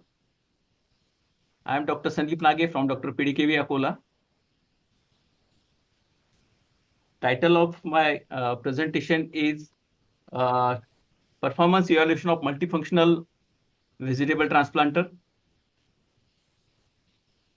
The vegetables in human vegetables are very important in human nutrition. They are the cheapest source of natural nutritive food, and they are the only source of protective nutrients like vitamins and minerals. And India is the second largest producer of vegetables, that is 188.28 million tons of vegetables.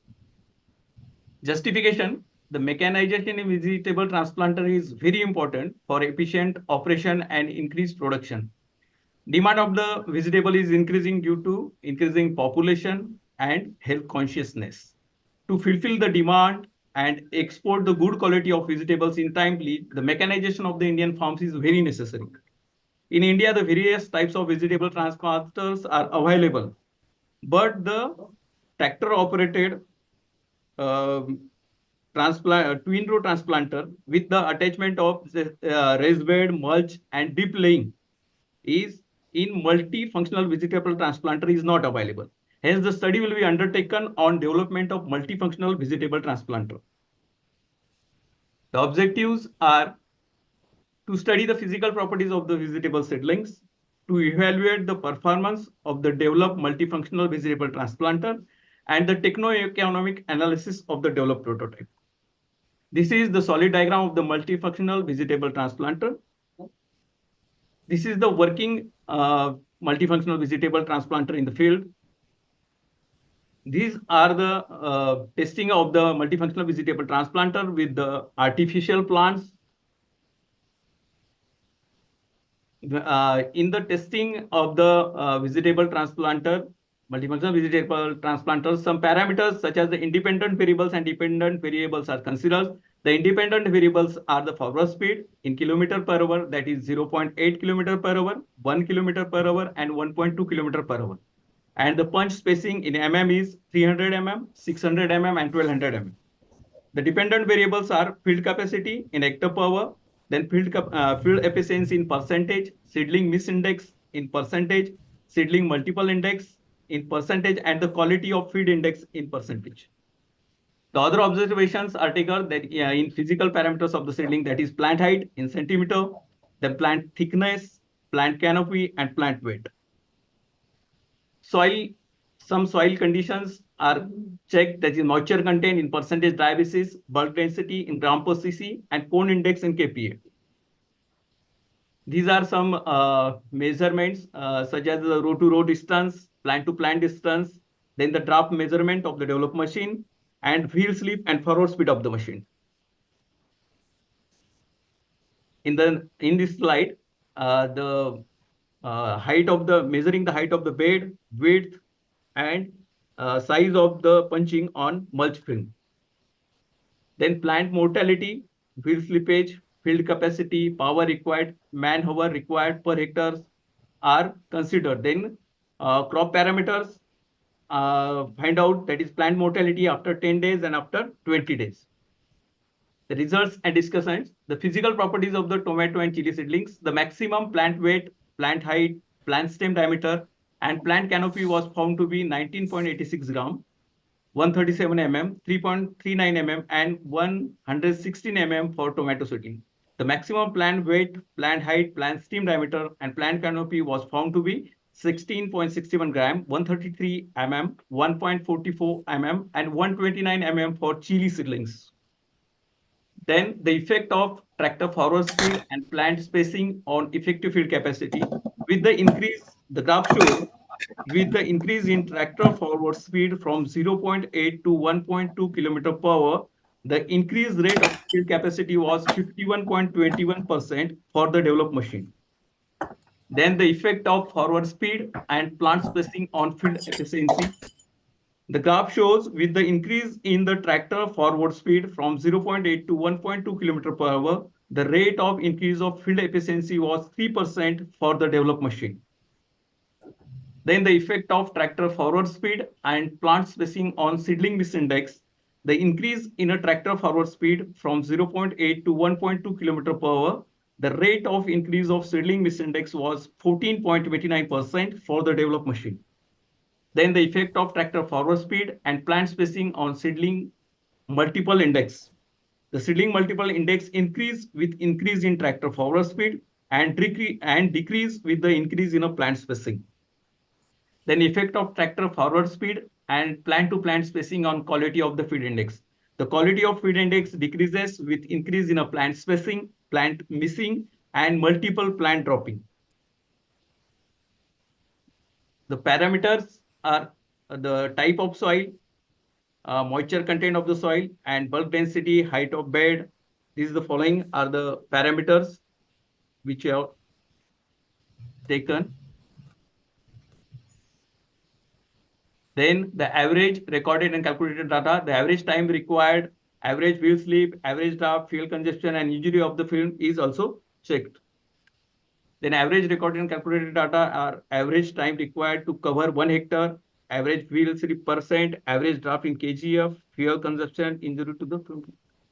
Then the capital cost of the multifunctional vegetable transplanter is 1,95,000 rupees, and the cost of operation is 1,053 rupees per hour, and the cost of operation in rupees per hectare is 12,015, and cost of transplanting 1,000 seedlings is 263 rupees. Mr. Nage, Yes, sir. kindly conclude. Okay, sir. Okay, sir. Okay, sir. Okay, sir. These are the conclusions. The intended operations have been achieved by the machine, such as bund forming, fertilizer application, drip laying, mulch laying, punching on the mulch film, and transplanting.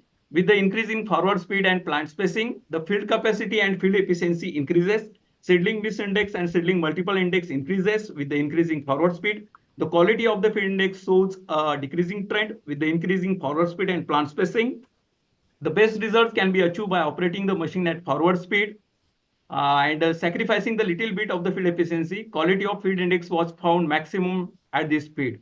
Labor saving in the developed machine is up to 87% compared to the traditional manual transplanting method.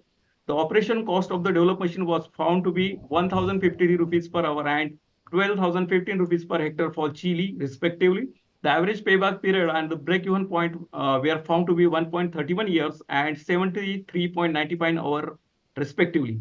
A saving of 8,219 rupees per hectare, that is 41%, can be achieved with the use of developed machine as compared to traditional methods of transplanting. Thank you. Okay, thank you, sir. Thank you. We have a question at last. Okay, sir. Okay, sir. Okay, sir. Next presentation is on real-time disease detection by. Hello. Yes, sir. You have 10 minutes. You try to finish within a time. Sure, sir. It's visible, sir? Yeah, it's visible. I know. Okay, thank you, sir. Good afternoon, everyone present online and in this session. I'm Dr. Rauf, working as a scientist at ICR Indian Agriculture Research Institute, New Delhi. And in the next few minutes, I will be taking you across this presentation that is based upon the real-time disease detection for targeted spraying in vegetables using robust deep learning models. As we all are aware that in the vegetables there is a lot of damage caused by the insect pests.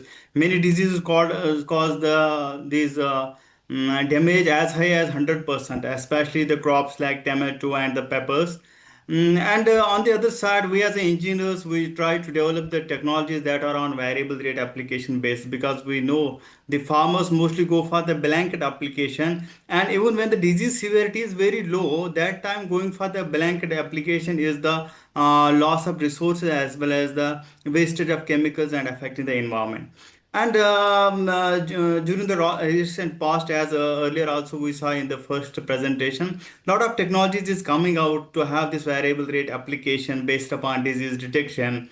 But the biggest question is that the two different diseases are the stresses due to biotic and abiotic. They can have similar resemblance, means the visible symptoms which we see, it is difficult to distinguish that it is caused by which disease or whether it is by abiotic stress or it is biotic stress. So to overcome this challenge, we have developed one innovative methodology for this disease detection that is based upon the molecular validation. So what we did in this research, it involved this isolation of fungi, the inoculating the tomato plants, the validating the disease in the lab, and taking only those imaging data set for training and testing of the models, in which we see that okay, these symptoms are because of particular disease. The first part, that is the isolation and the inoculation. In this, what we tried first, that we found the diseased plants and extracted that inoculum from that, and in the lab we tried to grow it and to see it is because of the which particular organism, and this way we isolated the fungi. And then this we validated this fungi by using the ITS sequencing. That is, we matched the sequencing of the fungi, the different nucleotides with the database that is already available with the NCBI. So this is the procedure in the disease validation. We try to validate the particular this DNA of the organism with the already available NCBI database. And after getting the disease validation, we developed this disease severity measurement system based upon the total pixels assigned to the particular disease, and having the classification as healthy, low severity, medium severity, high severity. So this was based upon using the image software, and also we used the segmentation system for it. And after this, getting the disease severity, the next phase was to particularly detect where is the disease located within the field. So for that, we had the image acquisition for this early blight image detection, then validation in the lab. Again, we validated the randomized samples. Then based upon different image processing, then went for the image augmentation to have the increase in the number of imaging data set, and wait for training, validation, testing, and finally evaluated this using the machine learning models, few for the severity and the mobile, this YOLO V10 for this objective detection.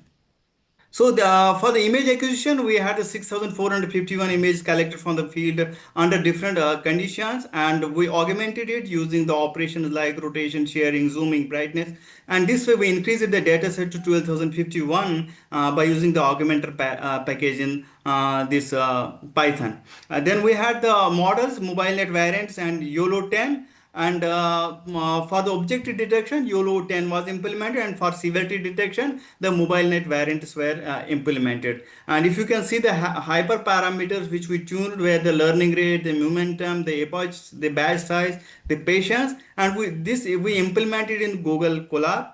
And we had the NVIDIA A100 GPU, and the image data set was again split into 70:20:10.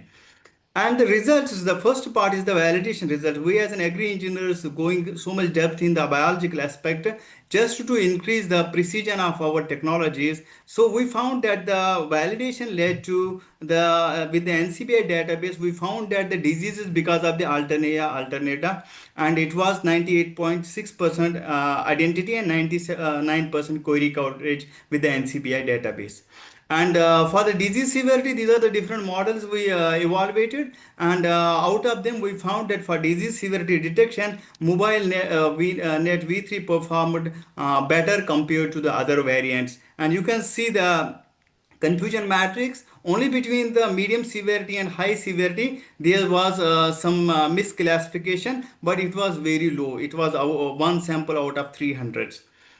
And then we went for the YOLO model. You can see the training loss, validation loss, and the classification loss. And you can see that there has been the no chance of overfitting, and the mean average precision for 50% or 50 to 90% was as high as 0.9. So this is the precision which we got, that's 0.953, the recall of 0.945, and the mean average precision for 50 it was 0.979. So you can see the confidence curve. The important is at the end of the day we have to see that we have to do this on real-time basis. So the timing should be as minimal as possible if we have to activate the sprayer. You can see on the screen. See under the actual field conditions, we are able to locate precisely where is the disease, which part is healthy, and it is now easy to have the actuation of spray only in those areas where we are having with the confidence that disease is the earlier stage when the severity is very low. We need not to go for the blanket application.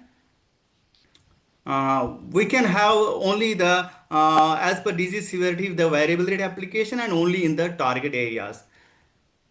So the conclusion of this, that molecular validation increases the robustness, and we found a 98.6% identity with the isolate from the NCBI database. For disease severity, it is the DenseNet 1-to-1 with the accuracy of 99.61% and F1 score of 0.993. They emerged as the best performing model. YOLO 10 for as the objective detection model with a precision, recall, and the mean average precision of 0.953945 and 979 was effectively utilized for localized early blight detection. The system can be integrated to precise sprayer for target chemical application. In this presentation, I have not committed for the presentation of that target sprayer, but I can show you that what actually we have developed after that. So this is the circuit diagram of the sprayer, including the Jetson Nano and the camera.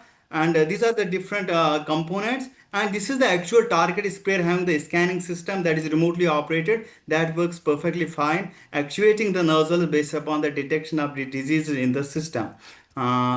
Thank you. I would like to acknowledge the divisions that have been involved in development of this innovative technology, that's pathology, vegetable science, and computer applications. Thank you.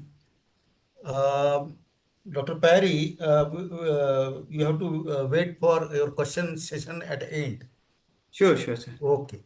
Next presentation is FMP 17A3, a hybrid tractor system that is integrating military grade CRD on-farm hydrogen productivity and ethanol blending for sustainable agriculture by Madhav Loria. Madhav Loria. Good afternoon, sir. Okay, your screen is visible. You have 10 minutes. Within 10 minutes, you have to finish because one more presentation is there. Okay, sir.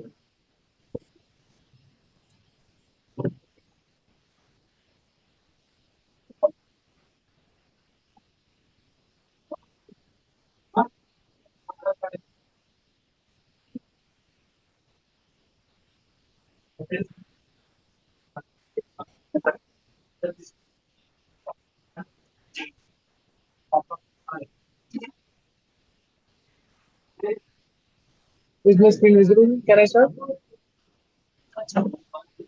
Go ahead, speak. Yeah. Good afternoon, Mr. Teacher. I am honored to present our cutting edge work on a revolutionary concept that reimagines how tractors the backbone of agriculture can evolve into intelligent, sustainable machine. So I'm presenting a paper, a 3-in-1 hybrid tractor system integrating CRDI, that is common rail direct injection, ethanol blending, and on-farm hydrogen production. This isn't just a tractor upgrade. It is a re-engineered vision for the future of farming, where the energy and the ecology and economics meet on the same field. So this is the executive summary. This study introduces a 3-in-1 hybrid tractor that runs on diesel, ethanol, and hydrogen, giving farmers flexibility based on the fuel availability and cost. So this design is borrowed from military grade systems with 2500 bar CRDI setup from tractor trucks, and that includes cyclone filters and false steel for extreme durability. Fuel switching is seamless in diesel for power heavy tasks, ethanol blends using corrosion resistant injectors, and hydrogen via spark or dual fuel mode. A smart ECU, that is electronic control unit, handles the transitions, cutting diesel up to by 40% and lowering emissions by nearly 50% in hydrogen mode. Hydrogen is produced on farm using solar powered biogas reformers, and is 40 kg from around 1 ton of crop waste, which is enough for 200 hours of tractor use.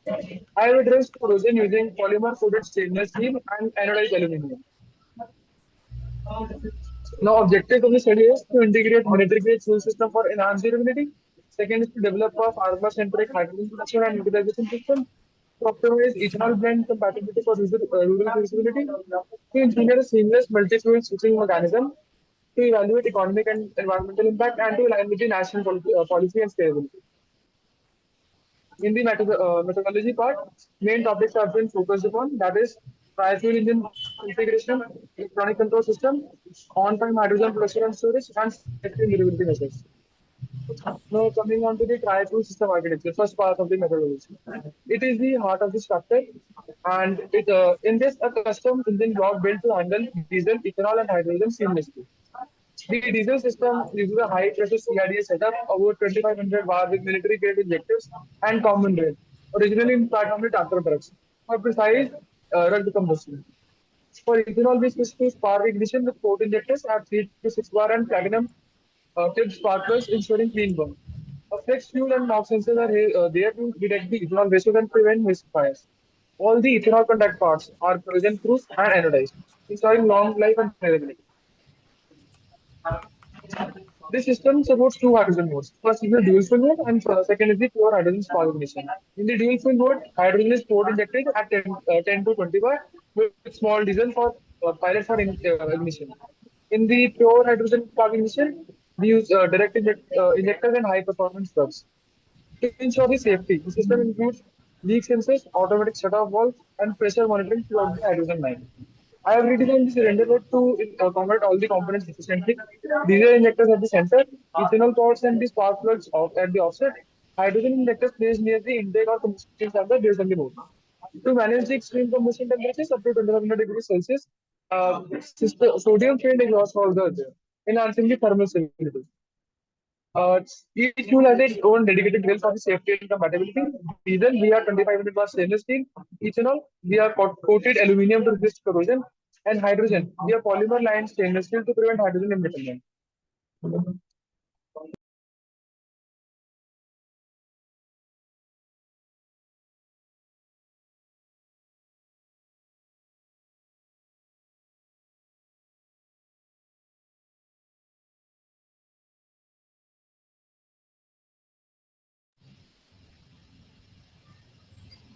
Uh, you're not audible. Something happened. I'm audible, sir? Yeah. Right now I'm audible, but your screen is not moving. 1 second. Okay, no problem. Now it is Yes, sir. doing. It's where I will start from this slide only. In this engine, it is governed by triple mode ECU, capable of intelligently managing three distinct fuel systems. One in the diesel mode, it controls the rail pressure, injection timing, and EGR. In the ethanol mode, it precisely adjusts the spark timing, injector pulse width, and automatically adapts to the ethanol blend using fixed fuel sensors. In the hydrogen mode, it optimizes pilot diesel ratios and runs lean burn strategies for both efficiency and safety. The mode selection can be either automated or be a manual based on the engine load or the fuel availability. The transitions between the modes are seamlessly handled to avoid the misfires. From diesel to ethanol, diesel cuts off, spark and ethanol system takes over.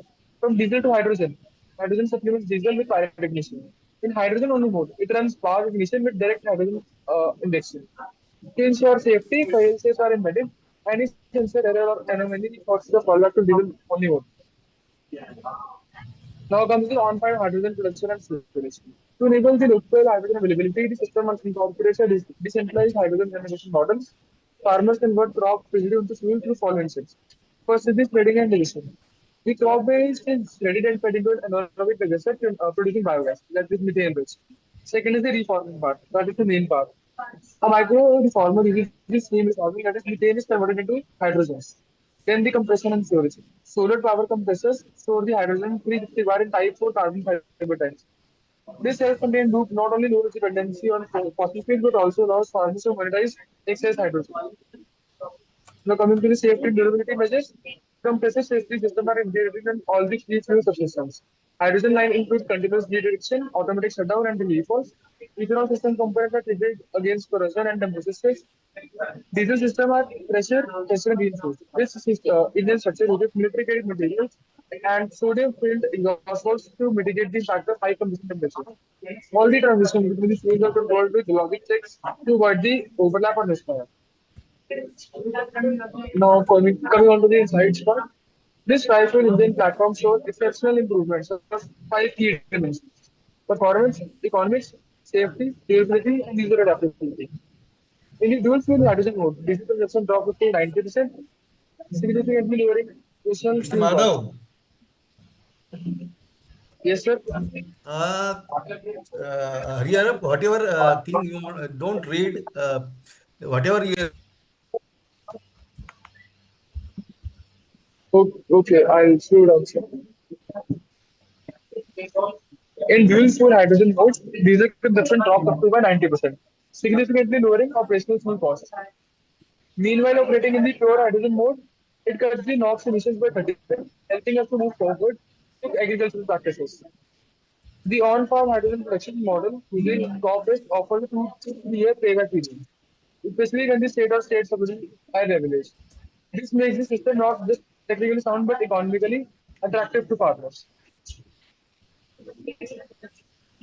Now coming to the future scope, this pricing system gives the farmers a strategic advantage by allowing fuel flexibility based on the availability, cost, and task specific demand. For heavy duty operations like flowing, diesel fuel mode ensures high torque and runs performance. For moderate workloads such as hauling, ethanol mode offers a more economical choice, cutting the fuel cost up to 40%. Meanwhile, hydrogen mode with its quieter combustion is ideal for light duty work, especially in noise-sensitive environments. One of the most innovative aspects is the on-farm hydrogen generation capability. Farmers can convert agriculture waste into biogas and turn into hydrogen using compact solar powered reformers. 1 kg of crop residue, 1 ton of crop residue yields about 40 kg of hydrogen, enough to power a tractor for approximately 200 hours. An advanced ECU ensures seamless switching. The old kindly can be, conclude. Kindly conclude. yes. In conclusion, this pricing engine is just a step forward. It's a leap into the future of sustainable agriculture by merging diesel, ethanol, and hydrogen into one platform. We offer farmers unmatched operational flexibility and ability to generate their own fuel from crop waste. So let's meet these things. Let's redefine what's possible. These are the references from where I have taken the idea. Thank you, gentlemen. Uh, uh, Madhav, you have to wait for your question at end of the session. Sure, sir.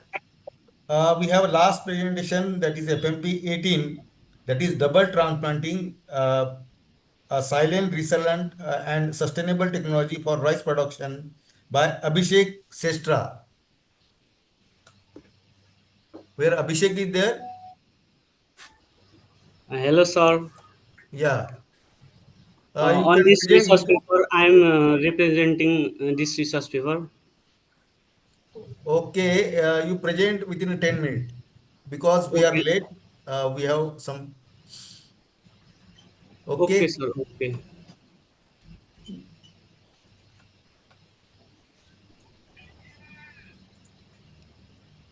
Is my slide visible? No, that's not visible. You share your screen.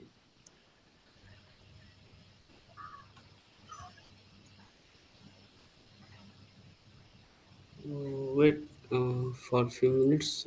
Windows.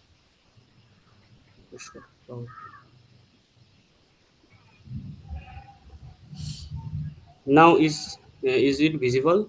No. Uh, It's not no, visible. it's not visible till he prepares and does it. Dr. Kishore Dande, Yeah. there is one more presentation pending, which missed yesterday. He was not there.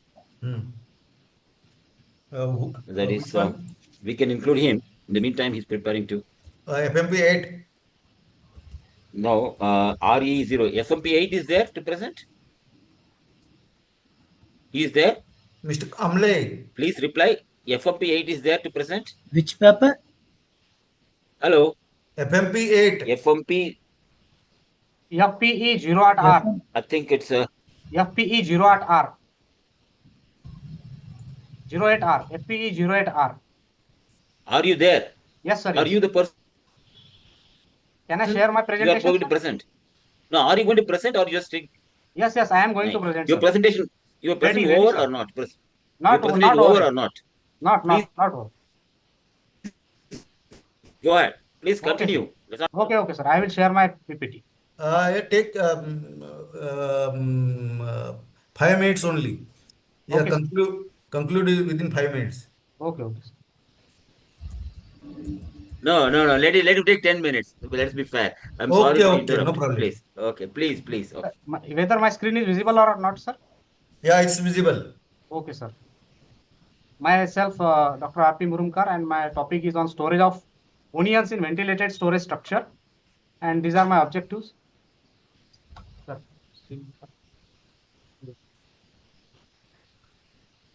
These are my objectives: to develop ventilated onion storage structure, to study the feasibility of the developed structure, and to study the cost analysis of the developed structure.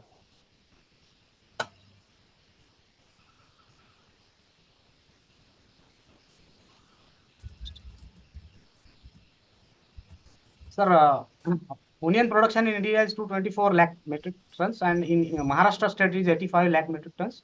Harvesting of onions is from April to May. During this period, the prices are very low, and hence these onions are needed to be stored for 4 to 6 months. That is from May to November. And during this period, very significant losses occur during nearly up to 40 to 45% during the storage, in terms of physiological loss in weight, sprouting, and rotting. And hot and humid pockets are formed between onion layers during the storage period. And it is necessary to remove the heat dissipated, and for this aeration is necessary. And for during storage period, temperature in the range of 25 to 35 degrees centigrade and humidity in the range of 60 to 70%. This type of condition is needed to be maintained during storage of onions. And adoption of ventilated storage structure is necessary for increasing the shelf life of the onions. Hence, this project was undertaken to develop ventilated onion storage structure having capacity of 10 ton for further large scale replication.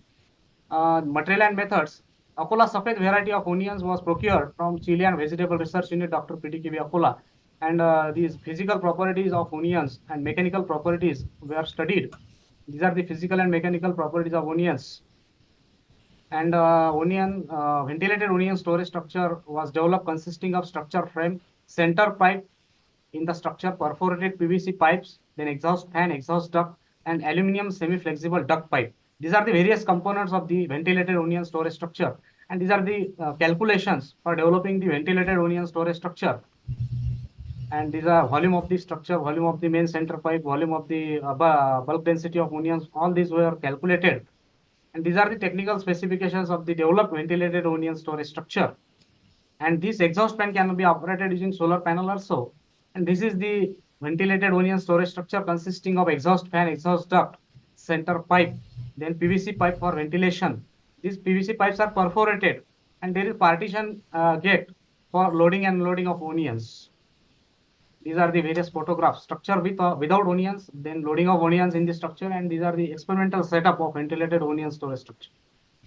Then calculation of pressure was calculated, pressure exerted by material on structural wall was calculated using the standard formulas.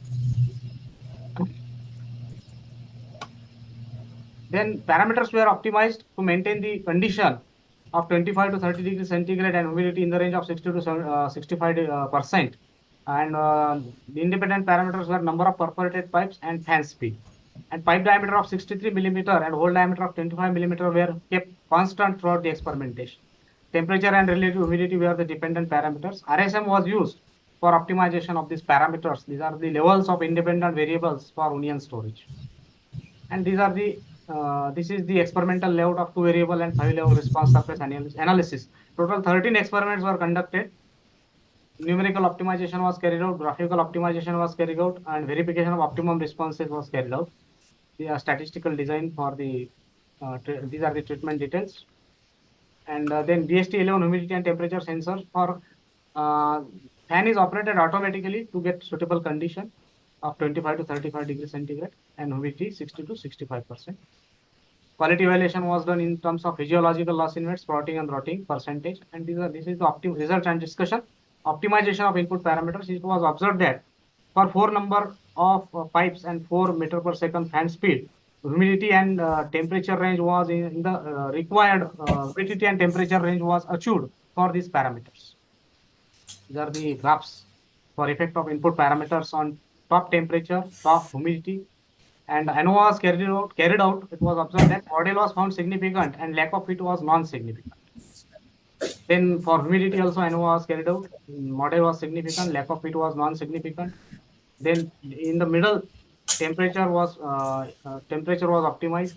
ANOVA was carried out here also. ANOVA was carried out for middle relative humidity at bottom temperature and for bottom relative humidity. ANOVA was carried out. Model was found significant and lack of it was non-significant. This is the average temperature inside and outside the structure. Inside the structure, the temperature was in the required range, and average humidity was also found in the required range. This is the average temperature in the month of May, June, and July. And average temperature in the month of August, September, and October. Similarly, humidity was also measured in the month of May, June, and July. And relative humidity was also measured in the month of August, September, and October. Air velocity was also measured, which was found in the required range in during the 6-month storage period. And these are the losses. It was observed that after 180 days storage, 16.46% losses were observed in ventilated onion storage structure compared to traditional heaping, which were 24.56%. And there was 8.15% reduction over control was observed in terms of physiological weight loss. Sprouting percentage was reduced from 9.55% to 6.12%. Here 89.73% reduction over control was observed. Then rotting percentage was reduced from 20.34% to 10.9%. Here reduction over control was observed up to 86.54%. Then effect of storage conditions on losses of stored onions. Here ventilated onion storage structure was found to have impact during storage, and losses were reduced. And this is the cost analysis. The cost of the structure was found to be 50,000 without shade. And this is the detailed cost economics of the structure. Cost of shade 40,000, cost of storage structure 50,000, and BC ratio was found to be 1:2.38. Cost of storage was 374.79 per feet. This is the manufacturing cost of ventilated structure with solar system. The cost analysis was carried out here also. Here BC ratio was found to be 1:2.01. Then biochemical analysis was also carried out. TSAE, then biochemical analysis, ascorbic acid content, dry matter, moisture content, pH, total sugar, reducing sugar and non-reducing sugar. All biochemical analysis was also carried out. And the quality of the material was found good after 180 days storage. And conclusion is the developed ventilated onion storage structure was found suitable and techno-economically feasible for storage of Rabi onions, Akola Safed variety up to 6 months, that is 180 days. Thank you, sir. Okay, thank you. You have to wait at the end of session for questions. Okay, sir. Okay. Thank you, sir. We have a last presentation, that is double transplanting by Abhishek Shrestha. Abhishek.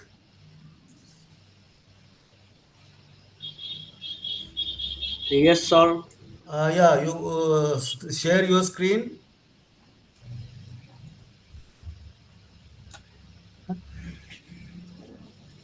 Share entire screen. Is my slide Yeah, yeah, visible, your sir? screen is visible. You are also audible. Okay. Uh, you Okay, take sir. Okay, sir. I will continue. hardly take 8 minutes. You in Okay, 8 minutes okay. try to conclude. We Okay, have sir. a very good topic, that is double transplanting. Okay, start your presentation.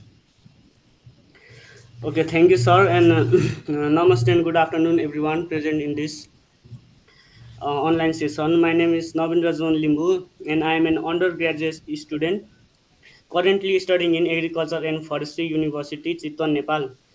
And the topic of my presentation is double transplanting, silent resilience and sustainable technology for rice production in Modest province of Nepal. Under the supervision of Assistant Professor Abhishek Shrestha. This is our survey on the present climate scenario of the Modest province, and I will be going through these subtopics in my presentation. As we talk about the rice cultivation in Nepal, it is one of the main food crop and feeding over half of the global population. As well as in Nepal, it is the livelihood of Nepalese agriculture. About 70% of the total rice cultivation is mainly done in the Tarai region of Nepal. However, rice cultivation system faces significant challenges due to the climate stresses and which leads to the significant delay in transplanting and subsequent reduction in the crop yield along with the rice and other different crops also. And now moving forward, government of Nepal has declared Modest province as a disaster affected zone uh, during the rainy season, or we say as a monsoon season, due to the drought condition in this area. And as we can see, we have a Modest province, that is province number 2 of Nepal, has a severe drought crisis due to the variation of rainfall pattern and drought. It negatively affects the crop production.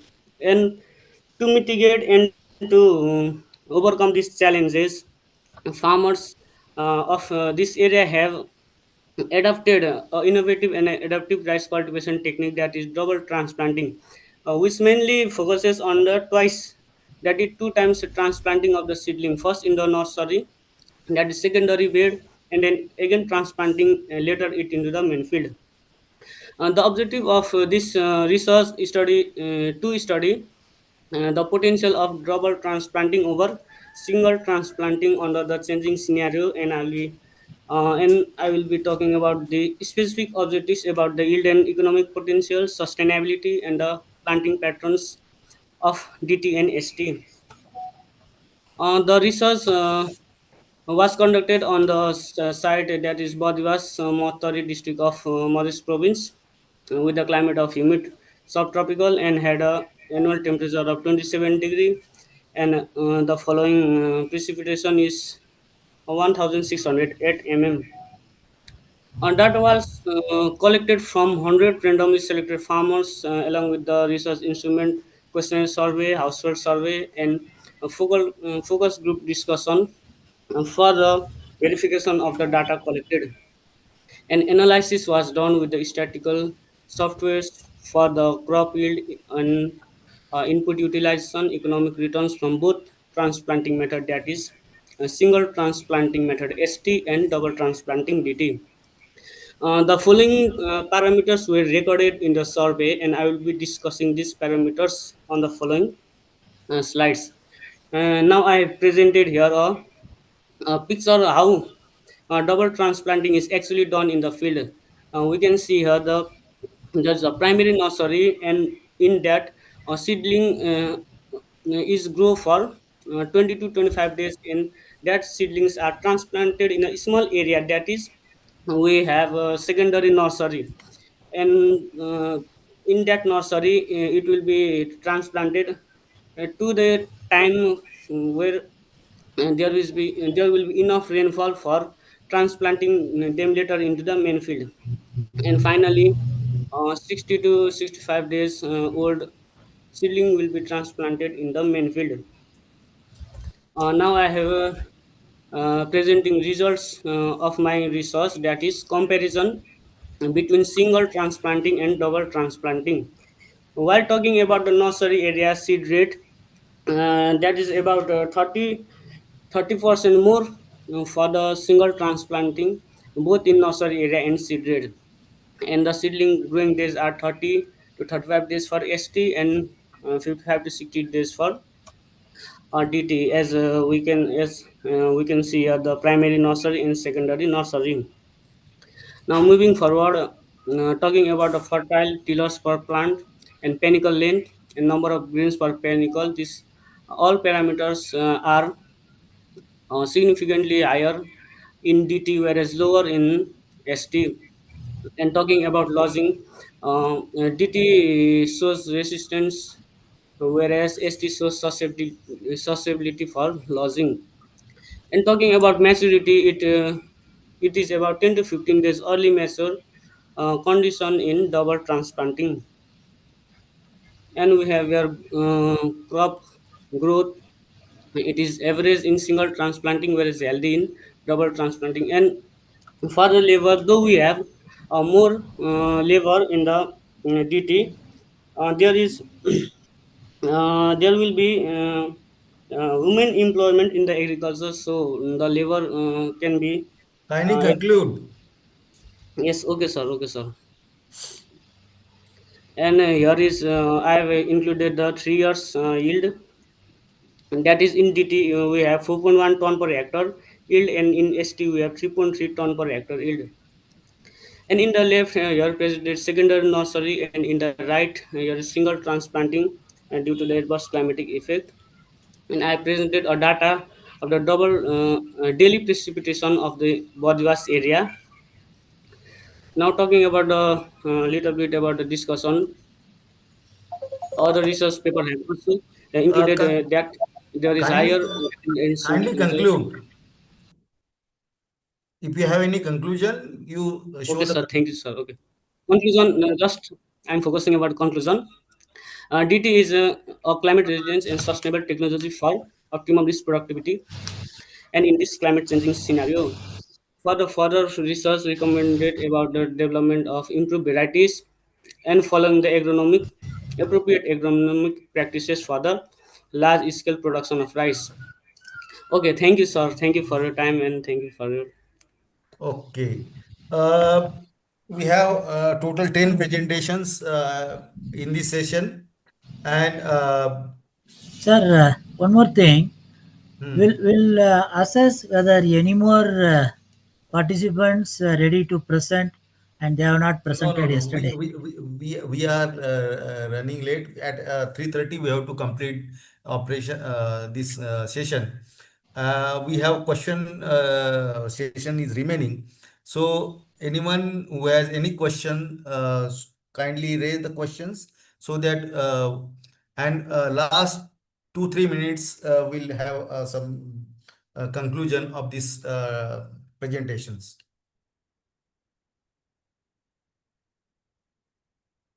Any question?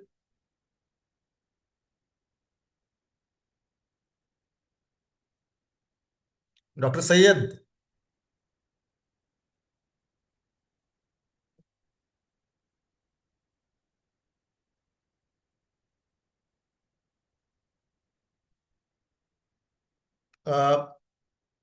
If no one is asking, I will ask one or two question.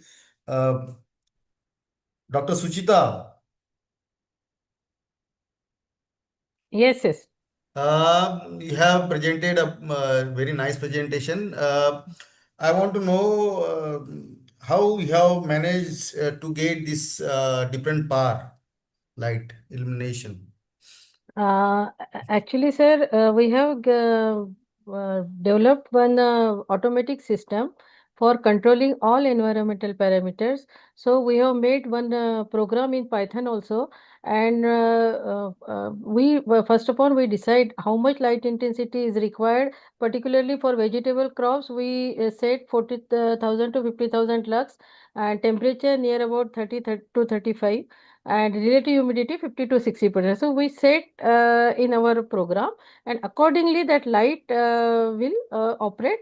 Whenever light intensity is more, then it will operate. When light intensity is less, then accordingly that light wavelength we will. Okay. It will With the vary help about of sensor. intensity. Yeah. Okay. Yeah. Yes.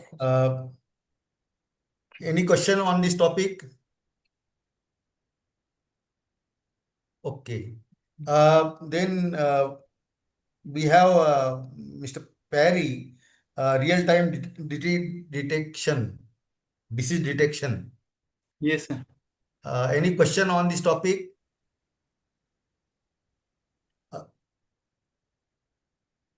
Yeah, I am having one question regarding detection unit.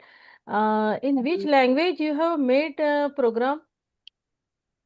Ma'am, Python. Okay.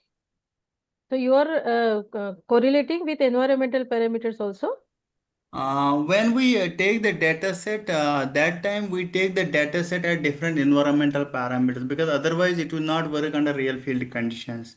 But we avoid the extreme temperature condition during the noon condition, and farmers will also not follow that practice for spraying. We know that. Okay. Thank you. We had hybrid tractor system by Mr. Madhav. Any question on that topic?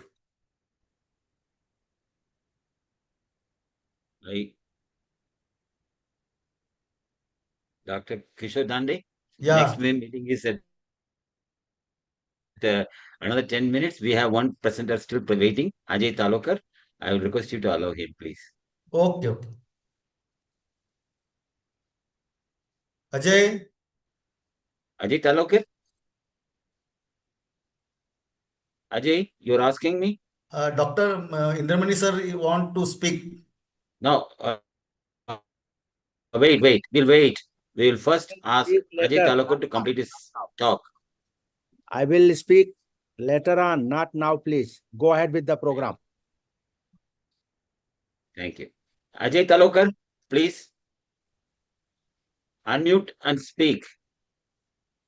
Yes, sir.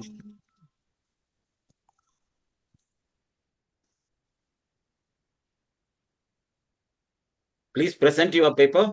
Yes, sir. Yes, sir.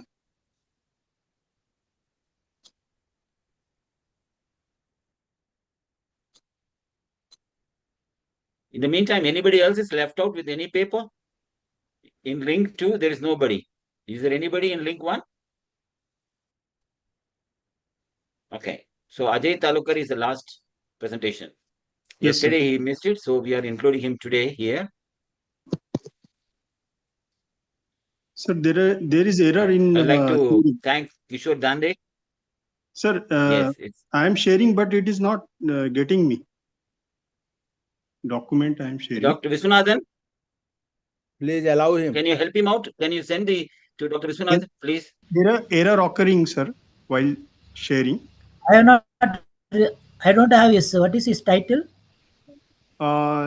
Efficiency removal of lead and copper from Yeah, Morna just River. wait. I think I have received. I have received it. I will just check and then do it.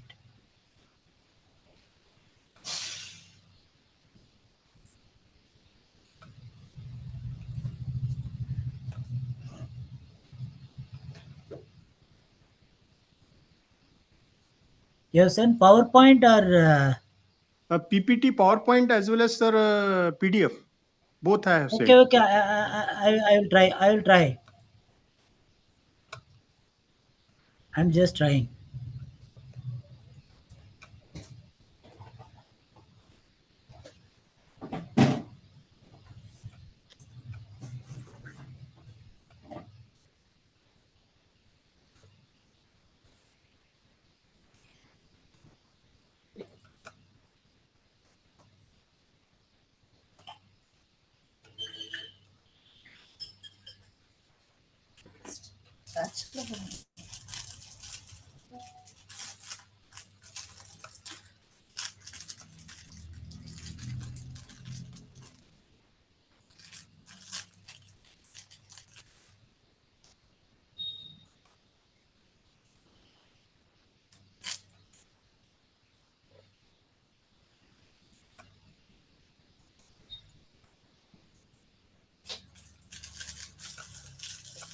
I am finding some difficulty in getting that file. Yeah, I have that file. It's not. Efficiency. No, I'll share it again and then I will save in my computer and then open.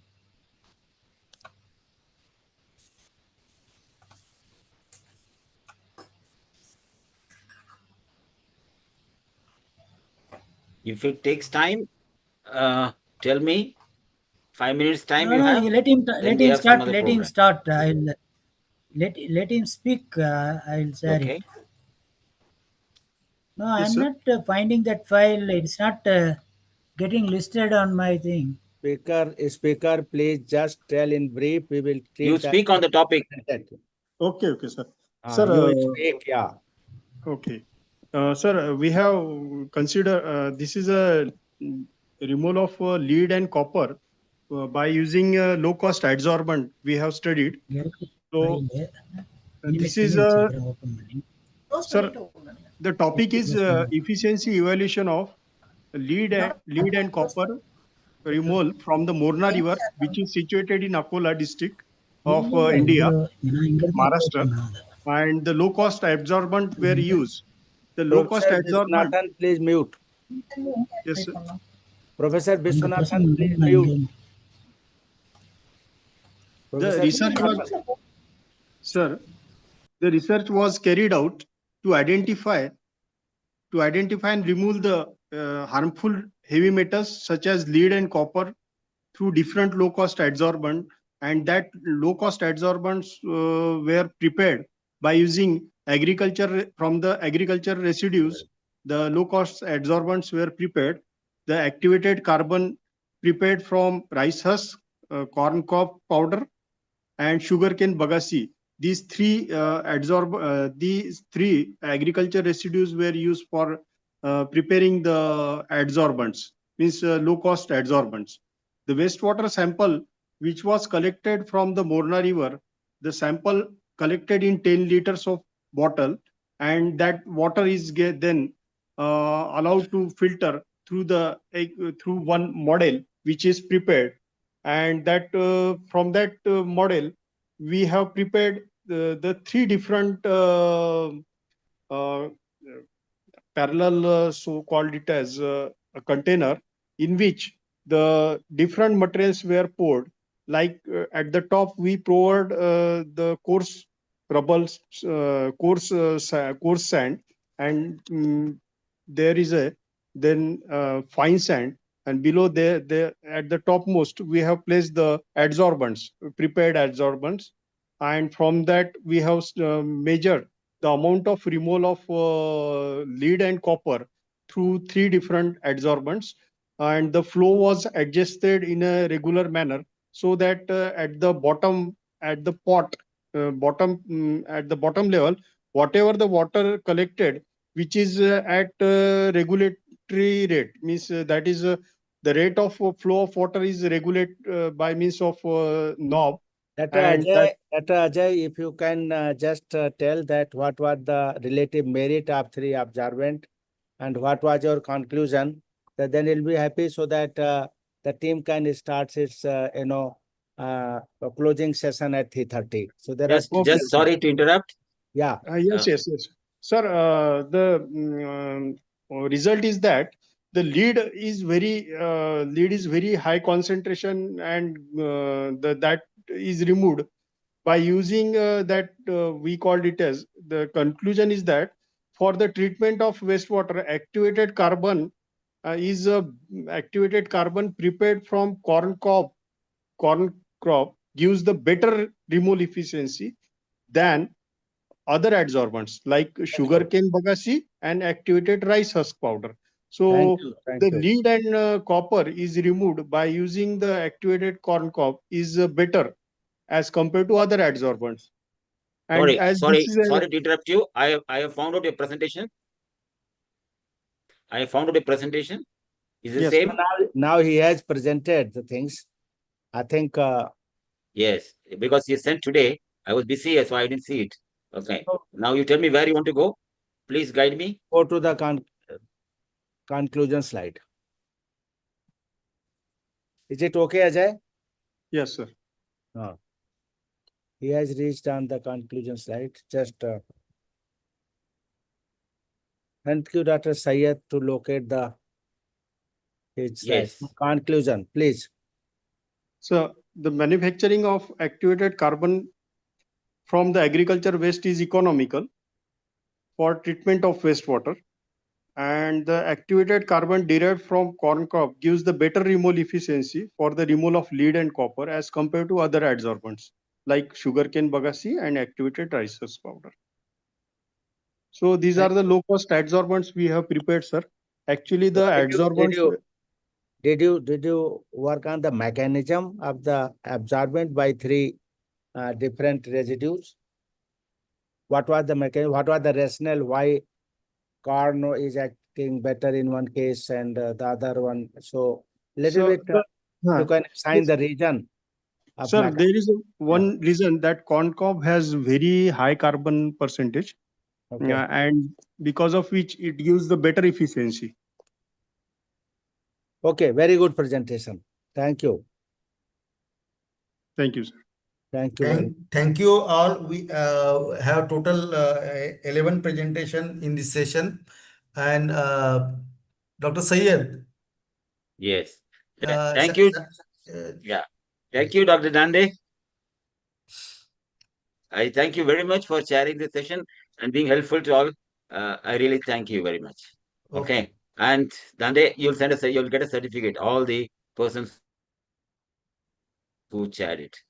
I come to the next session. Everybody has been requested to join this session, our final session.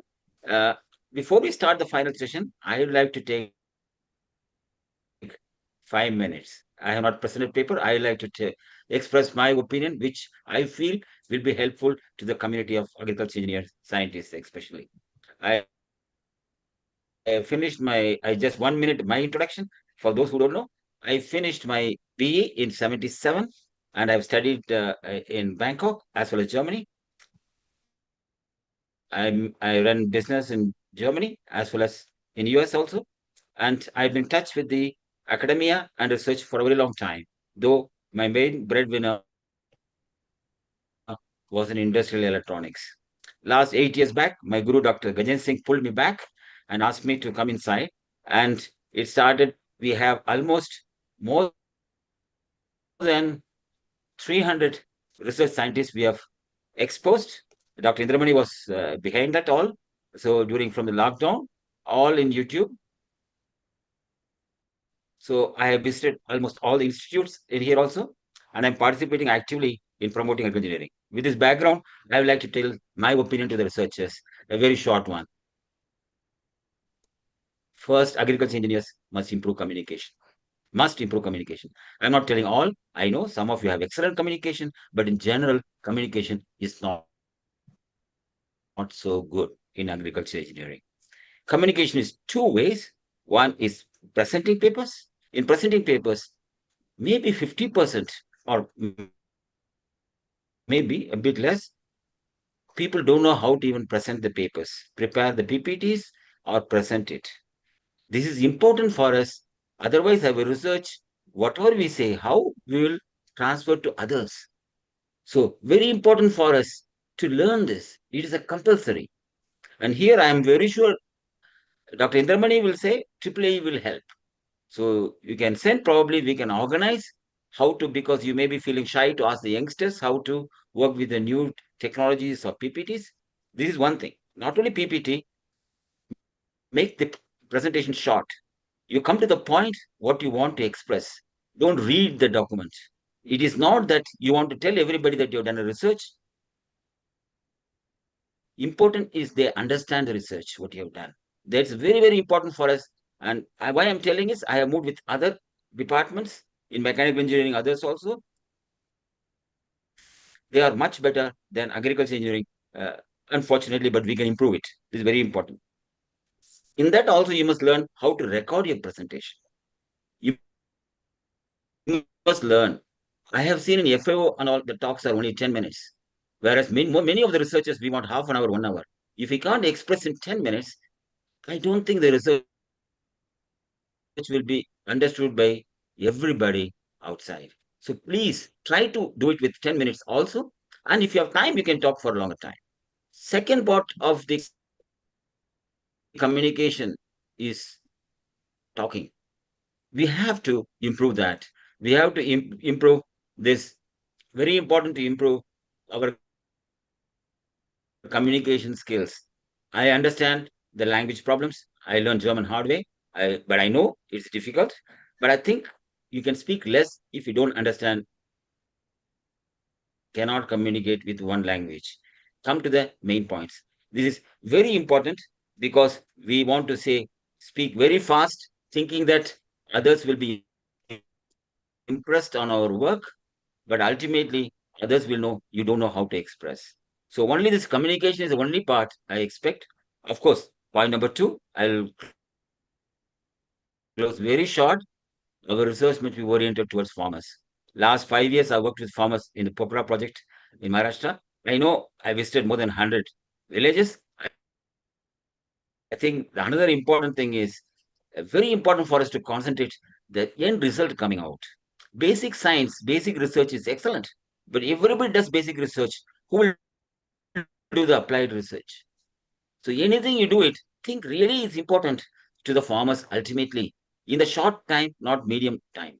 So this is my sincere request for the agriculture engineers. And I will conclude with 1 more minute of we have tried our best in AAAE to conduct this particular series, and we'll come back again next year. We would like to organize many programs for strengthening the research community in the region. This is the first time we are conducted with 3 countries or participants from most part of the world have participated in an online program. Otherwise, online program will be limited to only those time zone. We have covered 1.5 hours time zone. We asked others to come. I think better to work together as a community, agriculture engineers, instead of each one doing their own research. A last but request is, please don't verticalize your specialization. Don't see soil and water is important, farm machinery not important, processing important. This is not good. The farmer has to do everything. So please take interest. With these few words only I conclude. I will ask next Dr. Indramani to start the next session. It will be award session. Dr. Indramani start, then I will take over. Thank you very much for listening. Thank you very much, Dr. Syed. I fully endorse your views and comment your all efforts of our team to conduct this online conference in a stressed but very meticulous manner. We were not expecting that the situation which arise due to this difficult situation in the host country will allow us to conduct this, and thanks to TSAE president for suggesting us, and thanks to you and Professor Rajendra Singh that yes, we should go ahead. So we could not do on-site, but we did it online, and as I said, on time. And we have completed it. The next session is this is the award session for Thai Society of for Ag Engineers. So who will take the lead for award session? I will just give a few words first. Dr. Sakuman, please. Dr. Sakuman, please welcome. President Dariet is not available. She has to attend some urgent function. No problem. So I'm going to invite the Vice President of the Thai Society of Agricultural Engineering, Dr. Vibun Tepen to announce the Best Paper Award for TSAE, please. Thank you, Professor Sakamon. So for the 18 TSAE International Conference, we have selected 2 best paper, and then so the best paper is the first paper is the entitled Synthetic of Cellulose Fiber from Corn Stover via alkaline acid treatment and microwave acid extraction. And the second is design and development of AI-based live chatbot for detection and identification of major chili plant disease. So, on behalf of Kundalet Kitiyopat, President of TSA, I would like to congratulate the author of the best paper for of the 2 of the best paper of 18 TSA International Conference for your excellent work. You totally deserve the award. I hope that the work will be benefit to the participants. Thank you. Award winner is available online. I think Dr. Melanie Pirat is in the room. Okay. Would you like to say a few words? Yes, sir, I'm Yeah, here. please, I'll request them to speak a few words. Yeah. Great. I listened her presentation also. Go ahead. Hello, everyone. Can you hear me? Yes. I would like to thank you. Thanks. I would like to extend my deepest gratitude to the organizing committee of the TSAE 2025. And it is my greatest pleasure to receive this award. And thank you so much for this opportunity to share our research and result with some of the agricultural engineers and other respective professions in this program. And once again, thank you so much for this award. And this is something that we will cherish in this career path that we were taking. Thank you so much. Congratulations. Congratulations from all of us. Not only TSAE, but AAAE and NSAE and ISA. This is a joint platform. So it is big platform, Asian platform. Congratulations and best wishes to you for your future endeavor. Thank you so much, sir. I appreciate that. Thank you. Thank you. Next one. Another awardee is now in the room also. Great. Mr. Thanakon Promkotka. Dr. Sayed, would you mind sharing the certificate for the second award? Great. Yes. Yeah. Thanakon, would you like to say a few words?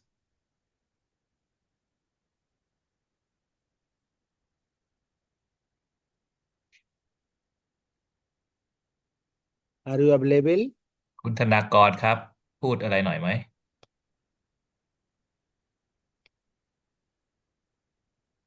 Hello, sorry. Yeah. So my internet connection is not good. Maybe can you hear me?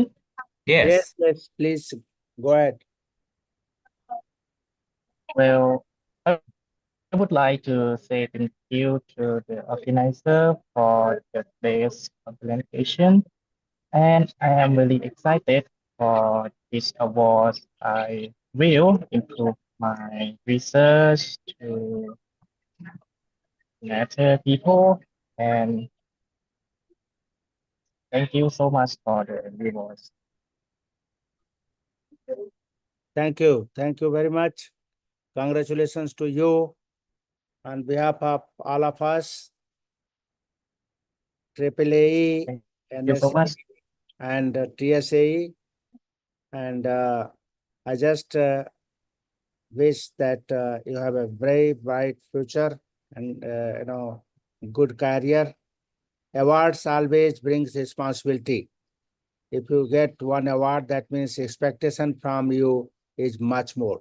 So work hard and be a wonderful professional in agricultural engineering, not only for Thailand, but for whole of the Asia and whole of the humanity. Congratulations once again. And I must mention that Thanakon is in Nepal, actually. Oh, Yeah, actually, I in Nepal. Is in If I remove the background, you will see the temple of the Nepal in my background. Oh, great. We also have Dr. Viswanathan in Nepal. Yeah. Congratulations, Thanakon. Well done. You are Thank you very so young. much. Can You are be very young, and we wish you all the best. both the awardees are very young and have a long future. And congratulations to Thai Society of Agricultural Engineers. I know for great work you did and great cooperation and great collaboration with AAA. Thank you. Dr. Sam, come on. Can you say a few words and call your team? No. Can you say a few words and call your team members, introduce them who helped us to organize this? I know, of please, course. you have to do that now. You take over now and take the next some time to introduce all of them. We want to thank all. Kendramani is correct? Yeah, please. And similarly with this our friend from afterwards TSAE, afterwards the NSAE. NSAE. Yeah. First TSAE. First TSAE, TSAE, please. Yeah. Okay, so I would like to express our sincere appreciation to all the people who may be in this room and not in this room for taking the great effort to organize the conference. Of course, we have to mention the president herself, Mrs. Daria Kittiyopat, who cannot be here, unfortunately, and the Vice President of TSAE, Dr. Vibun Tepen, Mr. Shirawat Mankit, Secretary General of TSAE. He spent a lot of hours, days and nights to help organize the whole thing. I have to thank Dr. Thewarat Triamnak, who is the head of the academic affairs. She took care of all the paper submission, review, coordinating with others, and try to solve all kinds of problems that arose along the way. I have to thank Dr. Sirasa Thangdi, who is the public relation and coordination officer of the society. She also took great effort in coordinating the event, contacting all the participants, arrange all the program and everything. Unfortunately, we couldn't make it to Nepal, but we were happy that everything has gone well. And finally, I have to thank Mr. Vashirasiri Tawidet, who is the IT support of TSAE. He spent time setting up the website, coordinating with the file submission and everything. So without all these people, we couldn't done it. We couldn't have done it. So on behalf of TSAE, I have to say a big thank you to everyone. And of course, maybe it's not my duty, but I also have to thank Dr. Sayed Ismail for taking such a good care of us. We couldn't do it with him too. Thank you very much. No, Doctor, come on, can you ask somebody to speak few seconds? Seconds, some of your colleagues want to speak. Dr. Can you ask them Vibun. if they want to? Dr. Vibun is here, the Vice President. Maybe Dr. Vibun can say a few words. So I would like to take this opportunity to thanks of the co-organizer, the AAAE, NSAE and also the staff of TSAE and others who working behind. So thank you very much for your hard working. Even we cannot organize on site, so we have organized online and we have trouble a lot. But finally we have working to get it done in time, on time. Thank you very much again. Dr. Sirasa, maybe at least you can show your face, please. Are you there? Do you like to see everybody's Can you show your of the TSAE team, please? or just to say hi? Thank you for everyone and get me to one in team of TSAE and AAAE. And thank you very much. Thank Yeah. you. Thank you very much. Mr. Shirawat is also here. Maybe you can turn on the camera just to say hi. Or you want to say a few words?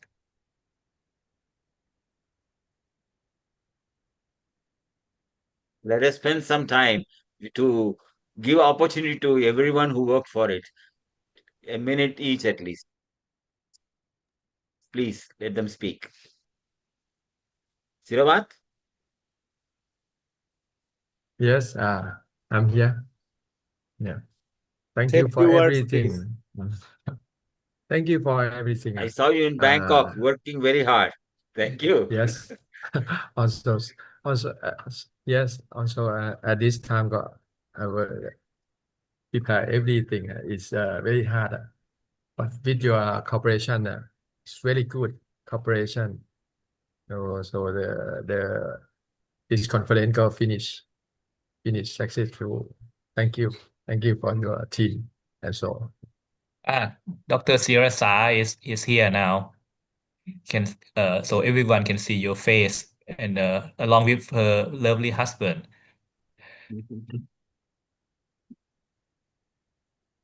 Yes.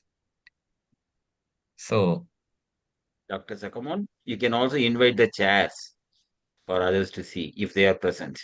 I think they are not here. Okay. Yeah. So, but anyway, we would like to say thank to everyone involved in the organization and conduct of the conference. Without them, we couldn't have done it. Yeah. Thank you very much. Thanks also to AAAE, NSAE, yeah, for being such a nice partner. Yeah. Thank you. So nice of you. Thank you very much. Thank you, Dr. Sakaman. Next, I would like to call NSAE. Dr. Jeet, you are there? Yeah, Yes. Very warm please. welcome again, Jatazit. And floor is yours to basically thanks your team. And you can, if they are here in the room, then you can introduce them. Thank Okay. you. Please, yeah. Okay. First of all, good afternoon and namaste. NSAE and personally me, we are very happy and pleased with AAAE, TSAE, and ISAE for creating and for giving us such a huge platform to network, to make connection, to make personal relationship, and to open the door of future collaboration. Although we couldn't do this event on site, however, since yesterday, because of the dedication, because of the efforts of AAAE and TSAE, this conference became successful, and many of the presenters, they got participated. I believe the outcome, I believe this International Agricultural Engineering Conference definitely will open the horizon of new hope, belief, and working together principle and spirits in near future. I saw some of our Nepalese friends, they also presented, and people from different across the world, they presented and actively participated. I want to tell something little bit about the conference. This new society, Nepalese Society of Agricultural Engineering, new executive committee formulated in nearly last third week of the April this year. So we were very new, and we had other priorities, other issues have to be settled. So we were busy in other issues nearly two to 3 months. In that time, we established our own office. We established our network throughout the country, making life membership. And we did one national conference for young agricultural engineers students for career counseling and networking opportunities and those things. After that, we started to communicate with AAAE about the conference. Professor Beam always helped us and gave information about the conference and many things. We had less time, and I remember Dr. Syed, Professor Gajendra Singh sir, Indra Mani sir, they all inspired us, they all motivated us so that we could able to do this conference in Nepal physically. Then in that 1 month, nearly 1 month time, we tried a lot of things to make this program historic for our country and for agricultural engineering profession. I remember we wrote more than 300 letters in that time.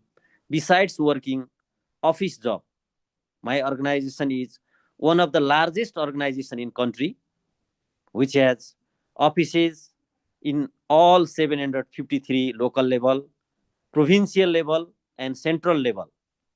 Still, we did many things in that 1 month. We got local sponsors, we got good support from ministers, joint secretary, director generals, private sectors, bank, industry. We were very happy, we were very hopeful. And at the last stage, because of unforeseen events, we couldn't do that thing. Today, I want to remember those people, our executive committee, all the members of our executive committee. Primarily, introduce some of them. Some of them are here. And hopefully, if they are here, they will also tell. Primarily, Samir Sresht, who is also my colleagues in my one office. He and me both used to work early in the morning and late evening after finishing our own work. He is joint secretary in our executive committee. Treasurer, he is Gen Z group. I think he is only around 23 to 25 years old. Just completed master degree after bachelor. He also devoted all his time. Our secretary Subhas Adhikari, he did many things. Our scientist Dr. Jha, he is executive member. He always inspired us and did his support. Our executive member Sangeeta Sresht, our another executive members Suraj Thapa, and our vice president Dr. Mishra, although he is outside of the valley, Kathmandu Valley, he always motivated us and contributed a lot for happening this conference in Nepal. Besides, our local sponsors, 3 local sponsors. One is NAMIA, Nepal Agricultural Machineries Entrepreneurship Association, President Krishna Sharma, and everyone. They supported and they agreed with us to do some financial support. Then Muktinath Krishi Company Limited, only Krishi company in Nepal, which is doing many things, establishing Center of Excellence in Agriculture, two groups, Muktinath Krishi Company Limited and Muktinath Vikas Bank Limited. They also agreed to support us financially. And then one industry, NTS, Nepal Thopa Sichai, they agreed us to support financially as a presenter in industrial session and presents all 3 days in the conference. I want to remember them. Professor Beam always helped us. Kathmandu University, Vice Chancellor Ujjwal Thapa of Kathmandu University, he always supported us.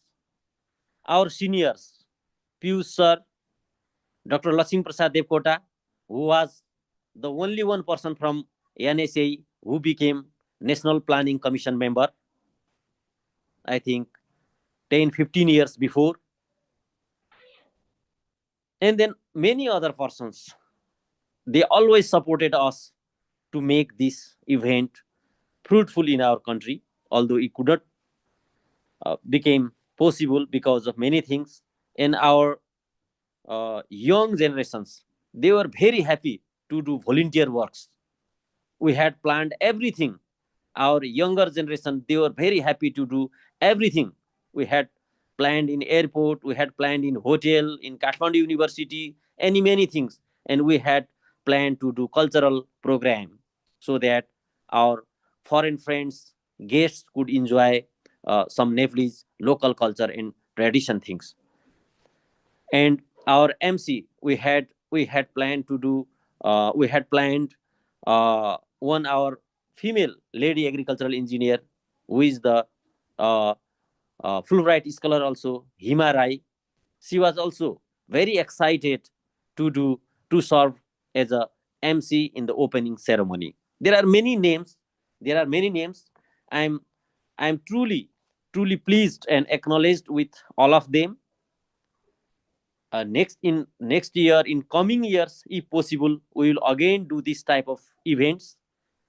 And we are still hope that some events in future, AAAE will definitely propose us, and we will definitely take proposal with AAAE to conduct some of the events in Nepal. And we will also propose AAAE, TSAE, and other association in Asia and all over the country who work for agricultural engineering will work together in some issues. Now, yesterday also I told, now in Nepal, agricultural engineering is gaining momentum in government also, in private sector also, and industry sector also, in non-government sector also. The demand of agricultural engineering is increasing day by day. In my organization, which is the largest project of federal government, we are nearly finishing 85 posts of new agricultural engineers in coming days. And that will be the history. 85 new agricultural engineers in one project, in one government project, that will be the history. Hopefully, if everything will be all right, in this November 15, by the November 15, that project will be finalized for next session, and new 85 agricultural engineers will join from next year. So we are very hopeful. We are very hopeful for agricultural engineering professions, and we are trying our best to contribute as a proud agricultural engineer for country and Ministry of Agricultural Development. I believe this type of events, this type of very senior, very senior agricultural engineer persons, they will be our assets, and they will be our motivators, and they will be our like guardians, so that we will also do something in Nepal and in the Asia region. We are very hopeful. And now I would like to say some of my friends. It's Samir is there, or Subhas is there, Dr. Jha is there. Please introduce yourself very short.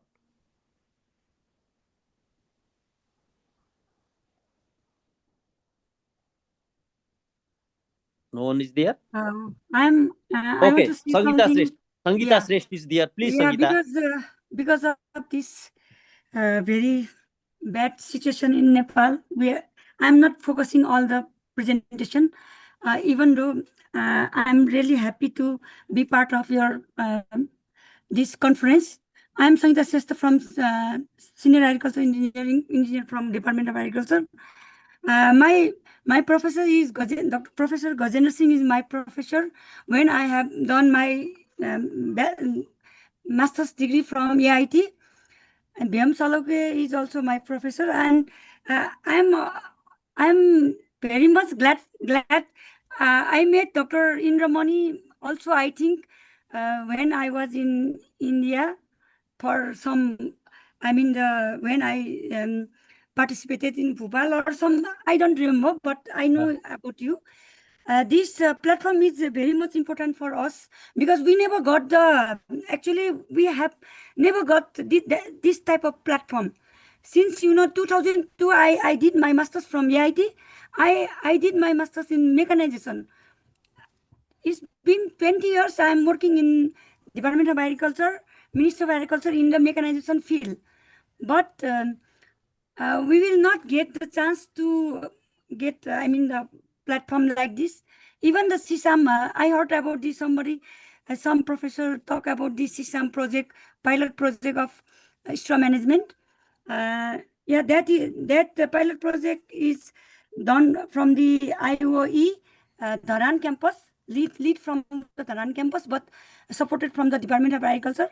And I am the one of the coordinator member of that project also, just for the monitoring. And we went to that. I'm a part of that project. Also, while talking about the climate change in climate resilience in agriculture, we have we know about the main problem is security. Food energy security is important. Food security is important for the climate prospect, and we have to focus about the technologies what is used for the climate resilience, like in situ, ex situ, in situ, ex situ technologies now available. We have already that technologies are available in Nepal. NARC is doing that, and even the Prime Minister, PMAMP, is promoting that technologies, like we have Happy Seeder, like we have Baylor. I request you to, Yeah, please. And actually, all the technologies are already available in Nepal for the water insecurity, for the food security, right? For the future generation, for the climate resilience. The problem is we don't have the platform like international platform like this. I think it is a conclusion session. Yeah, Sorry, is it's a conclusion okay. session. We can't allow a big large speech Thank you because so others much. are waiting.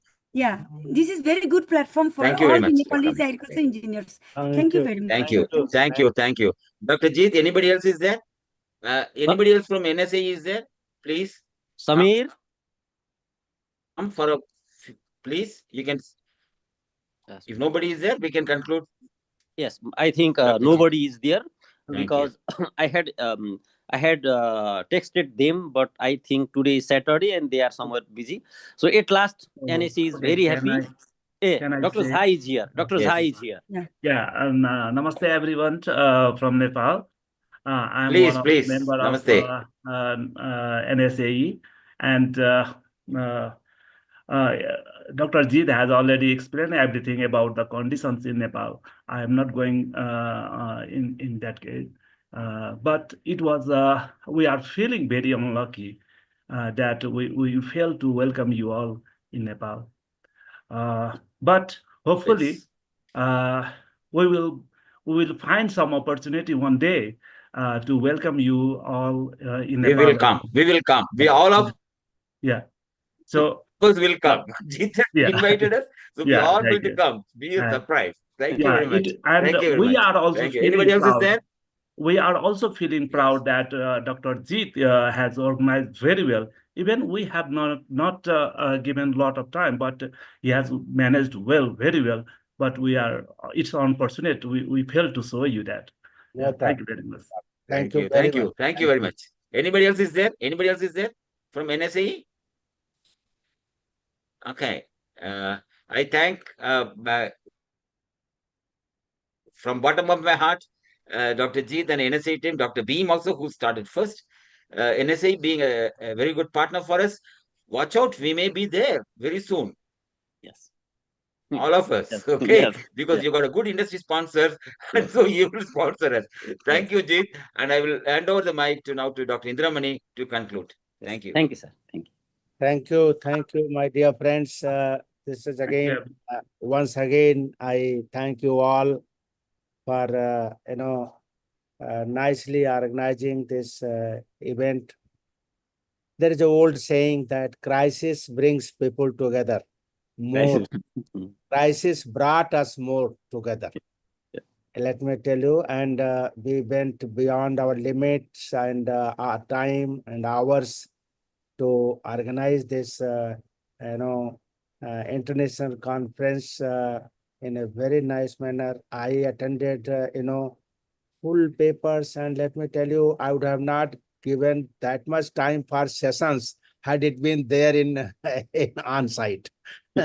So, and I am so pleased. Actually, truly, it was an international conference. The speakers from different lands, different countries, brought their problem. One presenter from Indonesia, he just compared tin and pepper, and the conflict between tin and pepper. That how, and very candidly he spoke, and I liked that those kind of papers. So let me tell you, I'm very, very happy, and from bottom of my heart, I thank my own team. Dr. Syed was the fulcrum of all this, program, and Dr. Viswanathan, and all seniors. I don't want to repeat the name. Dr. Syed has already spoken. TSAE President Kundares, lady with guts and grits, and she just said, she reached there. We could not reach Nepal, but she reached Nepal, although in air, and returned back. And during return only, she decided, no, we have to complete it. So I really salute her courage and her efforts and her presence of mind and love towards all of us. Let me tell you, all these 2 days, we did not find, grimace at anyone's face, the kind that we passed through agony on 10th and 11th, the kind of agony we passed through. That was not visible on our faces. That shows that union is a strength and getting together is a strength. And what Sangeeta was telling, that I'm really very much impressed. The very purpose of this association was that to bring problems of Asia together and bring solutions for those problems of Asia together. And that's what she is telling, because we have not, in India now, Prime Minister Saab has given a big call that sharing resources and researchers. That is a call from Prime Minister Office, that researchers and resources doesn't belong to one lab. And so they should be shared. And here we are sharing at Asia level. And I'm sure that the way the people have expressed their feelings, AAAE, Dr. Syed is going to be stronger, got stronger in this crisis hours. My request is that all consortia member and all others who presented, and if they are available, you use your good friendship and comradeship to convince people. So far only Thai Society of Agricultural Engineers, Nepalese Society of Agriculture, and Indian Society of Agricultural Engineers are the consortia partner of AAA. We are expecting that all, ag engineering societies of different countries in Asia should join hand, and let us make it a great platform. We have to increase the life membership. My request is that in your country, we have just kept 15,000 Indian rupees. The life membership, that is necessary, and let us make more and more life members from different Asian countries, even outside Asia also some countries have joined, so we will allow that also. And the purpose of AAA is Asian Association for Agricultural Engineering. So that's how the challenge is, Dr. Jeet, to make and I will also talk to him, the Honorable Vice Chancellor of Kathmandu University, as a life member of AAAE. Because economist, if he's working for agriculture and application of engineering in agriculture, whether production or post-production, he can be a member of AAAE. So that also we will request. AAAE has created a good number of awards for different categories, including industry. So I request that next time more and more people from different countries, Dr. Jeet from Nepal also, the person who are working hard, meritorious scientist must apply for award, so that they should be benefited by this platform. That will be another very, very important thing. It is not only this annual meet, but it is true that there are very few societies. I was talking to some professional this morning, and he said all societies here are Indian societies, and great that you have found Asian Society for Agricultural Engineering. So my request would be, and submission would be, that we should meet the true objective of AAAE. And true objective of AAAE is basically to jointly develop solution for common problems. In my opening remark, I said that civilization is facing 4 major challenges. And that is water security, food security, energy security, and climate change. And all these solutions have to come from ag engineering, because future agriculture is engineering agriculture. So my submission would be that we have to shoulder the responsibility. We have to bring other professionals also in our loop, and we have to find solution for the problem. So for that, in between, if some online or offline any program we can organize, like in addition to Dr. Syed annual event, we can have the in between some events on problem specific. It's not because here because climate change, because climate, but if you have some problem, even if the project who is Dr. Jeet you are talking about, if you want to organize some hitches are there, some problem is there, some solution is needed, so you can organize this, because knowledge doesn't have any border. Knowledge is secular, knowledge is doesn't have any border. So that's why science doesn't have any border, agricultural engineering doesn't have any border constraint. So this is what the purpose is, that whatever we can do, we should do. I was basically steering the Indian Society of Agriculture Engineers for a long time, almost 18 years, in different capacities. And our one emphasis under the guidance of Professor Gajay Singh was that go grassroots, go global. At the same time, go grassroots, go global. So that's what the message of ISAE, and that's the message of AAAE, that we have to solve the local problem by having global knowledge sharing. So that will be there. So 2-3 things are very important. We have to increase the consortium member.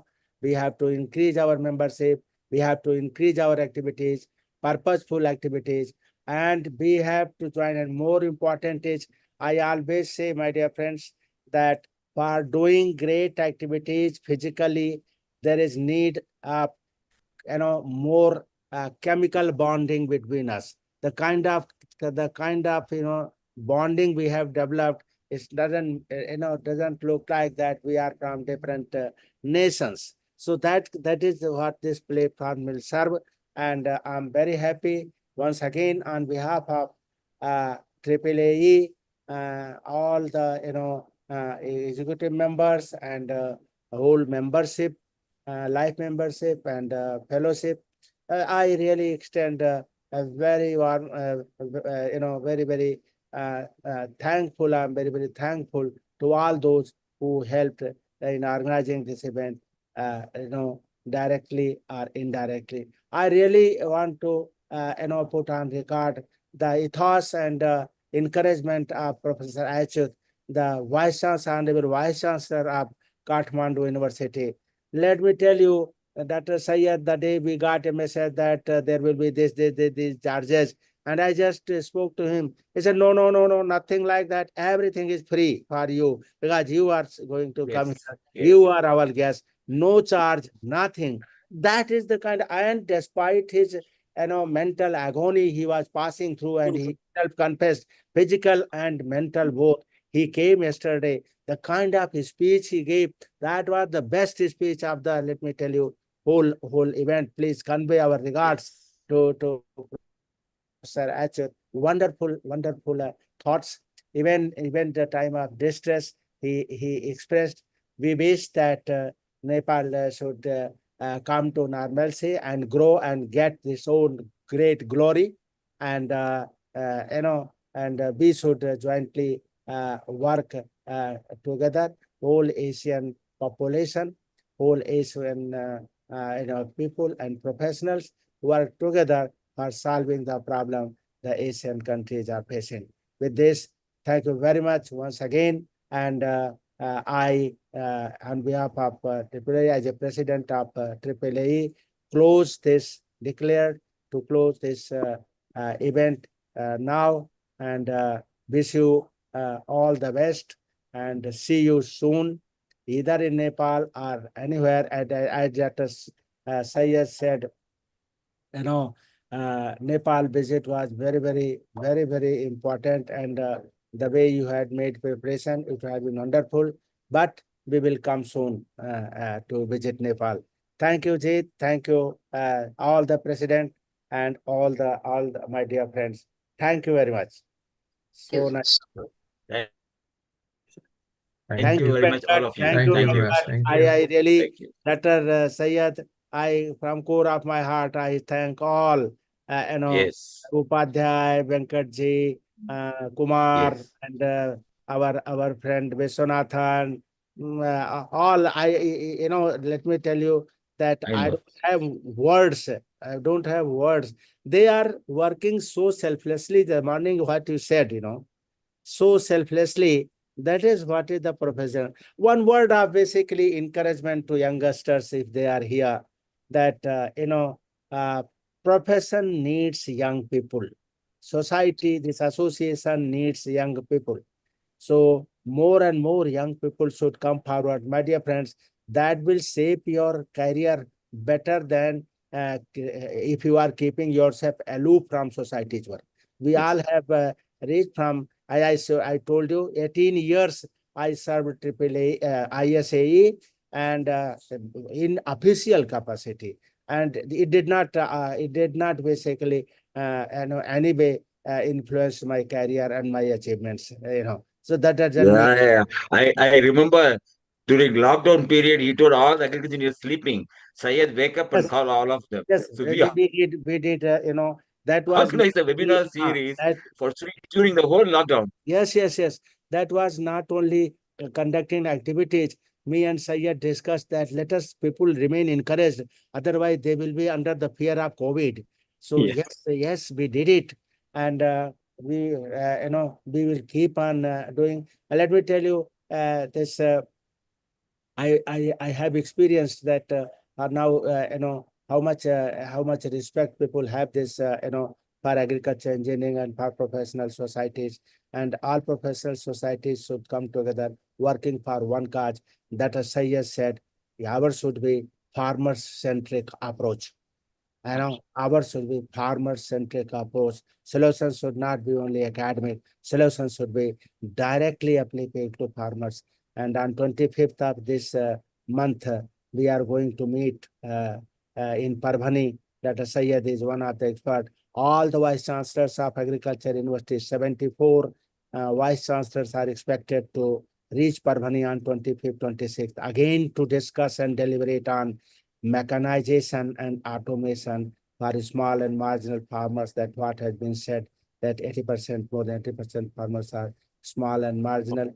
Professor Gajendra Singh is coming to Parbhani. This is on 18th and 19th. We are having one big workshop. So he is the chief guest. And before that, on 17th, we have Rabi Kisan Mela. So many activities are going to happen. And that's why we discussed that let us complete this one. Otherwise, it would have occupied our mind that we have not completed it. But thank you, Syed. Thank you very much. Dr. Syed. Thank you, all of you. Very much. Thank you once again. Now I close the session. No. I really Syed sir. thank you all. Without Syed sir. Syed sir. Yeah. When will be announced that 2026 workshop will be where and when? Very soon. No, but we are coming to Nepal. Don't we are going to have. We are coming to Nepal. Don't worry. We are coming. Thank you. Thank you. We will. Thank you all of you. Dr. Sakamon, really hats off to you. Thank you very much. The whole night you were all I think really thank you very much. God bless you all. I close now the session. Thank you. Bye. Thank you. Thank you. Bye-bye.